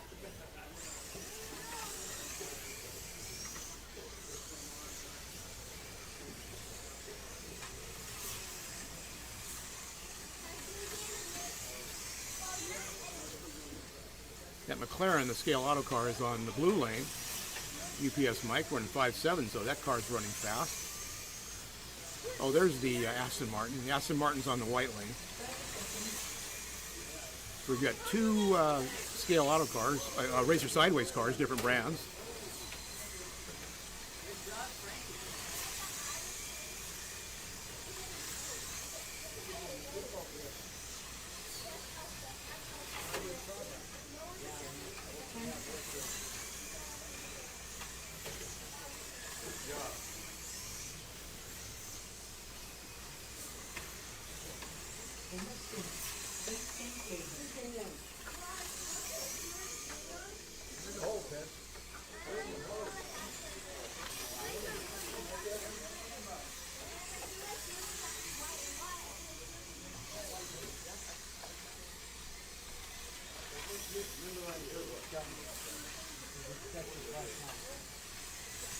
It looks like Peter's coming in. The green lane is the lane you come in on.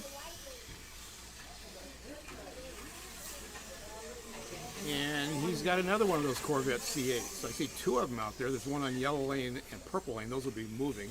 Larry's picking up his car right now. So at least half of this heat will be C8s. I think that's a C7 in the white lane.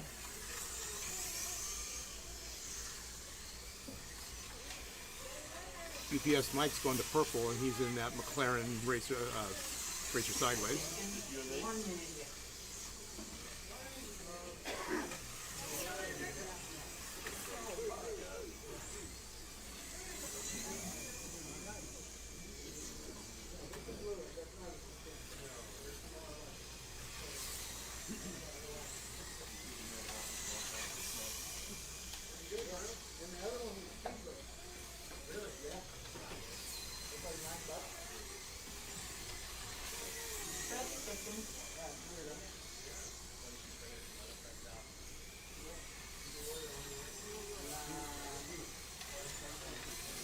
Okay, we got John on white, Peter on green, Larry on orange, Mike S on blue, Ian on yellow, and UPS Mike on purple.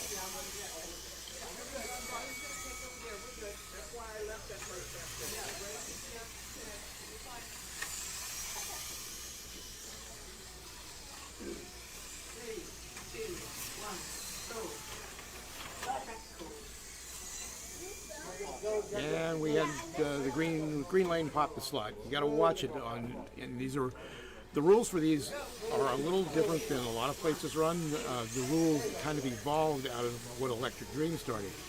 We are running the 21.4K, 21,400 RPM angle winder motor only, and they have gobs of torque. If you're running a scale auto car or a racer sideways car, you've got to change the motor. So everybody's on the same level playing field with the motor itself. Gearing is optional in this class, so you can change gears.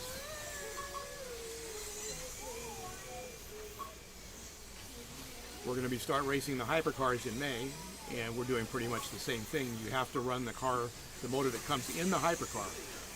And it's going to be a scale auto only class, because they, with a couple of exceptions, they have the only cars that are in the current hypercar era.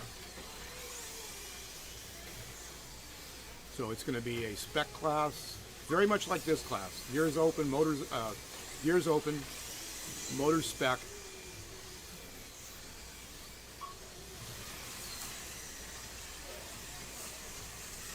and we're going to start racing those in May. I tested mine yesterday. It ran 5.4 pretty easily in testing compared to what you see here, running in the 5.5s and 5.6s. Braden has run his in the 5.3s, so it's going to be, looks like it's going to be our fastest class. You know, right out of the box, we're faster than pretty much anything else. They have an immense amount of power. The Scale Auto motor and the NSR angle winder motor are rated virtually the same, but the Scale Auto motors seem to have a lot more power based on their RPM rating. And we do the same thing in our Formula One class. If you run a Scale Auto F1 car, you have to put the NSR motor in it. So trying to keep some of the things on a level playing field.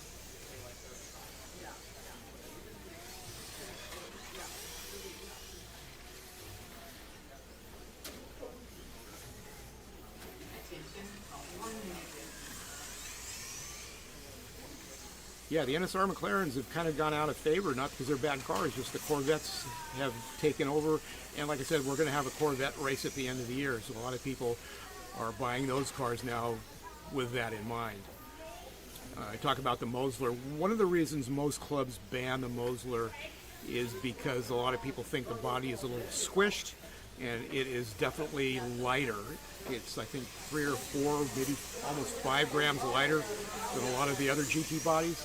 So it somewhat gives it an unfair advantage in terms of performance. So I think that's why you see a lot of clubs not allowing the Mosler to run in their GT class. 10 seconds left. Heat 9, so we have 6 heats to go after this.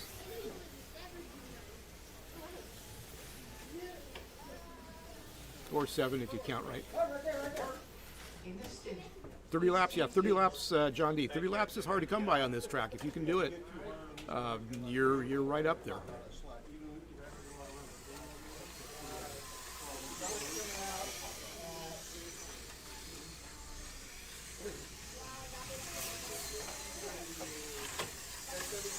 Okay, we got Kevin coming in on green. Larry's going to be on white, so he'll be coming out after this. Oh.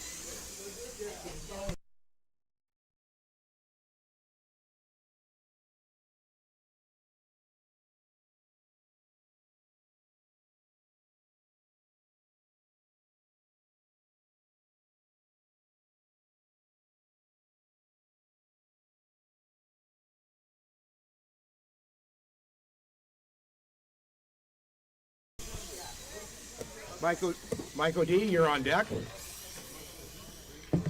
Sorry if I blasted you with a PA. I'm trying to do 2 things at once. What you hear from me is not going out to the group here, so it's because I'm talking fairly quiet. The microphone's here.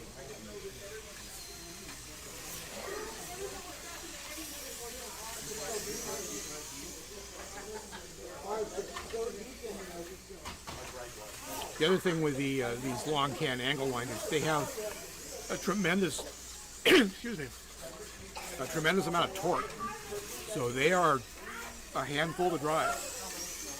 Trying to get these cars smooth can be a real tough situation.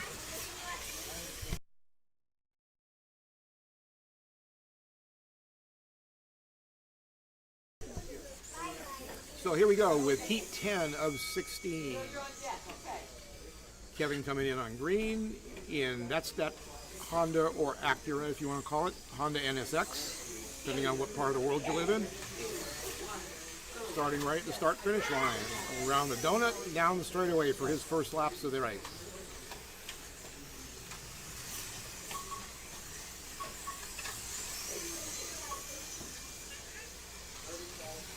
Car looks kind of familiar. I think I might have built that and sold it to him.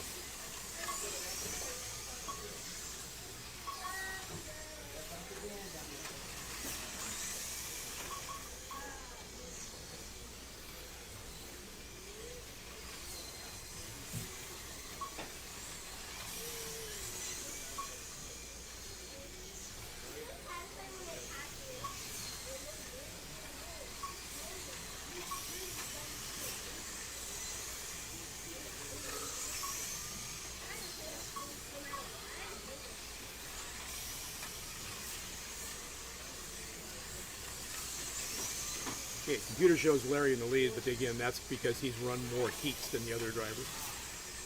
He's 130 laps ahead of Kevin, but Kevin's in his first heat, and Larry's close to finishing.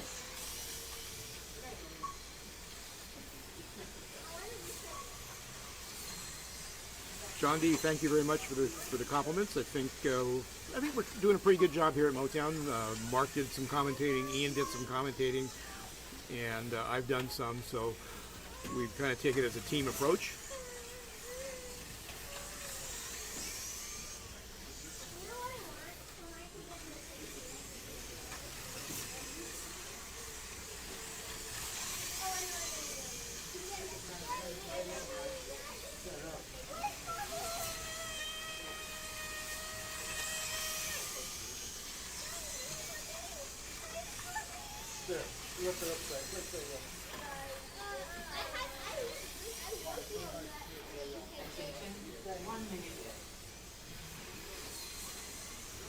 Fast lap in this heat, Ian 5.62. UPS Mike with 5.7. Mike Stahl with 5.8. Everybody else is in the sixes.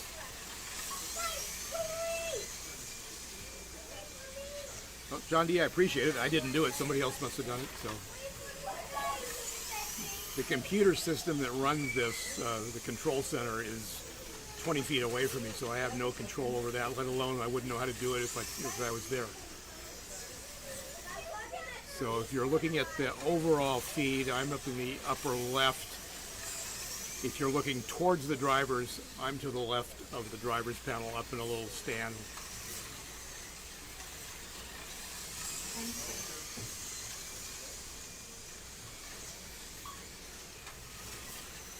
And that's heat number 10.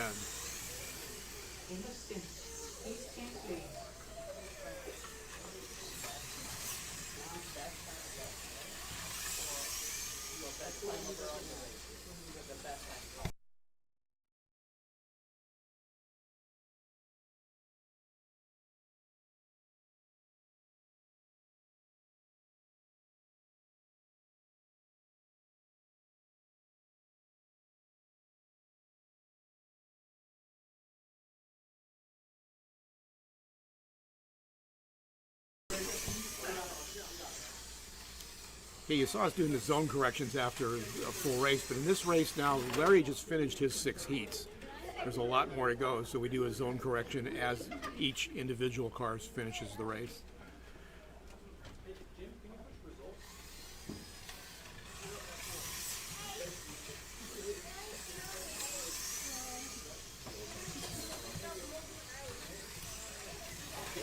Okay, Michael D. coming in on the green lane. That car is hard to miss. To me, a fluorescent orange. Mike, that's an absolutely beautiful car. Mike says thank you very much. I actually painted that, so it's actually my car. So Mike is running a Jim Rose car, which back in the past never would have happened. Mike is one of the best builders in slot cars in the country. Got a national championship in old C1 class, wire and brass. He's a master of doing wire and brass cars.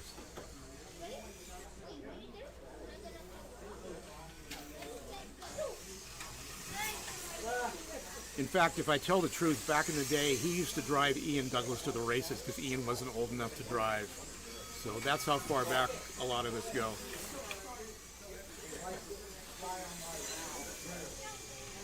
Here we go, heat 11 of 16. Ian is on white, so he'll be finishing off his 6 heats.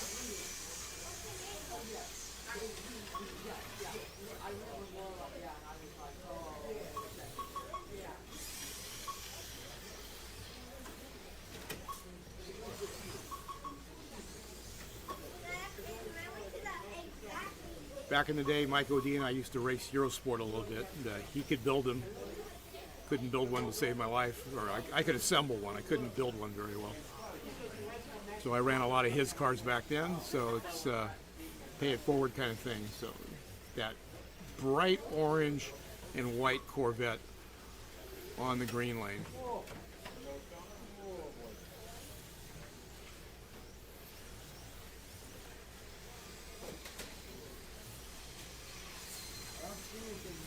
Ian out with a 5.6 on white.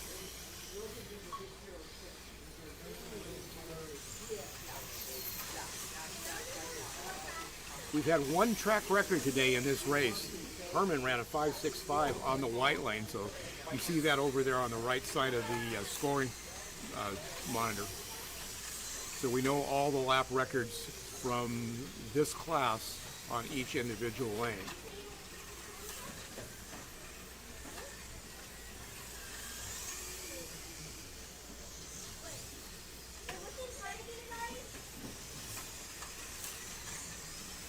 Halfway through this heat,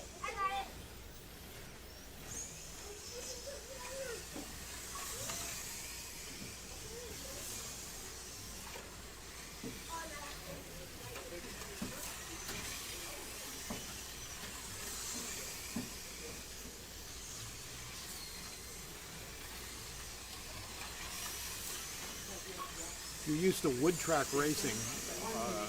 In the past, it's been, we always went to the white stiffer chassis for wood track racing because it seemed to work a little bit better, but now the current build technology, almost all these cars are using the stock black chassis if they're NSRs.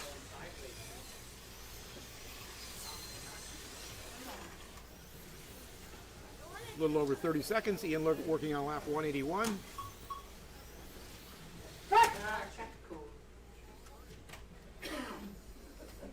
Three, two, one, go.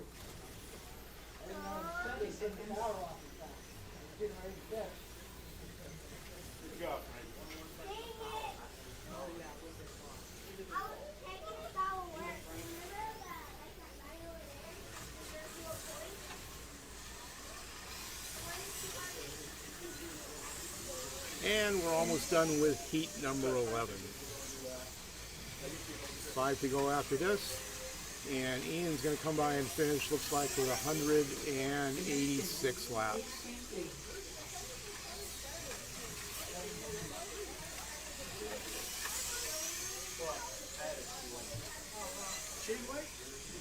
It's like 73.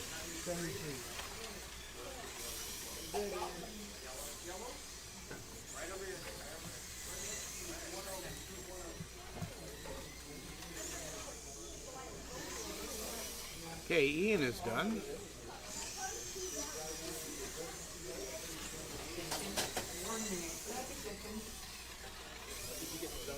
Yes.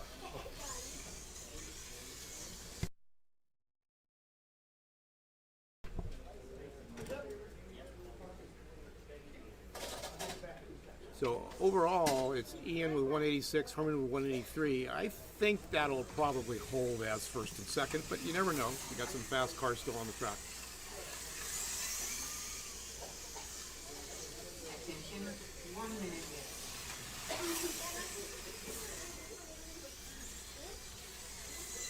And Herman did better in this race. He only took me out once. We came around the second 90 and I was on the outside and my car went flat. I don't think he hit me. We'd have to go to the video replay. It was close. He might have, but he probably didn't. So it's probably my fault. But I'm going to blame him anyway.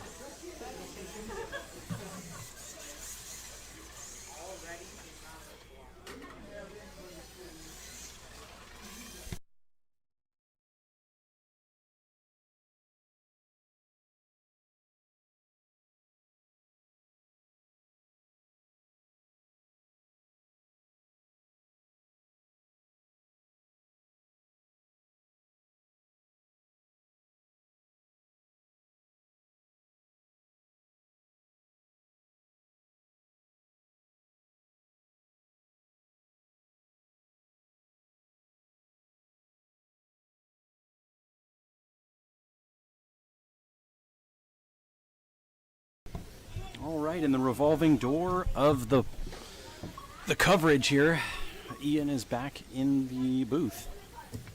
This is heat 12 of 16. I just finished. I think I was 3 up on Herman, so see what the other guys can do.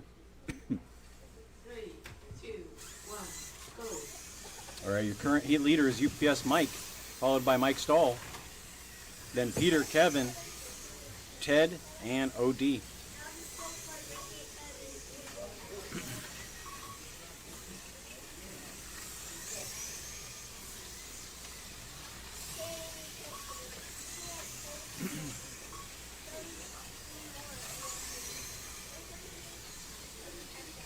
First to 10 laps is going to be Ted on green lane. Running 594. 588 now. Fastest car on the track is Mike Stahl, 576 on orange lane. So as I'm sure Jim mentioned, it's difficult to tell who is going to win this race until the very end, just because of the nature of the race. And I'm going to actually open up my phone here just to make sure if anybody has any questions, we can answer that. 130 down, 130 to go, drivers.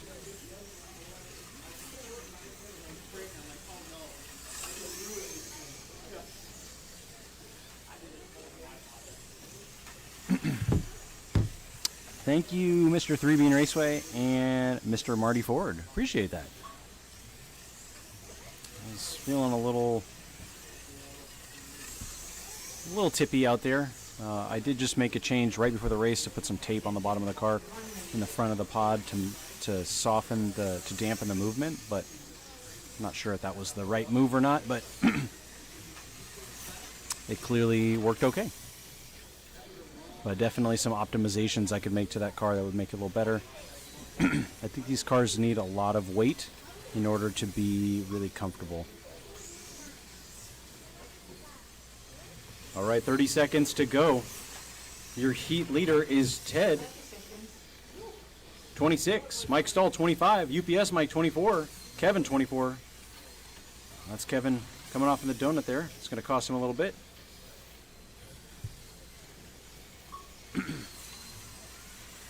So we are shooting for 30. Looks like 31 today is going to be a pretty decent lap count. 32 is the most we've seen.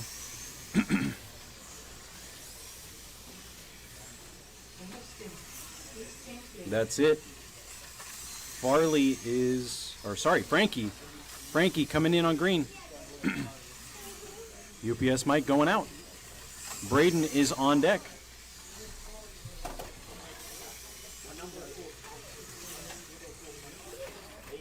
UPS Mike, you're done? Okay. Get some zone corrections here.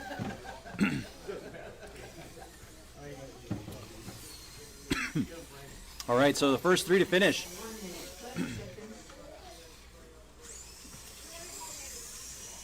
Now we got Ian on top with 186.6, Herman 183.5, UPS Mike just finished 172.8.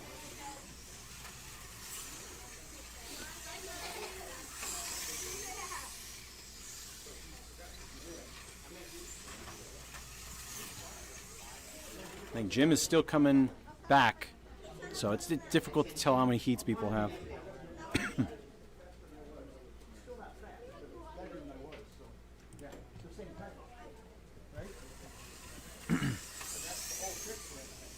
Thanks, John. I appreciate that very much.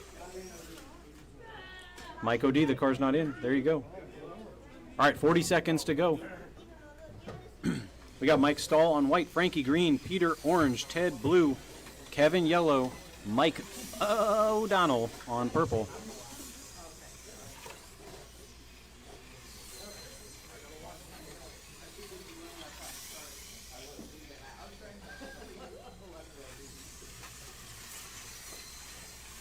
All right, are we good to go?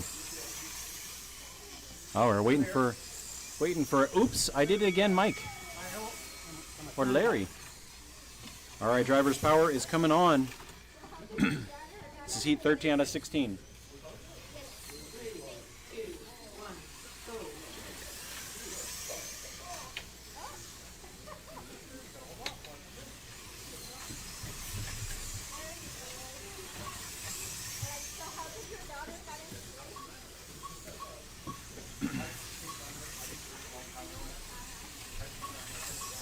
Mike OD out there driving the Jim Rose Rent-A-Ride in Jim's backup, his T car, if you will, Corvette C8R. Looks a little rough for Mike to drive as he comes off in the donut. It's probably a lot of power compared to what he's used to in the cars that he usually preps. Quick track call there.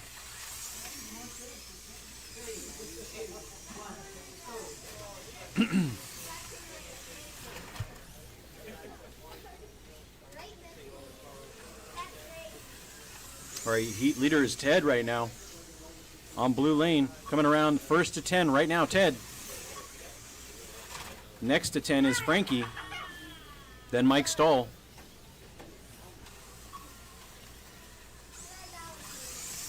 Now Kevin to 10. Peter to 10, and OD 2 back.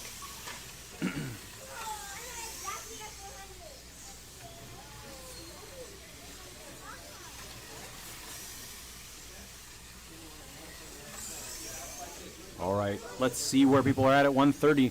1:30 to go. Frankie on a 30-lap pace. Mike Stahl on a 30-lap pace.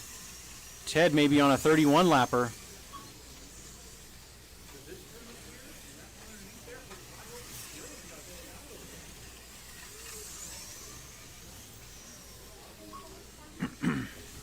Yeah, I think the length of the track on each lane is very, very similar, but the dynamics of the corners are so drastically different on different lanes. So, like the lead onto the straightaway on purple versus white is so different, and then even the donut is super different.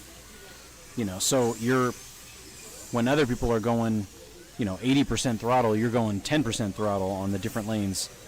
So it can be interesting, especially trying to race somebody. You really have to focus on your car and kind of like the zone you're in versus side by side. You know what I mean? All right, 30 seconds to go.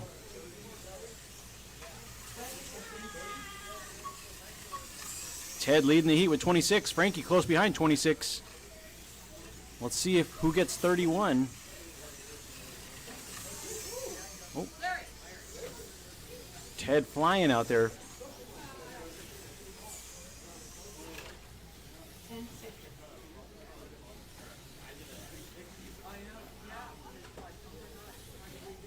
All right, here we go. Will they get around for the last one? Oh, and they don't. Ted and Frankie gotten robbed. Almost 31.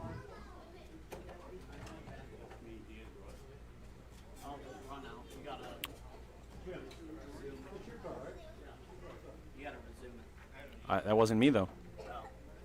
Kathy, you hit the remote again.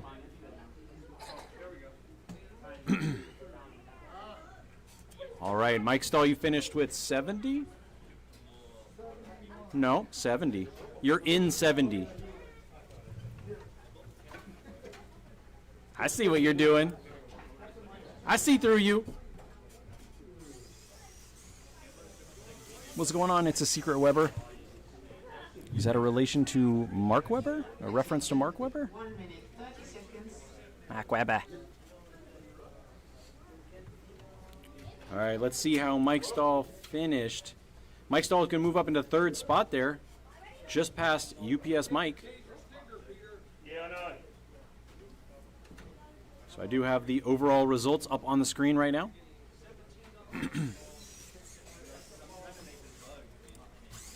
All right, we got 1 minute left in this intermission. We got Peter White, Braden Green, Kevin Orange, Frankie Blue, OD Yellow, Ted Purple.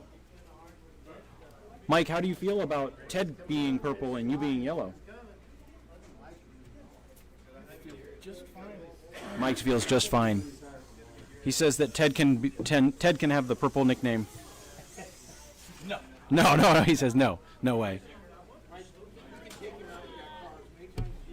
And Jim's giving him instructions how to take Ted out. So OD is going to be like the Toro Rosso today. Going to hold up the other teams. All right, 15 seconds. Marcus, you're on deck. Marcus acknowledges. This is heat 14 out of 16. We got 3 to go. Power's coming on.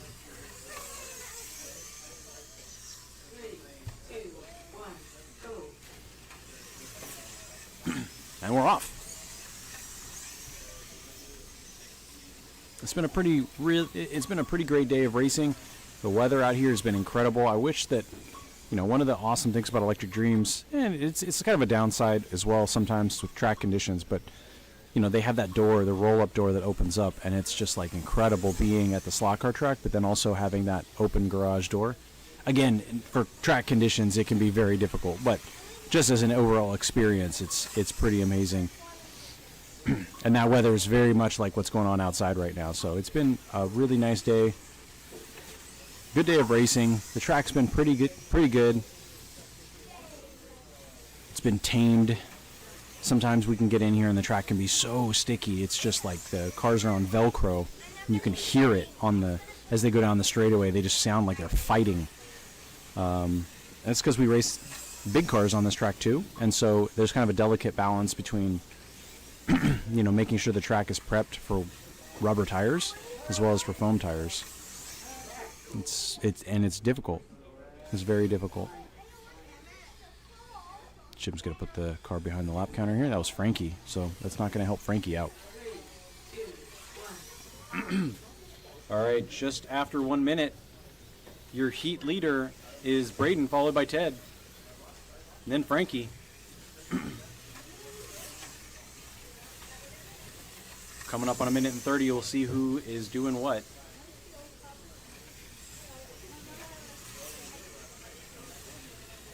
All right, Braden on a 32-lap pace. Frankie on a 30-lap pace.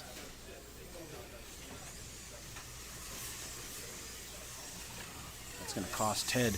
Ted with a 9-second lap and OD with a 9-second lap. Ted is one of our most experienced, highest-end racers, so he's always going for the win.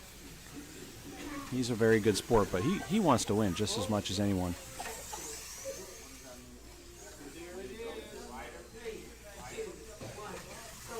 All right, 2 minutes down, 1 minute to go. Heat 14 out of 16.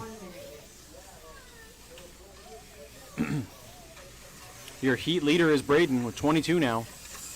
Can he get the magic 32 number? Just want to thank you guys again for tuning in. We got 24 people live. That might be including me, but that's a great number, and we're proud to bring you guys the races. If Jim's not hosting the race on his channel, we also will be streaming the races on Motown's YouTube channel. We're just kind of doing this as a beta to increase our reach and make sure that people know what we're doing here. And I know Jim likes to say if you can win at Motown, you can win anywhere. Obviously, we haven't proven that entirely, but the racing here is really good, and I think that the crowd here is also incredibly welcoming and warm. And it feels like cheers for slot cars, if you get my drift. All right, that's a lane. I need Peter's finishing place. On white? Kathy, can you get me that? The number behind it is 29? Thank you.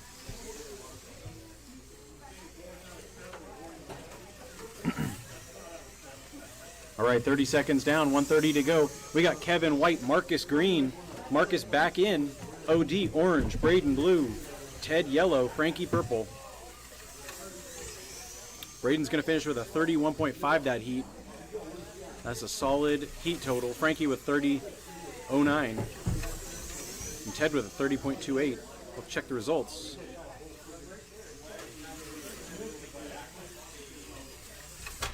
So Ted's going to go through the rest of the race, I'm thinking.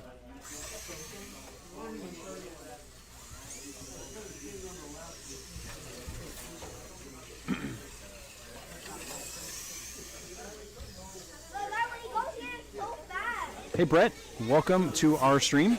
We are running, I believe, Lapmaster. Lapmaster version 3.35.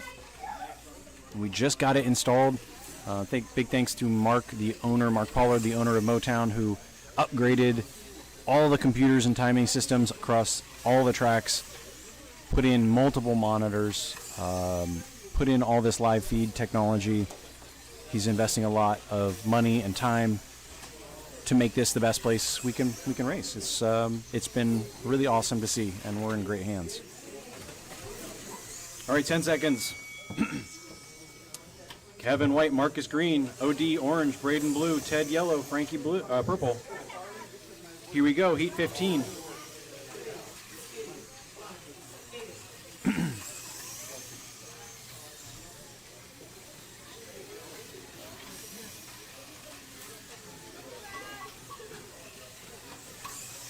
So Brett, it's pretty cool. You can see the track record holders on the right-hand side of your screen, or the right-hand side of the timing screen, where it says like White, Herman, 565, Braden, Green, 559.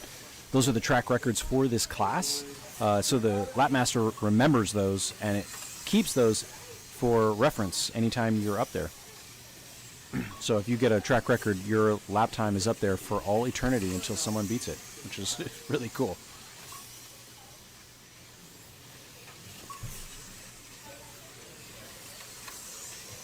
Oh man, John says he briefly watched the live feed from the Scale Auto event last night, and I was the only one watching. Well, you could also have been only watching because it was an off hour, but yeah, that's what I'm saying. 25 people now on watching this live feed is pretty good for us. It's pretty awesome to have you guys on board. Really appreciate your watching. Again, you know, we love showing you these races. We're going to do this as much as possible, but obviously sometimes it can be a little tough. So just bear with us as we kind of get this program rolling as like on a grassroots level. All right, 130 down, 130 to go. Braden on a 32 lap pace. Ted on a 31 lap pace. Marcus and Frankie on 30. Maybe 29.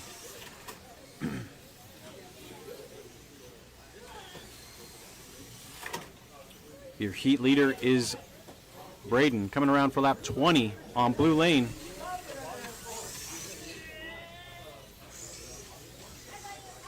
You got Ted and Frankie battling it out on purple and yellow. They are side by side. That's for position. So that is position overall between Frankie and Ted. 45 seconds.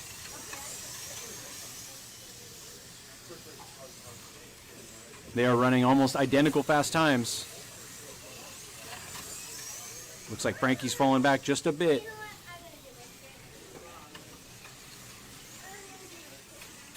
Oh.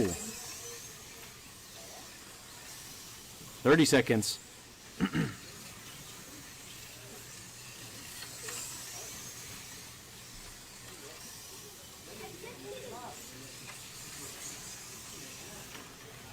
All right, Braden about to click off 30. There he goes. So he's going to get around for one more. I don't think he can get two. 31 now. Oh, he might get 32. He did. He got 32. Braden with 32 laps. Monster. Ted with 30.9. Frankie 29.6. Can I get a zone correction for Kevin, please? Right under the bridge.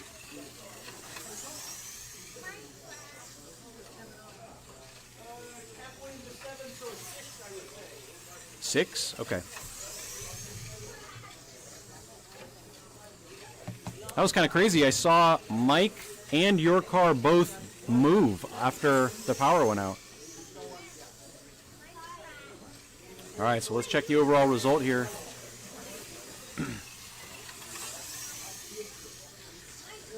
So we are going into the last heat.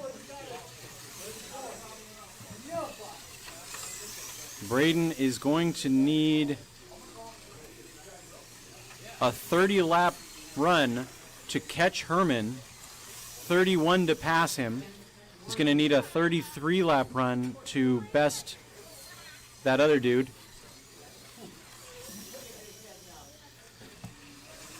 So Braden's got a 4-lap lead over Ted. Ted and Frankie still battling it out. We're going to have Mike OD on white, Jim coming back in on green for his final heat, Ted on orange, Marcus blue, Frankie yellow, Braden purple. Thank you, Brett. I appreciate that. Yeah, we've had a great program here, and it's a really challenging layout.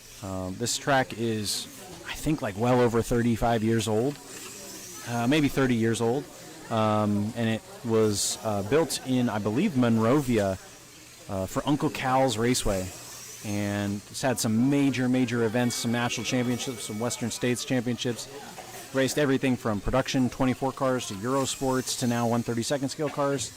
It's a very challenging track. Here we go. This is your last heat. Make it count.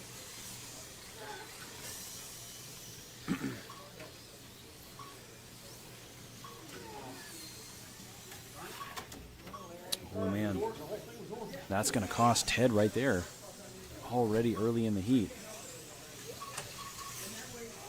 All right, Frankie is your early heat leader, followed by Ted after that bobble, then Braden, then Jim. 30 seconds down, 2:30 to go.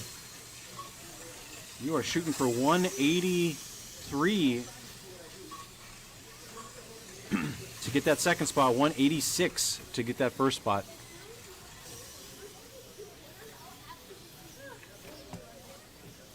Fastest car on the track right now is Braden, 571 on purple. And he holds the track record on that lane, 553, so the track is 2/10 slow today.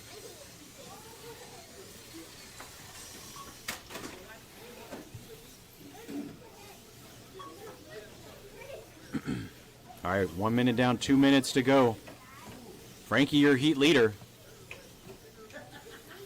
See the battle between Frankie and Ted. Frankie has moved ahead of Ted.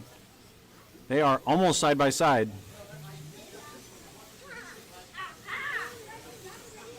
Frankie's coming down the main straightaway right now. And Ted coming down the straightaway now, so it's a half a lap.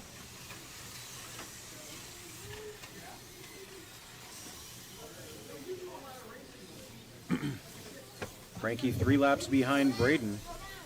Ted half a lap behind Frankie. Jim 2 laps behind Ted.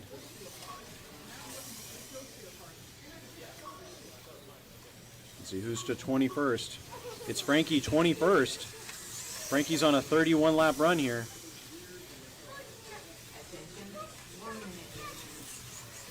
I agree, Brett.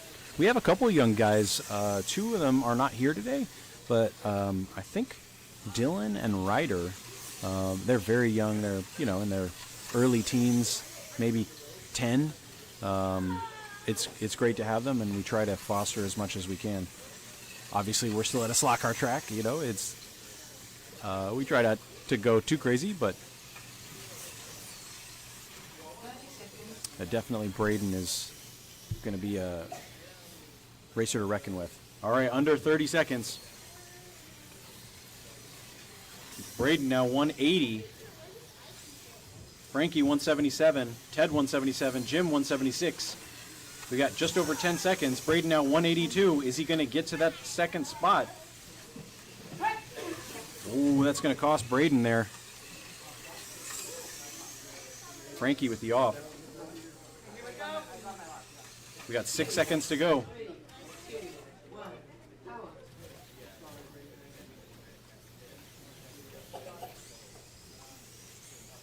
Oh! All right. It looks like Braden's going to get it. All right. So let's get some zone corrections so we can get the results up on the board. OD. I give you 99 because you pulled. Jim. Where are we at, Jim? 46? All right, Ted on orange. 89? All right, Marcus on blue. Thank you. All right, Frankie on yellow. 31. Thank you. That was super clear. And Braden, 0. That's accurate. All right. There it is. Braden steals second place. It's Ian 186, Braden 184 flat, Herman 183.5, Frankie in fourth place, Ted 5th, Jim 6th, Mike Stahl 7th, Oops Mike 8, Marcus 9, Donnie 10, Larry 11, Kevin Farley Big John 14, Peter and OD rounding out the 16. No. Just print 2 copies here.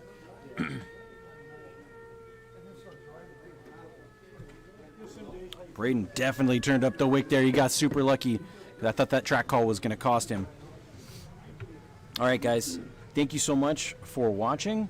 We'll keep the feed on for a couple minutes just as we sort of clear out here, but I want to thank you guys for watching NorCal 32 Racing at Motown Raceway. On behalf of NorCal Slot Car Scene and everybody here, we want to thank you guys for tuning in. Really appreciate it. And don't forget to check out MotownRaceway.com. And soon enough, we're going to also have a store you can order online. So keep that in mind. Thank you guys so much again, and hope you have a great day.